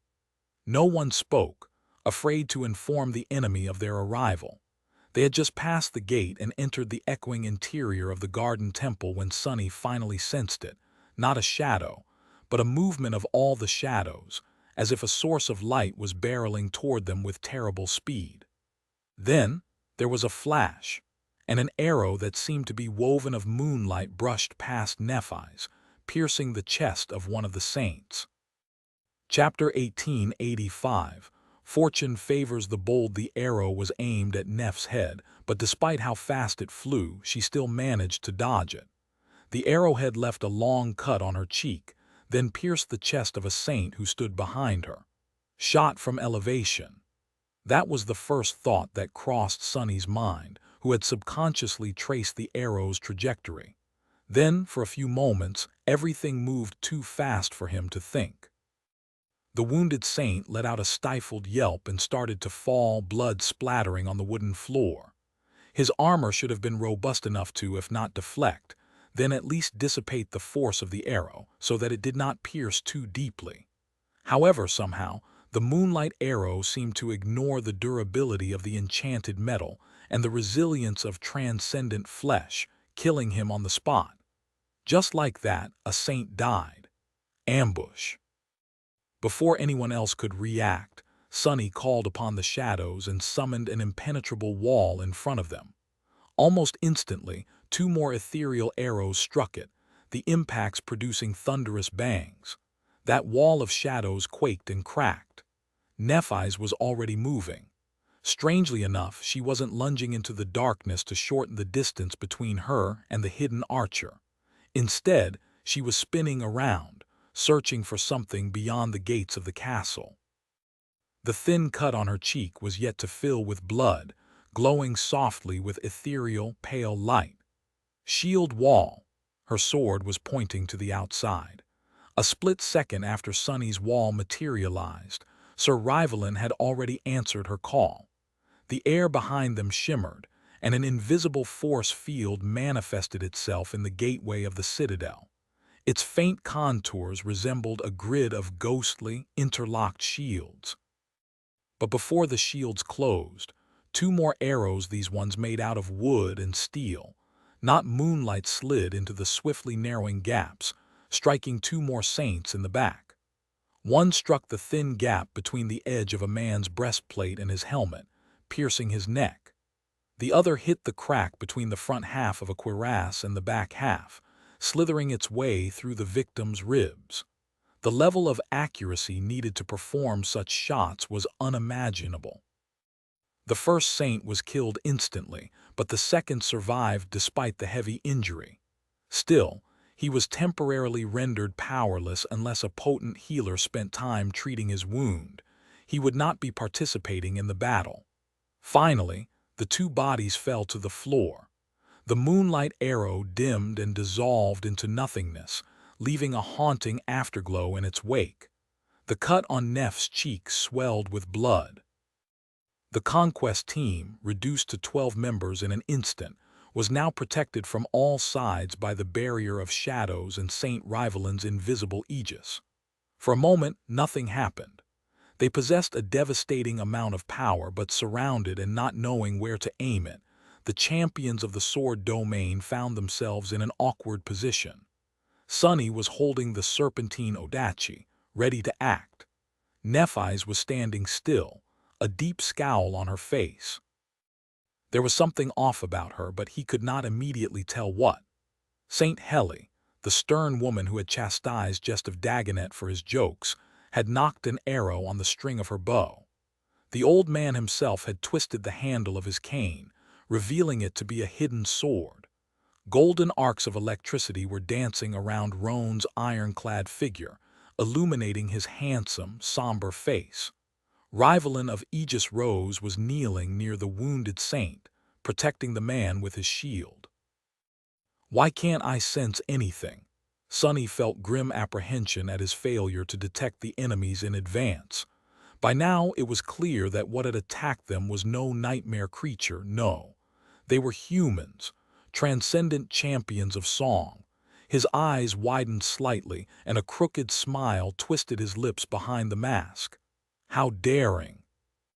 Everyone expected the leaders of the Song army, which had been losing the war at first, to concentrate all their forces on conquering the citadel on the western edge of the dead god's collarbone. After all, it was quite close to their camp, and they had.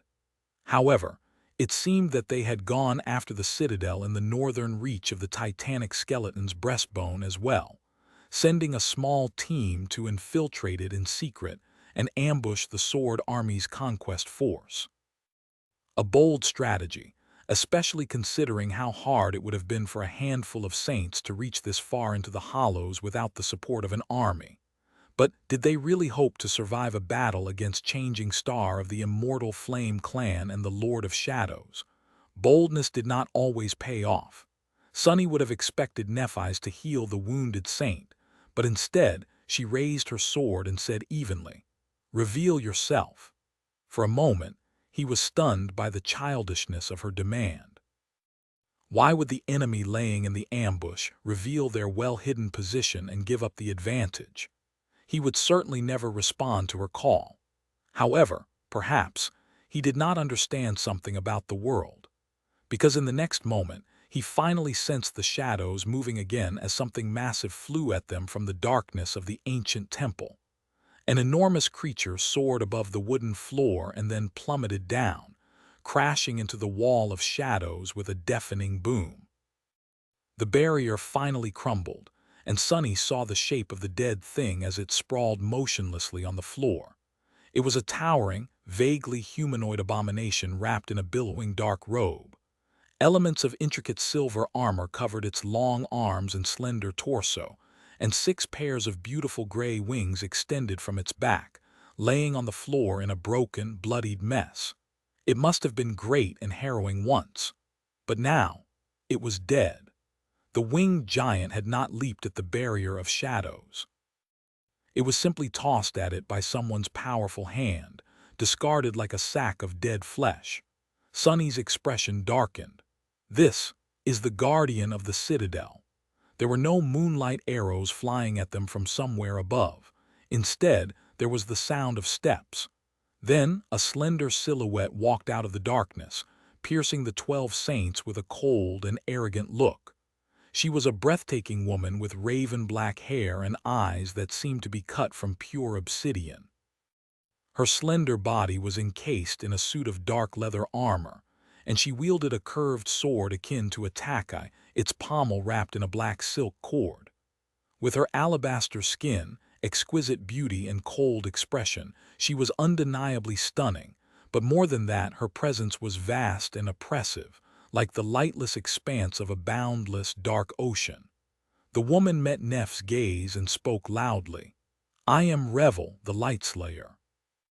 Then her alluring lips twisted slightly into a semblance of a dark, joyless smile. She pointed her sword forward and said, her voice full of aloof coldness, "Welcome to the Song Domain." And as the words left her mouth, the corpse of the Great Terror suddenly stirred.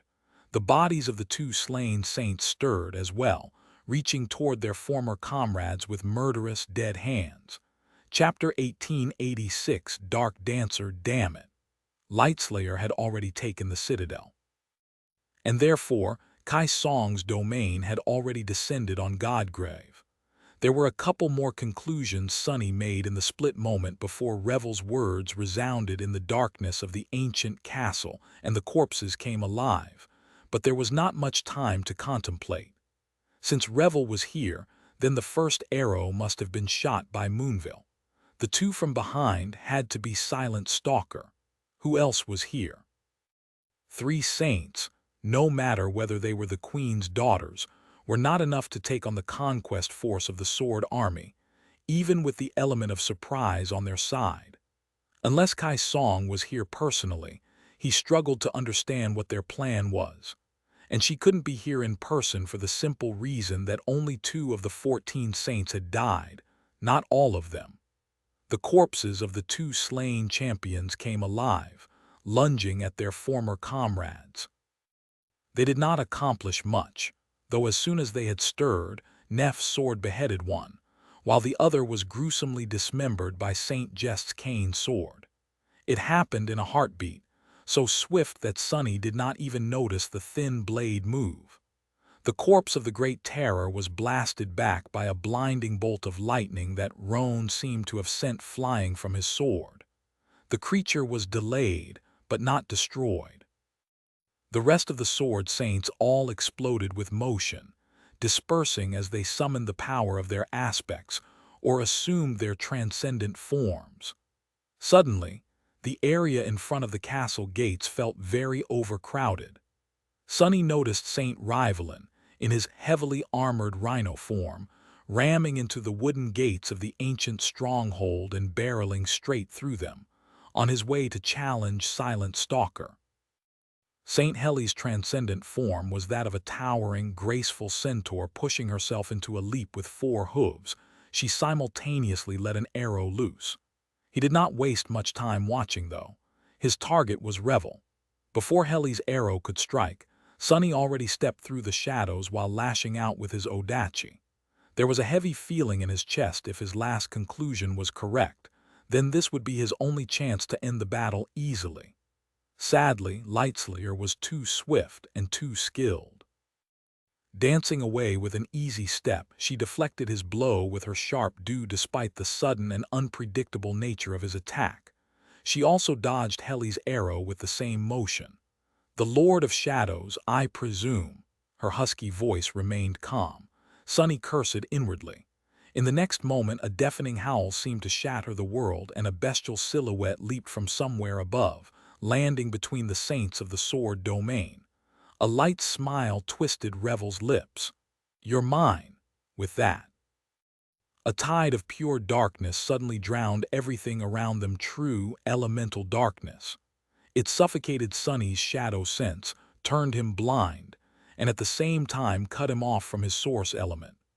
A split second later, he felt space itself become twisted around him, and suddenly the clangor of battle grew distant. It was as if he was transported somewhere else in the castle, separating him from the rest of the conquest force. He didn't know whether that was some memory Revel used, a power of another song saint, or a component of the Lake Citadel. However, he knew that wherever he was, there was someone else there with him. True darkness was the natural enemy of shadows.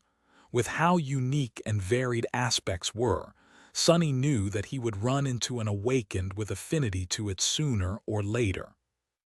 He also guessed what was happening after failing to sense the ambush and see Revel until she stepped in front of the saints of the sword domain.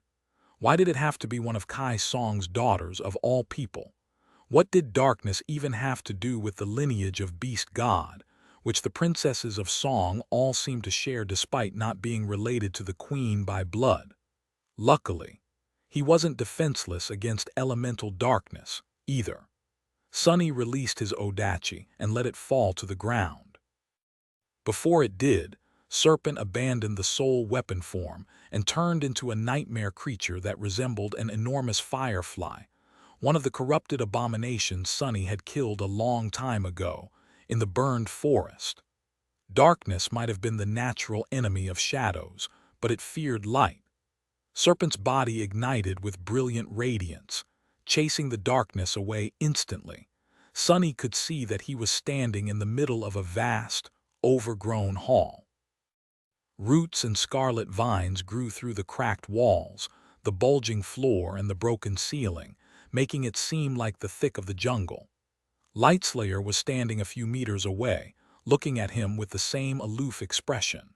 Her darkness had retreated, but it was not vanquished. Instead, it flowed around them like a dark cloud, suffocating the light produced by Serpent. For now, there seemed to be a fragile balance between the two elements, with neither being able to destroy the other. Sonny smiled behind his mask as Saint and Fiend rose from his shadows. "You didn't really think that would work, did you?" Revel studied Saint for a few moments, then nodded. "No, I didn't." With that, 2 figures suddenly stepped out from behind her. Sonny's heart grew cold. Standing on both sides of Revel, the Lightslayer, the first of Kai Song's daughters to reach transcendence, were 2 perfect copies of her. They were both beautiful, clad in dark leather armor, with raven-black hair and obsidian eyes. Dark, cold, and breathtaking, Suddenly there were three of Revel in front of him, or one Revel and her two incarnations. It was as if Sonny was looking at his own reflection. His eyes widened slightly. Reflection. In the next moment, the reflections unleashed two tides of darkness of their own, and suddenly the light was overpowered on the stone steps outside the ancient citadel. Several saints were battling the elusive silent stalker. Beyond the gates, the rest of them were entangled in a ferocious fight against three bestial monsters. One of them was Lonesome Howl, another of Kai Song's daughters. The other two were Mordred's reflections. The corpse of the dead Great Terror was also there, damaged but unrelenting. Deeper in the hall, Saint Jest of Dagonet was facing a towering gargoyle. The creature's noble face, which seemed to be carved from gray stone, bore a distant and somber expression. The old man grinned. "The Saint of Sorrow, huh?" The gargoyle lowered its head slightly. Saint Jest shook his head dejectedly. "Goodness, that girl Ravensong just had to send the dullest man in the world to fight against me. How mean!" And somewhere else, on the highest floor of the majestic castle, Nephis was surrounded by three delicate young women. Each of them had enchanting features, white hair, and beautiful eyes that seemed to glimmer with the afterglow of pale moonlight. Neph's cheek was still cut, the left side of her face painted with blood. She touched the cut briefly and looked at her fingers, frowning at the sight of blood. "Are you Princess Moonville?" All three of the young women smiled. However, only one spoke. Indeed, however, the pale radiance of her eyes slowly dimmed, turning them into two gaping windows into an abyssal, lightless void. Suddenly, the hall seemed colder, darker, and full of echoing emptiness. "I am also called the Black Moon. That name, I think, suits me better." Nephis looked at her fingers again. There was no radiance beneath her skin. The blade of her sword remained dull, devoid of incandescent light. Her wound wasn't healing. Chapter 1887. Never before a terrible battle was raging on the grounds of the mystical castle, making the citadel groan and quake. Its ancient walls were cracking, and crimson tiles were raining from the sloped roofs, falling into the surging waters of the deep lake. The dim twilight of the hollows was torn apart by flashes of blinding light.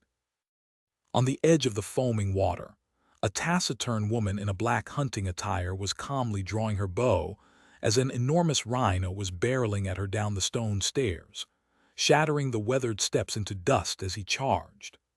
Unshaken, the woman silently released the wet string. It shot forward, leaving a string-shaped cloud of water droplets behind. The twisting arrow pierced the humid air and unerringly struck the rhino's right eye just moments before the giant beast rammed its horn through her chest. The beast was cunning, though. It shut one of his eyes just before the arrow hit. The arrowhead spent most of its destructive force to penetrate the heavy eyelid, damaging the rhino's eye, but failing to kill him on the spot. His furious bellow shook the world as blood flowed down its snout. However, before the rhino could impale the huntress on his horn, she finally moved. In the next moment, a giant black panther leaped on the charging giant, tore the tough hide on his neck and back with her claws, and soared into the air. Landing on the wall of the castle, the panther ran up its surface, then spun and pushed herself into another jump in a blink of an eye. Splinters of wood flew in all directions, and a black blur shot toward the ground, where two more saints had just emerged from the broken gates. A powerful tremor shook the entire citadel, and a devastating shockwave rolled from the darkness inside, pulverizing the debris of the gates into fine dust. The clash between shield wall and silent stalker would have been a harrowing sight for many after all. It wasn't often that two saints fought each other, or at least it had not been before the Domain War.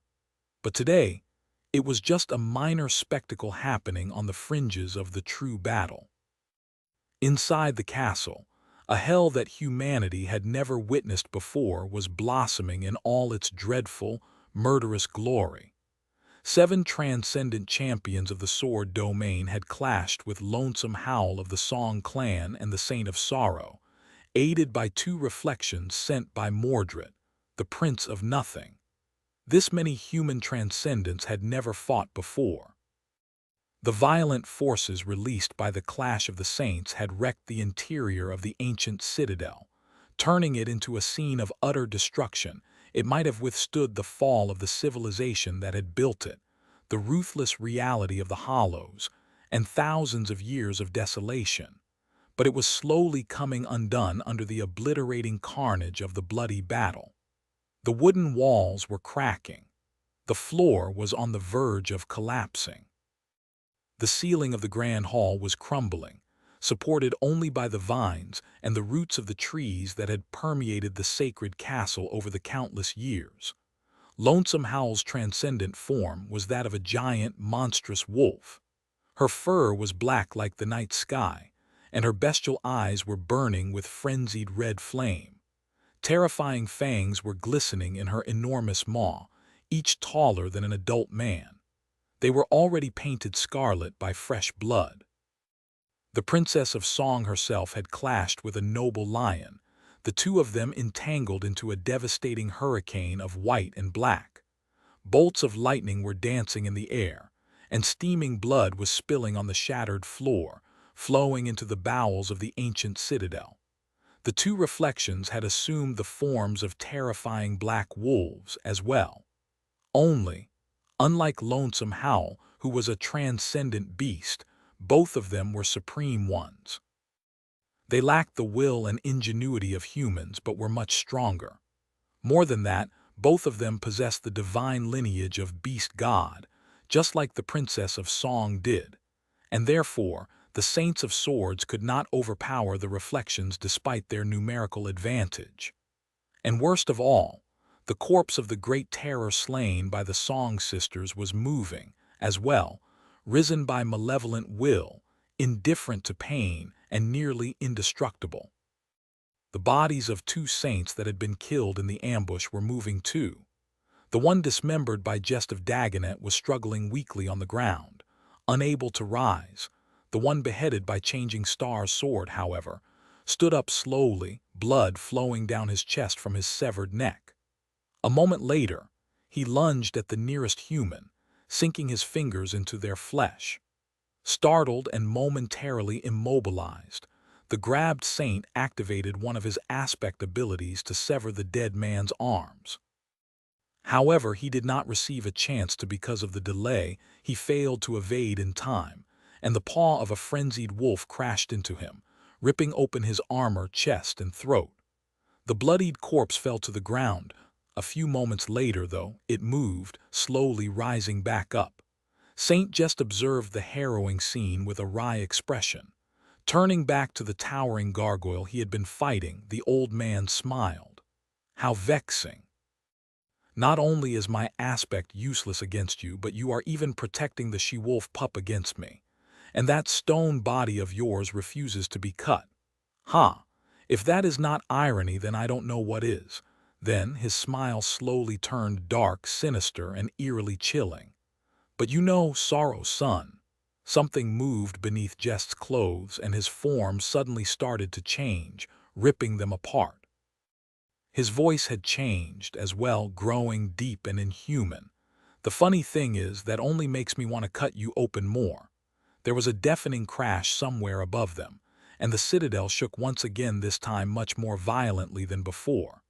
A section of its outer walls collapsed, revealing the interior of several overgrown floors. A tide of darkness spilled from one of them, followed by two falling figures. Chapter 1888. A neat trick. Sonny was troubled. Not only because he was facing Revel the Lightslayer and two reflections, separated from the rest of the group and having no clue how Nephi's was doing, but also because the familiar voice in his head was silent. "Cassie." There was no answer. Either the Song Sisters had a way to isolate those who entered the Citadel from the outside world, be it because of the Citadel itself, a mysterious facet of the Queen's domain, or some other means, or something else was happening on the surface, not allowing Cassie to split her attention. In any case, at that moment, Sonny realized that he had grown both accustomed and reliant on having the blind seer be his invisible companion. Her silence made him feel uneasy, but there was no time to dwell on that, because Revel was already attacking. The true darkness summoned by her and the two reflections had overpowered the light emanating from Serpent, drowning the overgrown hall once again. The giant firefly's body grew dim and bleak, its radiance snuffed out. Even the infernal glow of Fiend's fire was extinguished. Sonny was blind once again. He just barely managed to manifest a sword from the shadows before they were consumed by the darkness. He took a step back and moved his Odachi. In the next moment, a violent impact reverberated through his bones, and he felt a sharp blade being blocked by his own. Twisting it into a bind, Sonny calmly shifted his weight and delivered a crushing forward kick. There was the sound of soft soles scraping against wood, as if someone had leaped back, and his kick struck nothing but air. Almost at the same time, he heard an irritated growl, and a long jet of red flame momentarily pushed the darkness away, revealing the silhouettes of the fighters. Saint had moved to protect Serpent from the deadly attack launched by one of the reflections just as the hall became briefly enveloped in a dim red glow. A sharp dew sword landed on her shield, sending a powerful shockwave rolling outward and tearing the ancient roots apart. Fiend had been weakened by true darkness. As well, the jet of flame he spat failed to catch the second reflection, and it leaped into the air, delivering a flying kick to his wide chest. Another shockwave cracked the floor, and the steel giant staggered back. Both reflections looked like the darkly beautiful Princess Revel, but Revel herself was standing in front of Sonny, just a few meters away. As both of them ignored the shockwaves and the light of Fiend's flame died out, her cold voice resounded in the darkness. "Neat trick." She sounded both impressed by and indifferent to the fact that he had managed to deflect her first attack despite being blinded by the darkness. A moment later, her voice drowned in the deafening cacophony of his shadows battling Mordred's reflections. "Crap!" Sonny shifted his stance and defended his side. There was another impact, and although he prevented Revel's blade from biting into his armor, its tip still scraped against the onyx mantle, pushing him back and almost throwing him off balance. The reason Sonny was able to defend himself against the Lightslayer was simple. It was a combination of his experience in shadow dance, as well as the threefold augmentation of his shadows. He might not have had the time to glean the true essence of her battle style, but he knew enough to predict where she would attack from and how. More or less, she was too swift and powerful to be a mere saint, which meant that her aspect was granting her some kind of augmentation of her own. Still, Revel's sword was very similar to Atakai, and Sonny knew how to wield one very well. Her aspect, meanwhile, seemed to allow her impossible freedom of movement within the darkness, a trait reminiscent of the Black Knight of the ruined cathedral, whom Sonny had killed many years ago, as well as his own shadow step, in a way. In fact, Sonny and Revel even looked somewhat alike. It was not that their features were that similar. There were plenty of pale people with raven hair and dark eyes in the world. It was just that they shared a certain bleak style. After all, shadows could easily be mistaken for true darkness and vice versa. That was why Sonny could tell how she would try to kill him to a degree. He simply defended against what he himself would do. It had worked until now, but how much longer would it preserve his life? Without shadow sense, he could not peer into Revel's intentions with shadow dance. Without sight, he couldn't see what she was doing. She could betray his expectations and deliver a subpar attack just to throw off his predictions. She could gain an edge over him by simply being patient. She could even neglect him entirely and move to dispatch one of his shadows from behind first. Damn it! Sonny had not felt so powerless in a long, long time. The Citadel groaned and quaked around them. He clashed with Lightslayer a few more times, barely managing to avoid death in the barrage of insidious, lethal attacks. Her swordsmanship was stellar, and her mastery of combat was fearsome. He blocked or deflected some blows and weakened the impact of the rest Revel's sword, rattled his body and left scars on the surface of the onyx mantle, but his armor held. The sharp blade did slide into its cracks a couple of times, causing him torturous pain, but dealing little damage. That's one vile enchantment. Revel's sword seemed to infect everything it touched with a plague of potent poisons, causing unbearable pain, paralysis, wasting, and necrosis all at the same time. Blood weave devoured them hungrily, preventing any of the poisons from spreading to his heart. A cold scoff came from the darkness. "Are you even human? I can't smell your blood at all." Sonny smiled crookedly behind his mask. "Human? No, I am just a shadow. Shadows don't really bleed." Despite his smile, he was grim. Surviving Revel's onslaught was useless. The initiative was fully on her side, and his shadows were being tied down by Mordred's reflections. At least one of them had to be supreme, it seemed, otherwise Saint would have destroyed her enemy already. If this went on, he was going to lose. And then he would die. Well, not really. At least one of his shadows would be destroyed, leaving Sonny weakened and an incarnation short, but he would most likely survive. Even if all four of the shadows were killed, Sonny's soul would not collapse after all. It was fortified by soul weave. A normal human soul would crumble and dissipate if its integrity was violated too severely, but he was different. As long as at least a shred of Sonny's soul remained, it would be able to one day restore itself. However, what about the rest of the saints of the conquest force? What about Roan? What about Nephi's? He needed to think of something. A tactical shift, a new strategy. Sonny gritted his teeth. Then, he gave his shadows a mental command. A moment later, Fiend turned around, rushed blindly at the wall of the overgrown hall, and collided with it at terrible speed. The great weight of the towering devil and his supreme power caused the entire citadel to quake. An entire section of the castle's wall collapsed, and Fiend as well as the reflection pursuing him tumbled outside, falling into the distant lake. In the chaos, Serpent scurried toward Saint and leaped into the air, turning into a serpentine odachi. Saint dismissed her dark blade and grasped the hilt of the odachi with an unshaken fist. And Sonny released the hold on his avatar, allowing the Lord of Shadows to turn into one. The true darkness consumed the wild shadows, but it could not consume Sonny's own, just like he could not command or manifest the shadows of living beings. If his true body was here, he would not have been able to assume an intangible form, since there were no shadows for him to dive into. But the Lord of Shadows was a manifested avatar, therefore. His natural form was that of a shadow to begin with. So, Sonny was able to abandon the physical form without losing control of the incarnation. He had become a shadow in the depths of a sea of darkness. For a moment, there were four shadows haughty and his three companions drowning in that sea. It felt eerie and unpleasant, as though something was gnawing at Sonny's very soul. However, he could still control the avatar. So he did something that he had never tried before.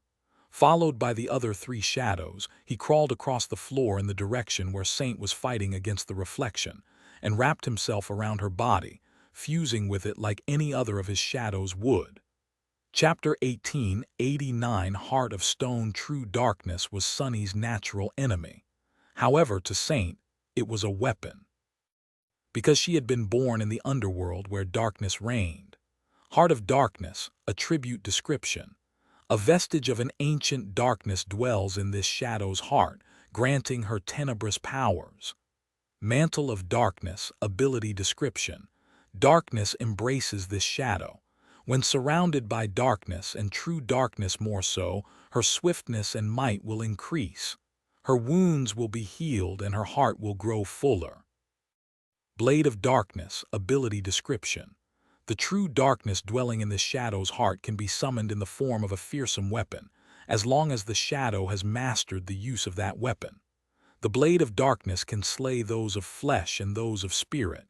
It never dulls, never falters, and never breaks. Alternatively, the darkness can be summoned to augment a mundane weapon. When Revel summoned the tide of elemental darkness, Sunny's powers were suppressed. Fiend and serpent were weakened as well. But Saint only grew stronger. There were not one but three sources of true darkness around the graceful stone, Night the Lightslayer and two reflections who had mirrored her aspect. Therefore, Saint's heart was overflowing with power. Her body was nourished by the darkness, growing stronger, faster, and more enduring.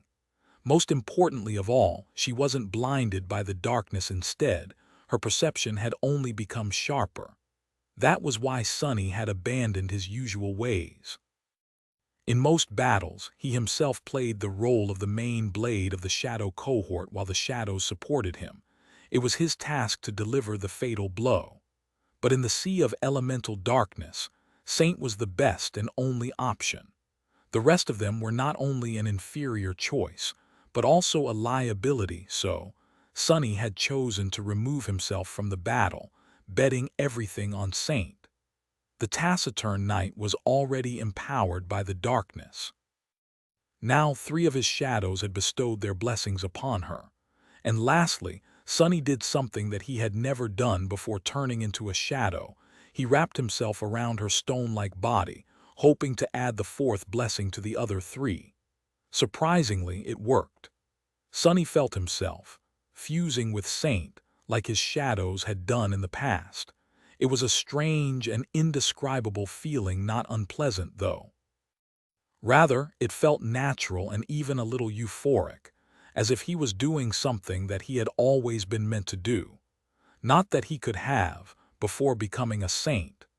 Even now, Sunny did not know if something like that would have been possible if he attempted the fusion with his original body instead of a shadow incarnation.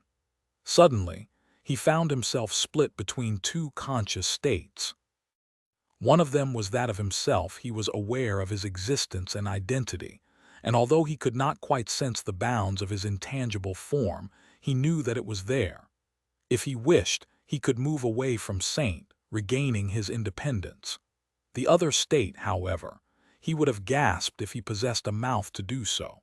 Sunny had become one with the graceful stone knight. He was not in control of her body, but he shared her perception of the world. He could feel the coolness of the intricate onyx armor where it touched his stone-like skin, the subdued depth of the great power dwelling in his flawless body, the warmth of the divine flame that burned in his chest like an eternal engine, the flow of ruby dust in his veins. He could also hear everything Saint heard, which was more than even a transcendent human could, and see everything she saw. His field of vision was somewhat obstructed by the narrow slit of the visor of his helmet, but still surprisingly wide. Everything seemed different from how Sunny remembered it, not only because Saint's eyes were not at all like his, but also because she was much taller than any human, and her point of view was much higher. Sunny could also feel the more esoteric parts of her perception, the mass of darkness that dwelled in his heart, the flow of it around him, and other things there which had no names in the human language. It was probably what Cassie experienced when she used her ascended ability and shared all senses with another being. Saint was much more similar to a human than Sunny would have expected. However, at the same time, the structure of her body and her senses were entirely alien, and would have made him dizzy if not for the fact that Sunny had already become accustomed to inhuman perspectives through shadow dance and his extensive use of shadow shell. Only this way, he was submerged into the alien point of view much deeper, further, and more comprehensively than ever before. It was quite a revelation. In any case, it was exhilarating. Sunny's own body was a well-oiled machine tempered in countless battles to be a perfect vessel for him. A pinnacle of athletic achievement, it was responsive, strong, nimble, enduring, properly conditioned, and most of all transcendent. However, Saint's physicality was something different. She was a masterpiece created by the demon of choice, after all. Her being was more solid, monolithic, and purposeful. It was a work of art as much as it was a living thing, and now its power was further enhanced both by the darkness and by the shadows. Sonny could also sense faint echoes of Saint's unshakable will. He could feel it, her calmness, her cold confidence, her pride. A hint of recognition she felt while facing Revel, because Revel was a beast spawn, and Saint had battled others of her kin in the great war of old. How strange! Sonny could not read Saint's thoughts, but he did understand something about her. It was that the memories of her past life were not entirely gone. However, they weren't entirely there either, not quite erased, but dim and faint like a distant dream. A dream that someone else had dreamt, perhaps, before she was a shadow. It was a mercy, no doubt, considering that most of those memories were tainted by the madness of corruption. As a shadow, Saint gripped the hilt of the soul serpent. The black odachi rippled and shifted its form, turning into a heavy straight sword. Then a stream of darkness flowed from under her gauntlet, enveloping the sharp blade and fusing with the Stygian steel. She turned her head and faced her two enemies, Princess Revel of the great clan's song and the abominable creature that mirrored her existence. Then Saint stared them down with cold indifference, calmly raised her sword, and struck it twice against the rim of her shield. Sharing her senses, Sonny trembled with excitement. I think I understand why she does it now. Honestly, it felt rather cool. Chapter 1890. Dark tide. Now that Sonny could see through Saint's eyes, the ravaged hall of the ancient citadel was revealed to him once again. It had changed drastically in a short span of time. The outer wall was partially missing, torn open by Fiend's charge. Splinters and debris littered the cracked floor. The scarlet vines and the roots of the trees that had protruded from the ceiling were decimated, filling the air with a sweet fragrance while they bled viscous and undoubtedly toxic sap. Everything was drowning in darkness. Before, Sonny had always seen darkness like a billowing cloud of nothingness, an impenetrable black barrier that was uniform and featureless, obscuring the world from his senses. However, now, he saw it in a new light, or rather, the opposite of light. To Saint's eyes, darkness was rich and full of nuance. It flowed all around them, its fluid torrents creating beautiful patterns in the air, moving, ebbing, changing, almost like a living creature. The dark splendor of that scene was subtle and breathtaking. Sadly, Sonny had no time to enjoy the beauty of darkness because Lightslayer was not wasting even a moment. To his surprise, Revel herself was like a part of the elemental darkness she had unleashed. When she moved, her body seemed to become one with the flow of it, dissolving into ethereal dark liquid before coalescing back into a tangible form. Because of that, she could travel to any point in the hall with such tremendous speed that it almost seemed instantaneous. The reflection, which mirrored her appearance perfectly, was the same. A movement aspect ability, or a partial transformation, Sonny did not know. A split second later, Saint was attacked from both sides. Revel was far too strong and powerful for a transcendent beast, which meant that at least one of the abilities granted her, a physical augmentation quite similar to Saint's own mantle of darkness. Although it was hard to judge, Sonny suspected that the extent of that augmentation was greater than even Effie's own potent physical enhancement. Effie's dormant ability was universal, though, while Revel seemed to only work within the bounds of true darkness. So there was some kind of balance to her unreasonably powerful aspect, at least. Of course, another of her abilities allowed her to summon a flood of elemental darkness to anywhere she was. That was quite a problem. Revel attacked from the left, while the reflection attacked from the right. Both strikes were insidious, devastating, and potent. However, Saint was undeterred. Blocking one blow with her shield and deflecting another with her sword, she easily avoided the sharp blades and took a small step while shifting her weight. Simultaneously, She bent the elbow of her sword arm and rotated her wrist, binding Revel's sword and pulling her closer.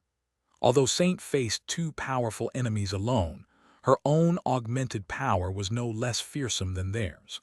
On top of that, she was much taller than both of them and possessed much greater mass. As for her skill, she wasn't called a battle master without reason. Battle master, attribute description.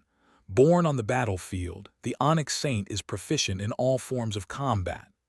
Her actions, while small and frugal, allowed her to create a little distance between herself and the reflection while simultaneously drawing closer to Revel. With their swords still entangled in a bind, she ruthlessly struck with the rim of her shield, aiming to crack open Revel's skull. Lightslayer was forced to disengage, dissolving into a torrent of fluid darkness. She instantly moved several meters back. At the same time, the reflection used the opportunity to deliver a blow to Saint's momentarily unprotected side. But the graceful knight was already bringing her shield back, pushing the enemy's blade down with its rim. The sharp dew scraped fruitlessly against the side of her greave. The whole clash took less than a heartbeat. And in the next dozen seconds, countless clashes like that happened in an unceasing succession, turning the dark hall of the ancient castle into a scene of chilling destruction. The thunderous sounds of clashing steel fused into a deafening litany. Powerful shockwaves spread in all directions, decimating what little tendrils of the scarlet infestation there were left. The ceiling crumbled, and the floor collapsed. The citadel had obviously been built from mystical materials, considering that it withstood the passage of time and countless disasters that must have befallen it in the hollows, and yet it could not withstand the violent forces unleashed by the battle. Sonny was in awe. He had never had a chance to experience someone else's battle skill so clearly, so vividly, and so intimately.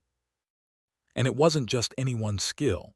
At that, it was the sublime technique of Saint herself, who was one of the most fearsome warriors he had ever met. Measured, calculated, and insidiously lethal. Solid, grounded, and explosively destructive. It was both a joy and a privilege to be exposed to such excellence without any barriers. To not only observe how Saint fought, but also feel and experience it as if her body was his own, as was her will. Granted, the actual situation was quite dire. Saint plummeted through the broken floor and landed heavily on the wooden surface of the level below, which cracked slightly under her prodigious weight. Splinters and debris rained down, and darkness flowed from above, swiftly drowning everything around. Her intricate onyx armor was battered, its surface covered by cracks in a few places. There was some ruby dust scattered across the polished surface. As well, she had received several wounds. Luckily, her wounds were able to heal faster when surrounded by true darkness, and since Revel and her reflections had generously provided copious amounts of the rare element, those shallow cuts were already healed. Her two enemies followed, coalescing from the torrents of darkness and immediately resuming their assault. Neither side had a decisive advantage while Saint was being pressed by Revel and the reflection. She was like an indomitable wall of stone-like metal. Their attacks shattered against her shield and armor, while her own blade was a lethal threat. Sadly, Saint wasn't able to harm either of her adversaries in turn. For the moment, the furious battle had reached a fragile stalemate. A few moments later, both Lightslayer and the reflection disengaged, their raven-black hair flying in the wind. Revel paused for a moment and looked at Saint, a harsh expression settling on her beautiful face. The Princess of Song remained silent for a second, then said in a low tone, "A creature of darkness, just where did that man find you?" Sunny did not have to answer, and Saint wasn't going to either. She stared down at Revel with her usual indifference, then raised her sword slightly, preparing to attack. However, at that moment, it seemed as if Lightslayer had come to a decision. She smiled coldly, and in the next moment the surrounding darkness enveloped her like a mantle. At the same time, the entire citadel suddenly shook, and a deafening sound of splintering wood reached them from somewhere high above. Chapter 1891. Negative power. Earlier, on the highest floor of the ancient citadel, Nephis was standing in the middle of a blooming garden. All around her, heavy branches leaned under the weight of scarlet flowers, and a sweet fragrance permeated the air. 3 women surrounded her. One of them was Moonville, the princess of song. The other 2 were most likely reflections created by Mordred, the estranged son of the King of Swords. Drops of blood were falling from the cut on her cheek. Nephis looked at her fingers, which were smeared in blood, with a frown. They prepared well. The current situation was troubling enough, but what dismayed her more was how thoroughly the daughters of Kai Song seemed to be informed about Godgrave and the movements of the Sword Army. Venturing into the hollows should not have been an easy task otherwise. She would not have needed an army of awakened soldiers to carve a path through the scarlet jungle. She could have simply led a team of saints on a clandestine excursion. But she had not. That was because, while saints could brave the perils of the hollows, they could not do it for long. Sooner or later, they would meet something that they could not defeat or escape from, and even if they didn't, their essence would run out, leaving them stranded in the heart of the ancient jungle. Then, they would die. Even with a guide like the Lord of Shadows, her own forces had only dared to descend into the hollows after reaching the vicinity of the second rib, and that was already a much more dangerous plan than the initial one. Knowing where exactly the citadels were located was supposed to be an advantage of the sword domain. However, Lightslayer and her sisters had reached this citadel first, and without an army.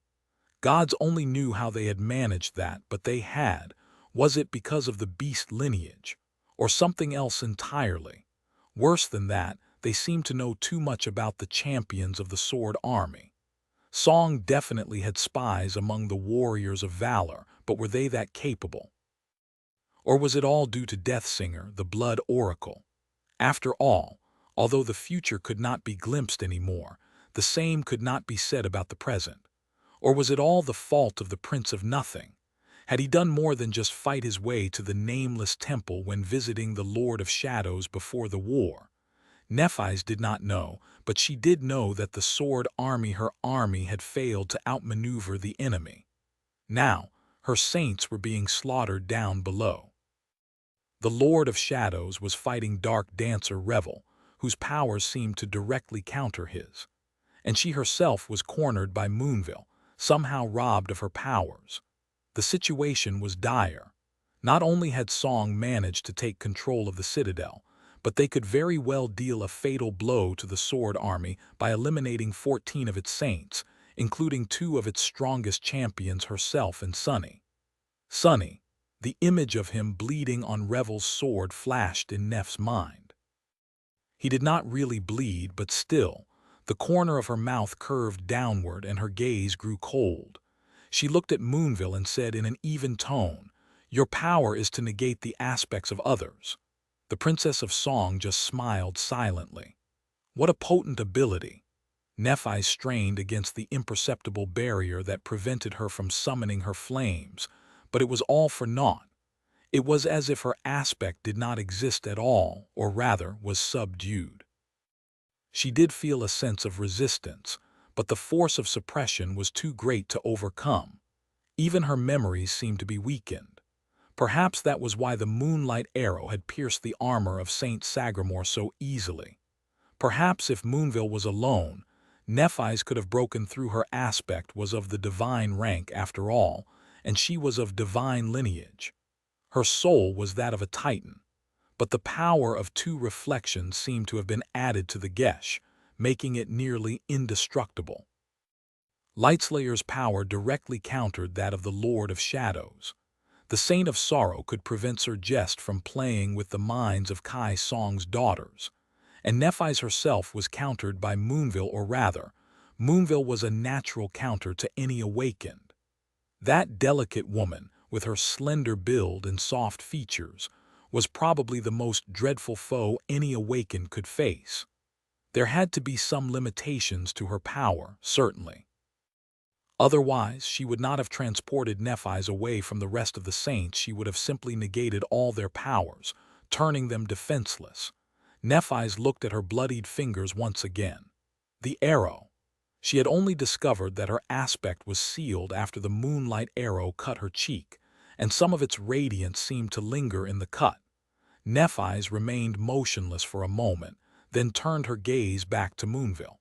"You said that the name Black Moon suits you better." The Princess of Song smiled softly. "Indeed." Nephi's took a deep sigh and circulated her essence. Her aspect was sealed, but her essence could still move. Therefore, the situation was not too dire. It could still be salvaged, because she had noticed that Moonville, Black Moon, was not using any of her aspect abilities either. So, suppressing someone else's powers must have come at the cost of suppressing her own, which meant that Nephi's was still a transcendent titan facing three transcendent beasts. Although her body was still that of a human, she was stronger and faster than most other saints. She would not lose to anyone in a conquest of pure physicality and skill. No, those reflections could have been mirroring a transcendent being, but she could feel that they were much more powerful than Moonville herself. Supreme beasts, then. It was still not impossible for her to win. And even if it had been impossible, she would win somehow anyway, because defeat was not an option. "Thank you for telling me, Black Moon." Saying that, Nephi's dashed toward the daughter of Kai Song without wasting another breath. And as she did, she burned her essence and spoke the names, channeling them into a crude phrase. In that phrase, the name of Black Moon was woven together with the name of destruction. Chapter 1892, Purity of Steel. Moonville was armed with a saber. When Nephi's attacked, her own sword, the Kinslayer, fell on it like a bolt of silver lightning. She had activated one of its enchantments, infusing the somber blade with elemental damage, and at the same time called upon the Nameless Sun and the Testament of Malice. The former gifted the mirror sword with the ability to damage souls, while the latter augmented its edge with a corrosive quality not too potent, but cumulative. Nephi's had activated the enchantments of her armor, as well. Those were mostly defensive in nature, supporting her body in its lunge. The more enchantments she used, the more of her essence would be drained. But without the demanding expenditure of her divine aspect, essence was the only thing that Nephi's had at her disposal. There was no point in trying to conserve it. All her memories were augmented by the crown of dawn, which she had worn since the Forgotten Shore. And yet, the suppressive force of Moonville and her reflections was so powerful that the memories still felt weak and impotent. It was as if her armor was made of paper, and her sword was made from rusty steel. The Kinslayer still held, but Nephi's had a feeling that she would have to request another suit of armor from the enchanters of Clan Valor after the battle was over. Sadly, they could not craft her a new body. Despite Moonville's soft appearance, she was a skilled fighter. Nephi's would not have expected anything less from a Princess of Song. Additionally, her delicate body seemed to possess fierce, bestial strength. She deflected the Kinslayer easily, shifting her weight and placing her saber at an angle that would both channel and dissipate the force of the impact. Moonville's expression was calm. However, it changed the instant the two blades met. Nephi's had barely started to construct the phrase, but it was already starting to shape the world. The blade of the saber was chipped deeply and almost shattered, while Moonville's bones almost snapped. The Queen's daughter reeled back with a stifled hiss and looked at her opponent with a stunned expression. Nephi's had no time to enjoy her shock. The two reflections were already upon her. There was a swarm of sparks swirling around her arm. The memory she was trying to summon only took a few short seconds to manifest. However, in a battle like this one, a few seconds could become an eternity. The world exploded into a whirlwind of violence. Nephi's was strong and swift, but fighting against 3 enemies was a losing affair. Neither Moonville nor the reflections were weak, and they had the priceless advantage of being able to attack her simultaneously from all directions, working together to mangle her body and end her life. All Nephis had was her swordsmanship, but that was what she knew best. Everything seemed to disappear into the melodious song of steel. Her mind was cleansed of all unnecessary thoughts, entering a state of absolute transcendent concentration. A million observations, conclusions, and calculations were being conceived in it at the same time. Nephis knew her every muscle, every tendon, every bone, every nerve. Her essence flowed and raged, enhancing her body just at the right time and in just the right amount. The length of her sword, the tensile strength of its silvery blade, the multitude of forces affecting what each impact did and how it was resolved, the movements of her enemies, and those of her own, all of it was like a complicated dance that followed a beautiful logic, and one who understood that logic could set the pace and cadence of the dance. Above it all was another, much more labyrinthine layer, the layer of skill and intent. Nephis understood them well, too, granted. Her insight was inferior to what Cassie was capable of, and Sunny seemed to be as well. But it was enough to read what the enemy would do most of the time. So she held on. Her sword was like a flowing stream of silver metal, moving so fast that it almost seemed to turn into a sphere around her. Her every step, every move were flawlessly calculated and optimal, allowing her to defend against the 3 enemies at the same time. She blocked, deflected, and evaded a suffocating onslaught of blows, preventing Moonville from making her bleed. For now, it was strange to fight without using her aspect. Nephis had almost forgotten what it was like to only rely on her trained body and her skill as a swordsman. True, she called upon her powers as scarcely as she could, always attempting to win without resorting to her aspect, but the circumstances rarely allowed it.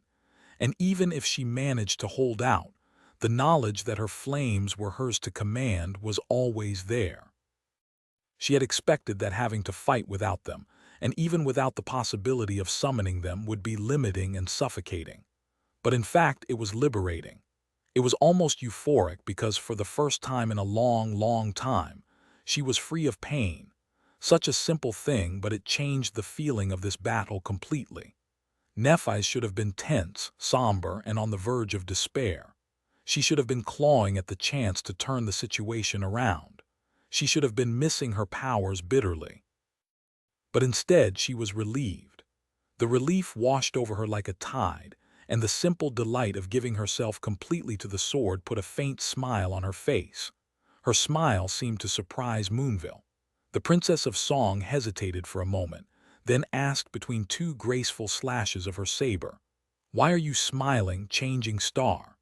Nephis blocked an attack from one of the reflections, caught another blow on her vambrace and staggered back, feeling a stream of blood flowing into her palm. Her smile did not waver. It's just refreshing to be powerless for once. With that, she released the hilt of her sword with one hand and outstretched her bloodied palm outward. At that moment, the swirling sparks finally manifested into a memory. That memory was a torch of black wood, a mass of ghostly blue flame burning in a silver cage on its top. The blue flames reflected in the placid depth of her calm, gray eyes. Chapter 1893. Child of Darkness. The garden temple standing in the middle of the dark lake shuddered, and for a moment, the dim twilight of the hollows was illuminated by a brilliant blaze of cold light. Powerful torrents of ghostly blue flame shot from the overgrown windows on the higher floor of the castle, extending dozens of meters in all directions like rays of a fiery star. The vines and branches covering the embrasures were instantly reduced to ash. For a split second, the world seemed frozen. Then, a net of brilliant cracks revealed itself on the ancient walls, and the entire top of the castle disappeared in the annihilating radiance of a violent explosion. A vast flower of blue flame blossomed above the dark lake. A cloud of burning splinters was shot outward like shrapnel, and a deafening thunder rolled across the surging water like a roar. The immense spire of the castle tilted slowly, collapsing into the flames, and then plummeted down from a great height. As the billowing mass of flames rose into the air, the trees and vines permeating the devastated upper floors of the citadel caught fire. The fire enveloped them hungrily, already spreading down. Far below, Saint stood her ground as the entire structure of the castle quaked. In front of her, Lightslayer was enveloped by a whirlpool of darkness. Her lithe body was obscured by the dark torrent, as if she had become one with it. And then something moved in the darkness. The darkness took shape, and suddenly, Saint had to raise her head to look her enemy in the eye. Revel had retained most of her human features. It was just that her beauty had become even more breathtaking. Her height had increased as well, reaching almost 4 meters. Her raven hair seemed to have grown longer, and 2 obsidian horns were protruding from her head, curving slightly. 2 black, bat-like wings grew from her back, each crowned with a sharp obsidian spike. With her flawless alabaster skin and tenebrous eyes, she was like a beautiful demon of darkness, or a fallen angel perhaps. A moment later, her hypnotic gaze flashed with sudden intensity, and she lunged forward. Her curved sword had increased in size, as well, turning into a semblance of an odachi, or whatever the equivalent of an odachi for a dew sword was. Her reflection was already enveloped in a whirlpool of darkness, as well. Saint silently dashed forward to meet the attack. Revel's sword collided with her shield, almost causing her arm to buckle. The taciturn knight stubbornly withstood the terrifying force of the impact, but it was still dreadful enough to send her staggering back a couple of steps. However, at the same moment, one of Revel's wings shot forward like a scorpion's tail, and the sharp obsidian spike or a talon, perhaps flashed above the rim of the round shield, piercing Saint's armor and her chest. It wasn't easy to break the onyx armor of the underworld, but Lightslayer's wing did so easily. The wing retreated as fast as it had struck, preventing Saint from slashing it with her sword. But the other one was already descending to sting her from the other side. A stream of ruby dust flowed from the gruesome wound on her chest, painting the onyx armor red. Saint calmly moved her shield to deflect the obsidian talon. The blow pushed her back once again, and a split second later, Revel spread her first wing as it retreated, slashing at the shadow with its edge. The edge of her wing was sharper than a sword. Saint blocked it with her sword, but a deep scratch was left on her gauntlet. Revel's sword was already flying to slide into the visor of her helmet. Her ability to use her weapon and her wings to create a seamless flood of dreadful attacks was both strange and mesmerizing, elegant like a dance and lethal like death's own embrace. Each movement flowed effortlessly into another, creating a dark and morbid spectacle. Behind them, the reflection had already finished its transformation. The demonic creatures attacked Saint simultaneously, unleashing an onslaught of attacks so terrifying that any other transcendent devil would have been annihilated in a moment. But the graceful stone knight facing them was not just any devil.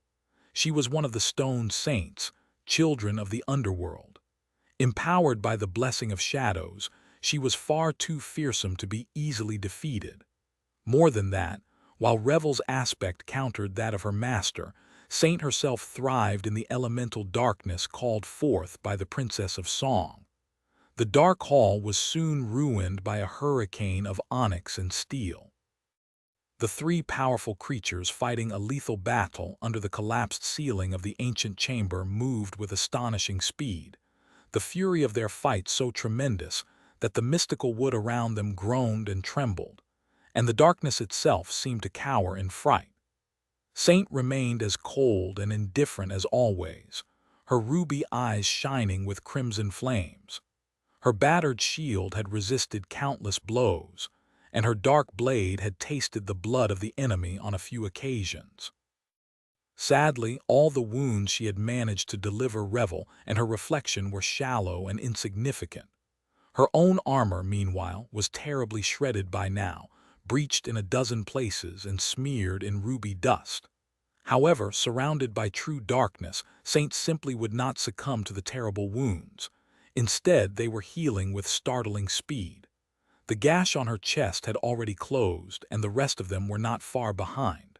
Still, she could not continue in this manner for much longer. Albeit slowly, her enemies were gaining the upper hand. The longer this battle continued, the weaker she would grow, and the greater their advantage would become. The hall was slowly filling with the smell of smoke. Making a decision, Saint strained her tattered body and momentarily pushed both creatures of darkness back. None of them moved for a short moment, gathering the strength for the next attack. Saint stared at the beautiful demoness, Revel, silently, and then dropped her battered shield to the ground. Her weapon rippled and elongated, turning into a heavy greatsword. It was as if she was abandoning all pretense of defense in favor of uncompromising offense, in favor of an indomitable will to see her enemies dead no matter the cost. The crimson flames burning behind her cracked visor shone with cold light. Chapter 1894. Mutually assured salvation. Sonny had been a silent companion for Saint, losing himself in the sensations of the furious battle. Revel was strong, too strong, even. In hindsight, he might have become somewhat arrogant after attaining transcendence, which caused him to underestimate the champions of song. Why wouldn't the first saint among the Queen's daughters be exceptionally strong? Sure, Revel had always been unassuming, avoiding the spotlight and public attention. There were no tales about her deeds or news about her achievements in recent years. In fact, Sonny did not think that he had ever seen a recording of her appearing in broad daylight. And yet, he should have been more wary of the 7 transcendent sisters, who had been raised by a sovereign and inherited the lineage of beast god. Sonny was still confident that he could defeat each of them in battle, just like he was confident that he could defeat Morgan. If not for the fact that Revel wielded power over elemental darkness as a weapon and was aided by Mordred. That devious bastard. How was he still causing problems for Sonny all the way from the shores of the Storm Sea? Luckily, Saint countered Lightslayer's aspect just like it countered Sonny's own, so he wasn't too worried, until she discarded her shield and shifted her stance. At that moment, Sonny finally sensed a hint of alarm. He remembered that stance. It was a sign that she was abandoning her usual conservative technique in favor of a savage and chillingly lethal one, which was utterly ruthless both to her enemies and to herself. The darkness was permeated by the smell of smoke. The roar of the explosion they had heard earlier must have been caused by Nephi's. She had not detonated her soul cores. It seemed otherwise. The entire citadel would have been reduced to a pile of rubble. So, the explosion must have been caused by her aspect, the sorcery of names, or both. It was a sign that she was still alive and fighting, at least. However, Sonny was struggling to understand what could have stalled her for so long. He had expected her to deal with the enemy sooner rather than later. It was all up to Saint. Stay safe. His shadow took a step forward, then unexpectedly kicked her round shield with terrible force. The battered shield shot from the cracked floor like a discus, colliding with the reflection and sending it reeling back. The graceful stone knight was already lunging at Revel. Saint ignored the obsidian talons and allowed them to pierce her armor freely. One dislodged her pauldron and tore open her shoulder. The other brushed against the side of her helmet, shattering it into pieces. Her hair fluttered in the wind, and her inhumanly beautiful face was revealed, expressionless and smeared in ruby dust. In the next moment, her dark greatsword collided with Revel's blade, threw it aside, and cleaved into her wing. Lightslayer's body was protected by leather armor, but her wings were not. Augmented by the elemental darkness, the black sword practically severed one of them, forcing Lightslayer to let out a pained groan. Pure darkness flowed from the severed wing instead of blood. But Saint was not done, no, she was only beginning. Not encumbered by the need to defend herself anymore, she had become a harbinger of death. Even if it was mutually assured destruction, her enemies were the ones being destroyed first, which put them in a difficult situation. Sunny stirred, starting to understand what Saint was doing. She slammed the crossguard of her sword into Revel's chest, pushing her back, then spun to deflect the attack of the reflection. Their weapons clashed, producing a shockwave, and Saint traded another wound with the enemy. She tilted her head to avoid being dealt a fatal blow, and the obsidian talon sank into her shoulder instead. Her ruby eyes flashed with cold contempt. Removing one hand from the hilt of the sword, she grabbed the talon, trapping it in her stone-like flesh to prevent the wing from retreating, and drove the tip of the sword through the reflection's abdomen. At that moment, Revel attacked from behind. For a few moments, the three of them were entangled in a bloody struggle, then disengaged, all bearing terrible wounds. Saint had been mangled more gruesomely than her enemies, but they had not escaped unscathed either. Sunny felt a sense of bitter rage at how hurt his taciturn shadow was, but at the same time, he wanted to laugh, because he had finally understood Saint's intention. In truth, she wasn't trying to sacrifice herself to kill the enemy he would not have allowed her to, anyway. Instead, she was betting her life on the fact that the enemy would not allow her to do so either. Saint was fighting Revel and her reflection, but Revel was only fighting a mere servant of the Lord of Shadows. If she let herself be heavily wounded, or worse yet killed, the Lord of Shadows would win. In other words, Saint could pursue the strategy of mutually assured destruction to defeat the enemy, but Revel could not, because all she would be destroying was a minion of the enemy, not the enemy himself. How devious! Had his noble, prideful Saint picked up a few treacherous tricks after following him for all these years? In any case, the battle reached a forced stalemate. The beautiful demon of darkness, Revel, stared at the battered shadow with a grim expression. After a few moments, she uttered through gritted teeth, "Damn it!" Her mesmerizing voice sounded like the song of the lightless abyss, but Sunny was more interested in the emotion hidden in that one short word. It was anger. "What are you going to do now?" Sunny wasn't sure what Revel would do, but he already knew what his next action would be, and had to act fast. So he allowed himself to be separated from Saint and quietly flowed down her arm, onto the blade of the Soul Serpent. Chapter 1895. Body of Steel. Sunny broke his fusion with Saint and glided onto the blade of the Soul Serpent, wrapping himself around the blade of the serpentine greatsword. Robbed of his support, the taciturn knight swayed slightly. However, considering how severely injured she was, that sudden sign of weakness did not look out of place. Revel did not notice anything, assuming that the inhumanly beautiful creature was simply wounded too terribly. Sunny fused with Serpent and was dazed for a split second. Being one with Saint had already been a strange enough feeling. However, becoming a sword was an entirely alien experience. Sunny had no blood, no eyes, no limbs. His body was rigid and uncompromising, forged for a single purpose: to cut, cleave, and carve, severing living beings from the concept of life. Held in the firm hand of his wielder, he was where he was meant to belong. His edge was sharp. His purpose was clear. His resolve was absolute. The difference between everything Sunny was familiar with and this adamant existence was so immense that his mind simply failed to fathom it. He wasn't even sure what part of him came from Serpent, and what part of him came from the sword. There were countless nuances he was failing to comprehend, countless layers of himself he could feel, but not understand. However, even these few short moments were a revelation. While augmenting Saint, Sunny had already guessed that fusing with his shadows could guide him to the next step of shadow dance. But now that he had become one with Serpent in its soul weapon form, he made another guess. His shadows could augment memories too. So, wouldn't his weaving undergo a tremendous improvement if he studied the memories by fusing with them as well? Was that the catalyst he had been missing in his quest to forge a soul-bound sword? These prospects were both fascinating and tantalizing.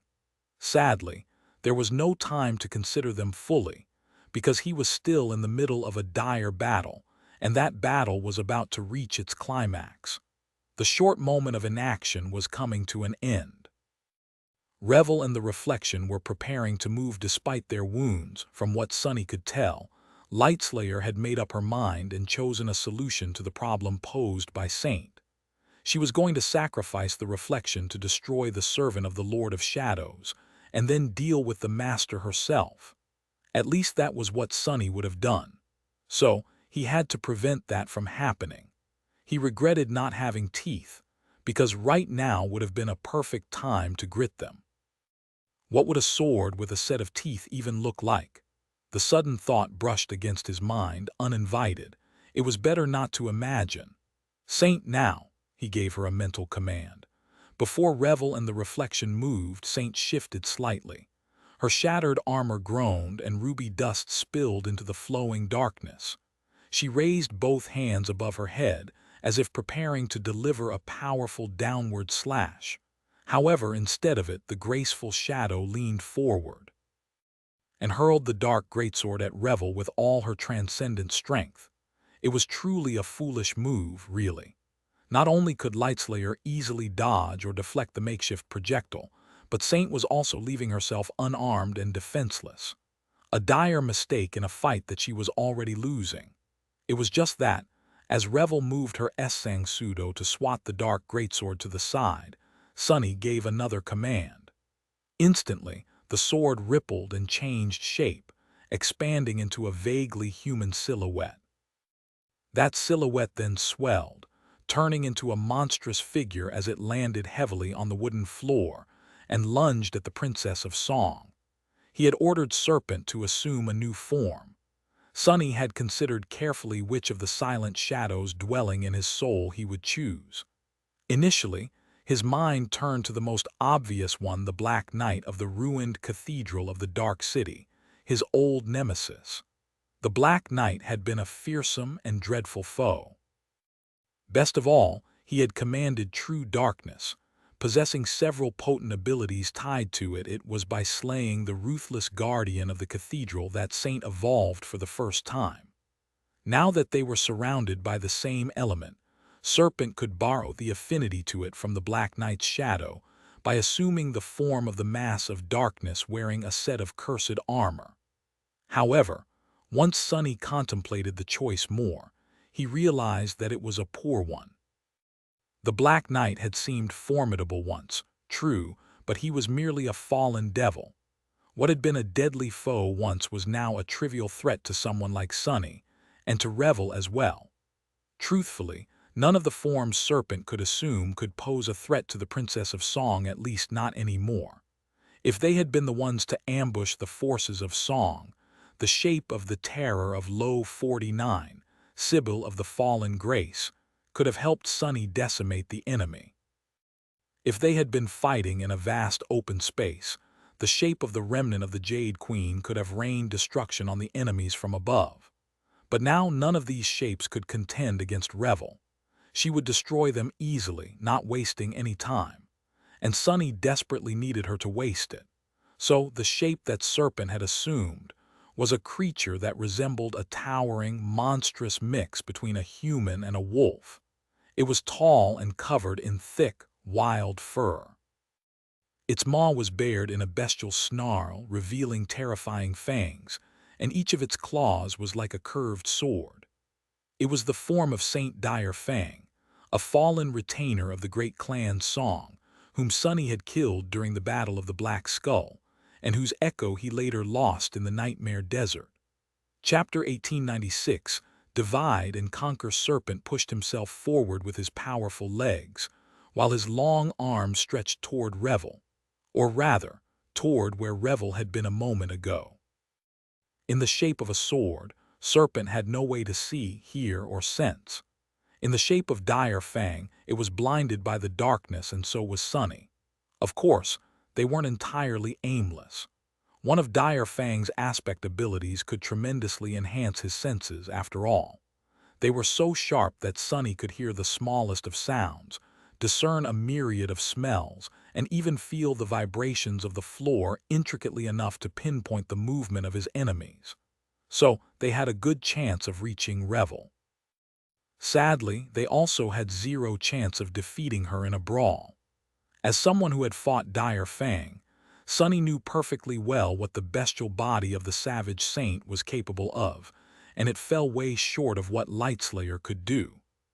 Worse still, Dire Fang's awakened ability, which augmented his physical might in proportion to the depth of wrath he felt, was all but useless when used by Serpent. The original saint had a brutal personality and an eerie measure of control over his emotions, but Serpent was not very wrathful. In fact, Sunny did not know if that shadow of his could even feel anger. Serpent had not inherited the transcendent battle art of the dead saint, either. In short, they would not be able to rip Revel apart with Dire Fang's claws. But they did not need to, luckily, because their goal was different. All they had to do was stall the Princess of Song long enough to give Saint a little room to breathe. And for that purpose, the shape of Dire Fang was perfect. Revel was strong enough, swift enough, and ruthless enough to kill another saint in a moment, especially in the depths of her whirlwind of darkness, after assuming her transcendent form. So, Sunny was not going to compete with her in strength, speed, or skill. Well, technically, he was not going to make Serpent compete. Instead, he was going to hit her with a mental attack. Not the mystical kind, but entirely mundane, which did not make it any less impactful. The fact of the matter was that even someone as powerful as Revel would be momentarily stunned if a person who had died years ago suddenly appeared in front of them. Especially if that person was someone they knew, and knew well, like a loyal retainer who had served their clan for decades.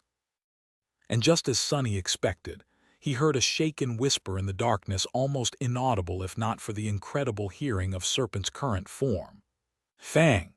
Revel might have only lingered for a moment, but that moment was all that Sunny and Serpent needed. Before their bestial body could be pierced by the deadly obsidian talon or cut down by the sharp blade, they reached the enemy. Fighting Revel while blind was not something that Serpent could do, but wrestling her at close distance, that was much easier to achieve. Sunny felt his powerful arms wrap around the body of the beautiful demoness, his claws sinking into her leather armor and piercing her skin. Then Dire Fang's massive body collided with her, sending them both crashing to the ground. Serpent opened its maw and bit down blindly, aiming for Revel's throat. However, before its sharp fangs could rip it open, two powerful hands caught its jaws like a vice, preventing them from closing. For a moment, the two of them were entangled on the floor. Lightslayer was much stronger, but Serpent managed to hold on for now. Sunny wasn't sure how much longer it would be able to resist, though. He wasn't sure that Lightslayer's obsidian talon would not pierce his shadow a split second later, either. Her remaining wings seemed to be trapped under her body, but the situation could change swiftly. Serpent was trying to tear open Revel's heart, while Revel was calmly ripping off its lower jaw. Sunny felt harrowing pain and sensed hot blood flowing down his neck. Behind them, meanwhile, the moment Saint let go of the dark sword, she ignored her debilitating wounds and dashed toward the reflection. The creature hesitated for a short moment, surprised by the sudden appearance of the bestial monster, and its immediate lunge at Revel. The reflection was a mere beast, after all. And although the intelligence of these creatures followed a different set of laws than that of nightmare creatures, it did not seem as smart as a human, or as the original mirror beast had been. The situation would have been even more desperate if the reflection was a demon, or worse yet, a devil. Then it would not have been limited to mirroring Revel herself instead. It could have mirrored Saint, or even Fiend. In any case, it missed the chance to intercept the graceful stone knight in time. A moment later, Saint attacked it in cold silence. She had not tried to manifest a sword of darkness once again, since that would have taken more time than she had instead. She simply used the onyx spikes protruding from the knuckles of her armored gauntlets. Her first blow shattered the damaged blade of the reflection. Saint did not need a sword to kill an enemy after all. She was a master of all weapons, and that included her own body. She was the one who had taught Fiend hand-to-hand combat, and the student did not surpass the master yet.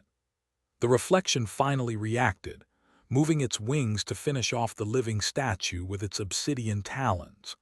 But Saint had fought this demonic form for long enough to learn its strengths and weaknesses. She closed in, coming almost face to face with the beautiful creature. Revel's wings were utterly deadly, but their structure dictated a certain effective range once someone was too close to the Princess of Song, hiding behind her body. The lethal talons could not reach them anymore. While Serpent and the true Lightslayer were crashing into the ground, Saint dodged the reflection's claws, calmly caught its second hand between her right arm and her body, and then sent her left hand flying forward. Her aim was the creature's abdomen, which she had pierced with her sword before. There the armor was broken. The skin of the reflection was cut as well, and so were the adamantine muscles beneath. Saint looked up at the stolen face of the supreme beast with cold indifference. The crimson flames burning in her eyes flashed menacingly, turning deeper and darker. In the next moment, her armored gauntlet penetrated the terrible wound. Awash in blood and flowing darkness, she mercilessly thrust her arm deep into the body of the creature, bending it at the elbow to reach into its ribcage. Her armored fist closed on what should have been the reflection's heart. In the next moment, there was a quiet, melodious sound, as if an immense pane of glass was shattering somewhere close, but also far away. Chapter 1897. Above and below the top floors of the ancient castle had been destroyed, torn apart by the devastating explosion. The floors below were an inferno of raging flames and billowing smoke. Scorching heat permeated the suffocating darkness, and burning walls were crumbling as they fell down into the surging waters of the distant lake. In that hell, someone coughed hoarsely, and a pile of debris suddenly moved. A delicate woman threw aside a smoldering support beam that weighed several tons and slowly rose to her feet, her beautiful face smeared with ash. At almost the same time, another figure rose from the floor, looking around with cold intensity. It was a young woman with silver hair, wearing a severely damaged suit of lustrous armor. In one hand she was holding a silver sword. In the other, a broken black torch was dissolving into a whirlwind of white sparks. Neff's ivory skin was just as pristine as it had been before. Moonville's body, however, was covered in gruesome burns. She let out a pained hiss and staggered slightly, looking at Nephi's with a tortured grimace. Eventually, her lips parted. "You are a shaper." Moonville's voice was full of barely contained shock. It was commendable that she knew about shaping and managed to recognize it after all. There were no true practitioners of that extinct sorcery left in modern day, at least none that Nephi's knew of, apart from herself. She took a step in Moonville's direction, preparing to lunge into an all-out attack. Barely. Time was short. Nephi's had indeed invoked the true name of fire and woven it into a simple phrase to cause the powerful explosion. Her own aspect was suppressed, so she had used the black torch as the source flame. The result had exceeded her expectations, but it was not nearly enough to win the battle. Nephi's had escaped the explosion mostly unscathed, since she was all but immune to all kinds of fire except for her own. The reflections would be relatively fine, as well they were far too powerful to be destroyed by a mere conflagration. So she had only a few precious moments to deal with Moonville. Moonville, meanwhile, had suffered the most damage, not only because she was a mere transcendent beast, but also because Nephi's was still burning her essence to channel the true name of destruction. Invoking it demanded a lot from the Shaper, but it was worth it for a killer like her. Calling upon destruction did not summon a bolt of lightning from the heavens to smite her enemies, and it did not crush them like a shockwave either. Instead, the result of invoking that true name was insidious and subtle. Nephise had not been falsely modest when she answered Moonville's question. Her mastery of shaping was indeed rudimentary and devoid of nuance. She had fathomed a fair deal of names thanks to Anank's lessons and her aspect legacy, but the ways she could channel them were crude, and her phrases were primitive. Still, even on her lips, the true name of destruction was a fearsome instrument. If she simply channeled it without much guidance, her attacks would become more destructive than they were supposed to be. If she connected it to an enemy's name, and more so their true name, then the enemy would become cursed, as if a mystical hex had been placed on them. Every cut they received would be deeper, and every blow they endured would bruise more. That was why Moonville had suffered the most from the explosion. It was as if the world itself was being reshaped to destroy her. Such was the power of shaping the power to bend the world to one's will. Perhaps it was because Nephise had been stripped of her aspect, becoming powerless for the first time in many years, that she saw shaping from a new perspective in that moment. Will. As Nephise attacked, a sudden thought surfaced in her mind. Wasn't that the essence of supremacy, to force one's will upon the world? She was commanding the flames, and she had placed the spell of destruction on Moonville. Both of those things were bending the world to fit her desires. Of course, she was not achieving that with her own will. Instead, she was using the sorcery of names as its conduit. But was there maybe a hint to the path she had to tread in order to attain supremacy in the miraculous power of shaping? Before Neff's sword could even reach Moonville, there was a booming crash, and one of the reflections tore through a burning wall, its saber slicing the adamantine wood like paper. Nephise had lost her torch, but they were surrounded by fire now. She was still channeling its true name, so she exerted her will and made the scorching flames swell and descend upon the creature, barring its path. Trying to defeat Moonville and two supreme beasts was not a safe bet. So, Nephise had chosen the most promising strategy to disregard the reflections and aim to eliminate the weakest link, the Princess of Song, at all costs.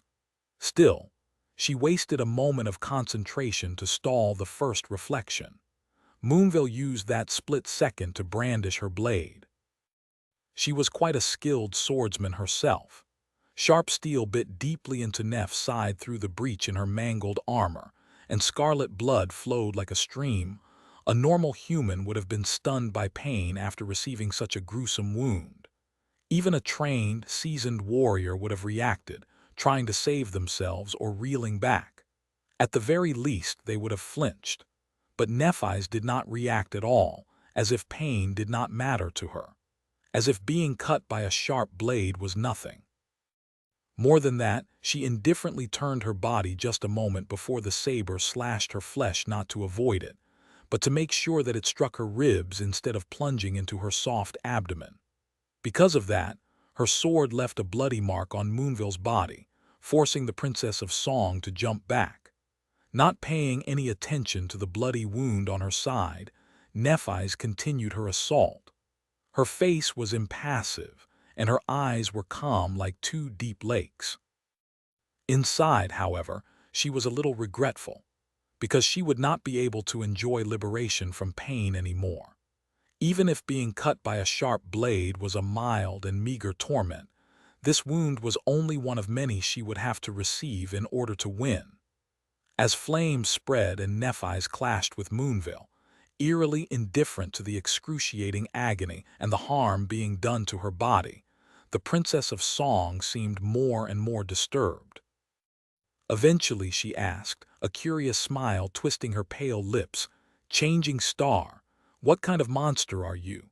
Nephise brought her sword down and said in her usual even tone, "Monster."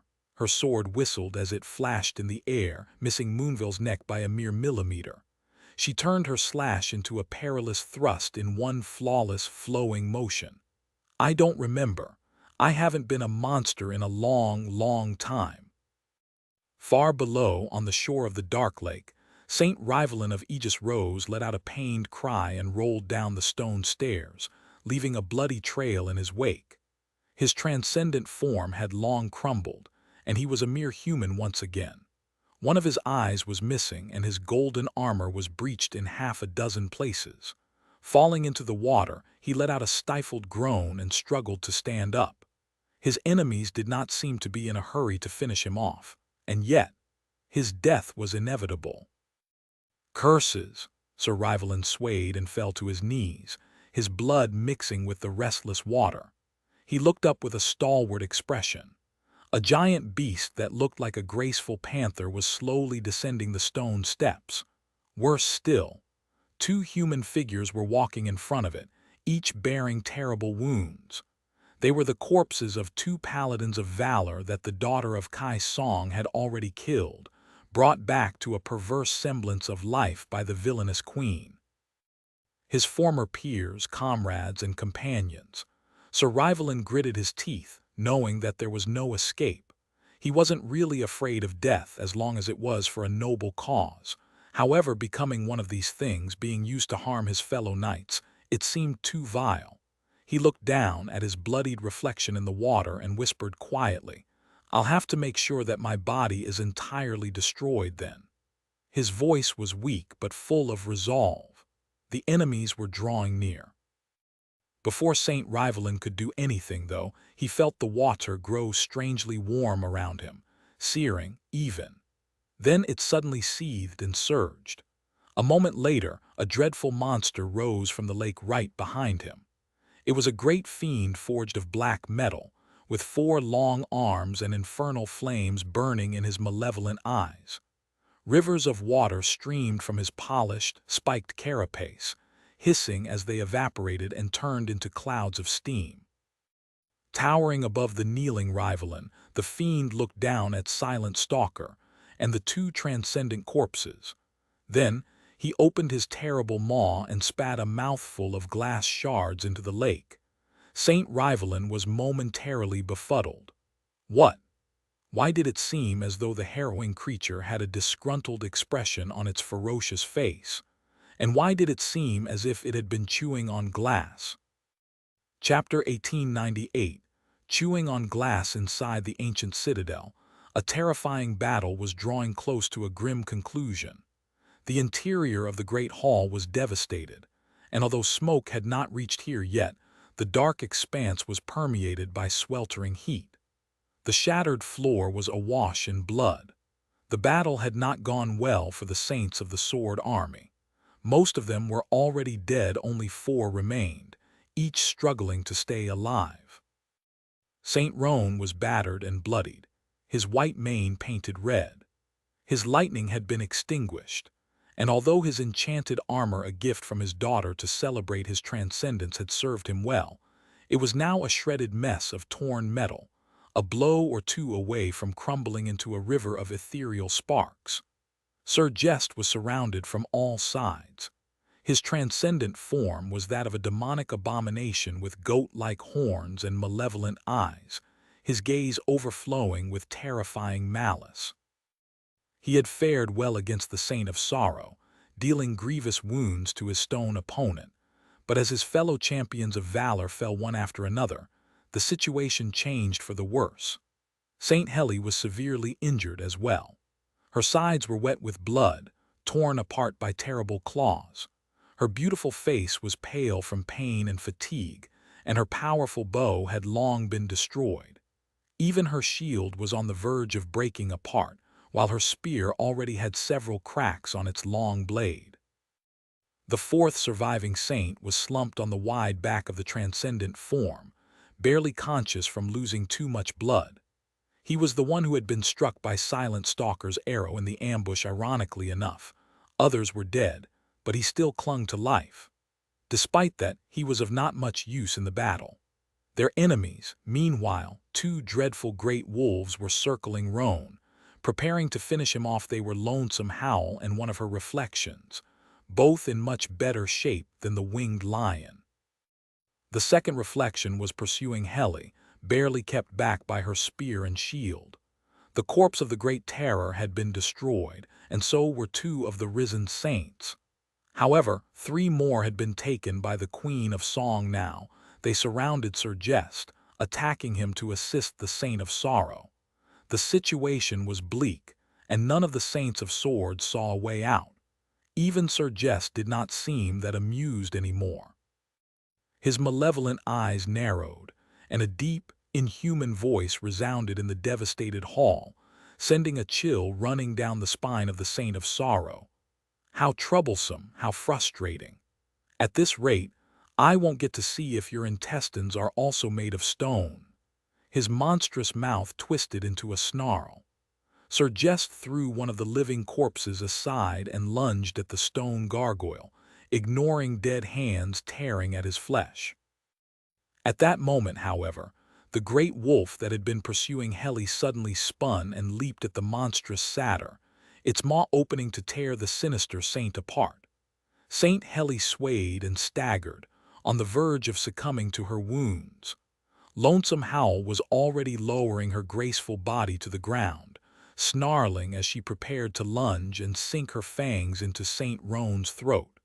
Then, however, there was an eerie sound, and every living being in the ruined hall lingered for a moment, turning their attention to the dark portal of the shattered castle gates. Nothing happened for a split second, and then a massive silhouette flew from the darkness, crashing into the floor with a pitiful groan. It was an enormous black panther, her sable fur torn apart and soaked in blood. She was still alive, but just barely. Lonesome Howl froze for a split second. And in that split second, an infernal figure of twisted black metal silently appeared from the shadows in the middle of the hall. Fiend did not waste any time before plunging the already chaotic battle into a state of absolute carnage. His four hands moved at the same time. The lower pair slashed at two transcendent corpses, instantly reducing them to two piles of bleeding meat, while the upper pair reached forward and grabbed the head of the lunging reflection. His dagger-like claws seared the thick fur and easily pierced the wolf's skull. A moment later, he squished the supreme beast's head like a rotten pumpkin and tore it apart. Having learned a bitter lesson, Fiend did not try to take a bite out of the deceitfully appetizing reflection. That was not meat. Instead, it was tasteless glass. With his arrival, the flow of the battle instantly changed. Somewhere above, Saint grasped the heart of Revel's reflection and crushed it in her armored fist. There was a sound akin to a mirror being broken, and the dark creature froze, the light of life slowly disappearing from its beautiful eyes. Then, a strange ripple spread across its body, and a net of thin cracks revealed itself on its alabaster skin. A moment later, the reflection shattered into a rain of silver glass. The glass shards scattered on the floor and then dissolved into a stream of light, which was then devoured by the flowing darkness. Saint lowered her hand tiredly. Sunny only knew what had happened after hearing the faint sounds of breaking glass. Fused with Serpent, he was in the middle of a fierce brawl against the true Revel. Both the beautiful demon of darkness and the bestial monster Serpent had turned into were on the floor, their bodies entangled, trying to rip each other to shreds. Lightslayer was winning. There was a disgusting crunch, and a wave of blinding pain sent Sunny into a daze. Dire Fang's lower jaw was now almost torn off, hanging askew on several shreds of mangled flesh, a torrent of blood pouring down on Revel's arms and chest. Serpent shuddered and reeled back, involuntarily weakening its grasp on her body. That gave Lightslayer enough room to push the massive creature away and pull her leg up, placing it between its body and hers. Then, with a powerful kick, she sent the monstrous body of Dire Fang flying back. Still disoriented, Serpent crashed down a dozen meters away, making the floor quake from the force of the impact. Sunny pushed down the excruciating pain and tried to assess the situation, which wasn't easy to do, considering that he was still blind. Saint had to have destroyed the reflection. So, what was happening now? Chapter 1899 mirrored darkness. Sunny knew what was supposed to happen. In fact, it was very simple. The answer was nothing. Mordred's reflections were strange creatures after all. They were neither dead nor alive, neither divine nor profane. A long time ago, when he killed the mirror beast on Reckoning Island, the spell had announced the kill but did not whisper anything about his shadow growing stronger. Sunny was banished from the nightmare spell now, but the result would be the same. Killing reflections did not grant him fragments, and no shadow would appear in the silent stillness of his soul. Therefore, Saint was unlikely to receive any reward for slaying the supreme reflection, either. Even its darkness was merely a reflection of Revel's own. Now that the living mirror was gone, and there was nothing left to reflect it, the false darkness would most likely disappear as well, which was a real shame. Sunny really felt that Saint deserved to receive a boon after fighting a battle as dreadful as this one had been, especially considering that she had forged her path to transcendence by taking the essence of nightmare creatures wielding powers over true darkness. Sunny had never been clear on how exactly Saint was able to increase her class. He did not know how to help her reach a new rank without the assistance of the spell, either. So he had hoped that defeating a being of true darkness, even if it was a reflection, would grant her some kind of reward. But it was not meant to be, or so he thought. Even though Sunny could not see anything, he still felt a sudden shift in the atmosphere of the ancient castle. If he could see, though, he would have witnessed the dark splendor of what was happening around him and Serpent. Saint stood motionlessly, her unshaken hand still making a fist. Glass sand slowly poured from between her fingers, and at the same time the fluid darkness around her stirred. It flowed like a vast whirlpool around the graceful stone knight, whose ruby eyes continued to burn with cold crimson flames in the surging darkness. The ethereal vortex spun faster and faster, pulling more strands of darkness into its silent torrent. Some distance away, Revel was rising to her feet. Sensing something, she threw a sharp gaze at Saint. Saint met that gaze calmly, no emotion betraying itself on her inhumanly beautiful, flawless onyx face. At that moment, the torrent of darkness came alive and poured into her body. The darkness entered her chest like a raging flood and was absorbed into her fiery heart. But that was not all. Suddenly, Sunny felt a hint of a faintly familiar, terrifying chill.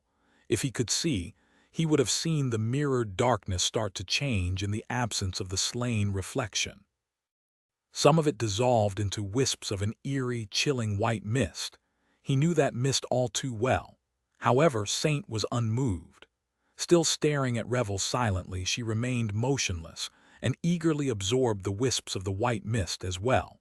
All of it happened in the span of several heartbeats, and by the end of it, the sphere of true darkness enveloping the hall of the ancient citadel had shrunk a bit. It still drowned their surroundings, though, trapping Sunny in its cold embrace. Revel smiled coldly, so full of surprises. As she rose to her feet and looked around in search of her sword, a cold voice suddenly responded from the darkness. "Don't be shocked just yet." The voice belonged to Sunny, who had separated himself from Serpent and manifested his avatar into a corporeal form once again. Without the enhanced perception of Dire Fang's aspect, he suddenly felt deaf and lost. The true darkness enveloped everything around him, making him blind. It was an uncomfortable position to be in.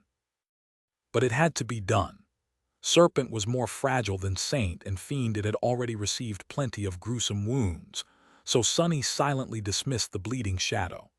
Saint, meanwhile, was mangled even more terribly.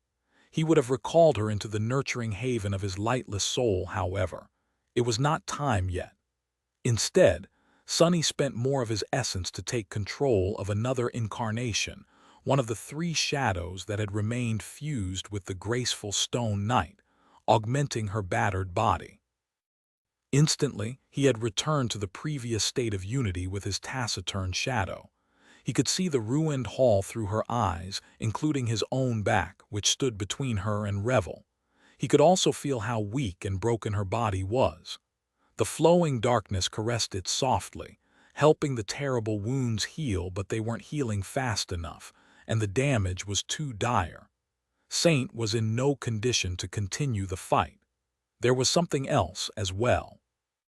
Something about her had changed, but he couldn't quite tell what it was.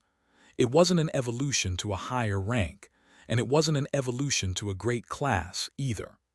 However, there was definitely a deep, unfamiliar power taking root both in her body and in her soul, or rather, in the vast shadow that served as her soul. For now, it did not matter. Saint's inability to support him in the battle against Revel did not matter, either now that the Princess of Song was without support. Sunny was confident enough to face her alone, especially because he wasn't blind anymore. Of course, seeing himself from Saint's perspective was a bit strange, as if he was observing himself in the third person. Being robbed of Shadow's sense left Sunny feeling dazed, too. But he was nothing if not supremely adaptable. Even in this weird state, he could still fight and win. Defeat was not an option, and honestly enough, he had quite a burning desire to make Revel pay for hurting his shadows. Smiling viciously behind the mask, Sunny looked up at her. Now, first of all, he had to prevent her from reaching her sword. Serpent was gone, after all, and there were no shadows around to manifest into a weapon, so Sunny was unarmed. If Revel did manage to pick up her sword or lived long enough to dismiss it and summon it back, things could become problematic. Commanding Saint to retreat, Sunny clenched his fists and dashed forward.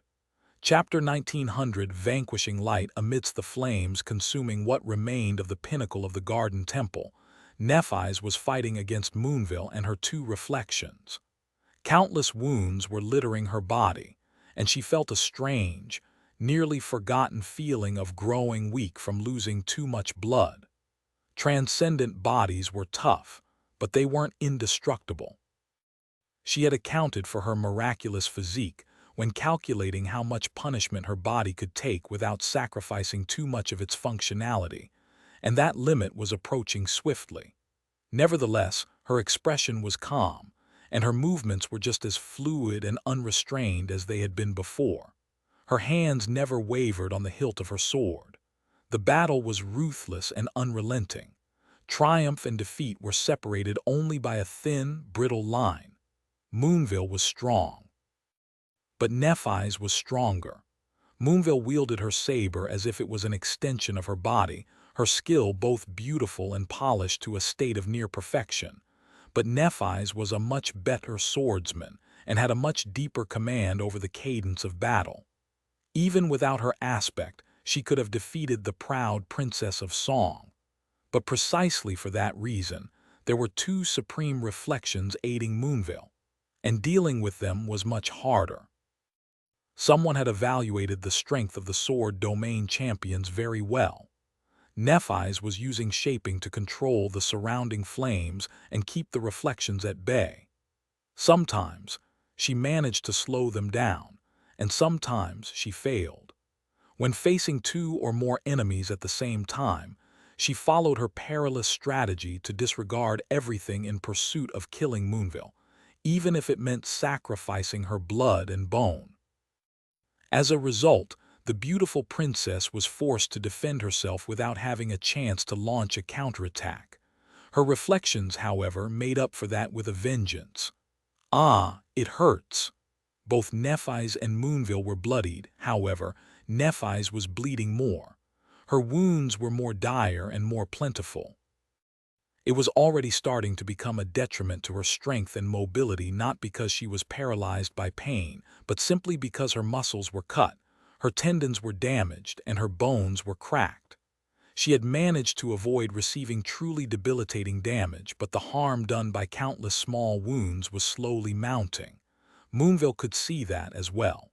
Therefore, she grew a little more confident. Nephi's would have smiled if it didn't seem like a lot of effort. Got her. She remembered being a fairly straightforward person, a long time ago. But somehow, over the years she couldn't quite remember how Nephis had come to value deceit and misdirection, even if it was not something she was naturally good at. She must have learned how to use lies to her advantage by quietly observing people around her. If so, she had been blessed with good teachers. Shifting her weight from one leg to another, as if preparing to launch a new strike, Nephis grimaced and swayed. It looked like her right leg, which had been cut gruesomely by one of the reflections before, finally betrayed her. The reflection itself was a dozen meters away, pushed back by a torrent of flame. The other was just behind Nephis since she had just evaded its attack and sidestepped the creature. It would take it a little time to spin around and renew its assault. So, the only one who could use her momentary loss of balance was Moonville herself. Strangely enough, Nephis was a good actress. Her act was subtle but convincing. The grimace she had made was just small enough to look involuntary. The nature of her misstep was reasonable and believable since her right leg was indeed damaged quite severely. Her eyes even widened slightly, selling the moment of realization more. If Moonville hesitated, she did not show it. Instead, she decisively lunged into a swift attack, her white hair fluttering in the wind. Neff's gaze instantly turned cold and heavy. Too honest. Who would have thought that the fearsome princess of song would be a little naive?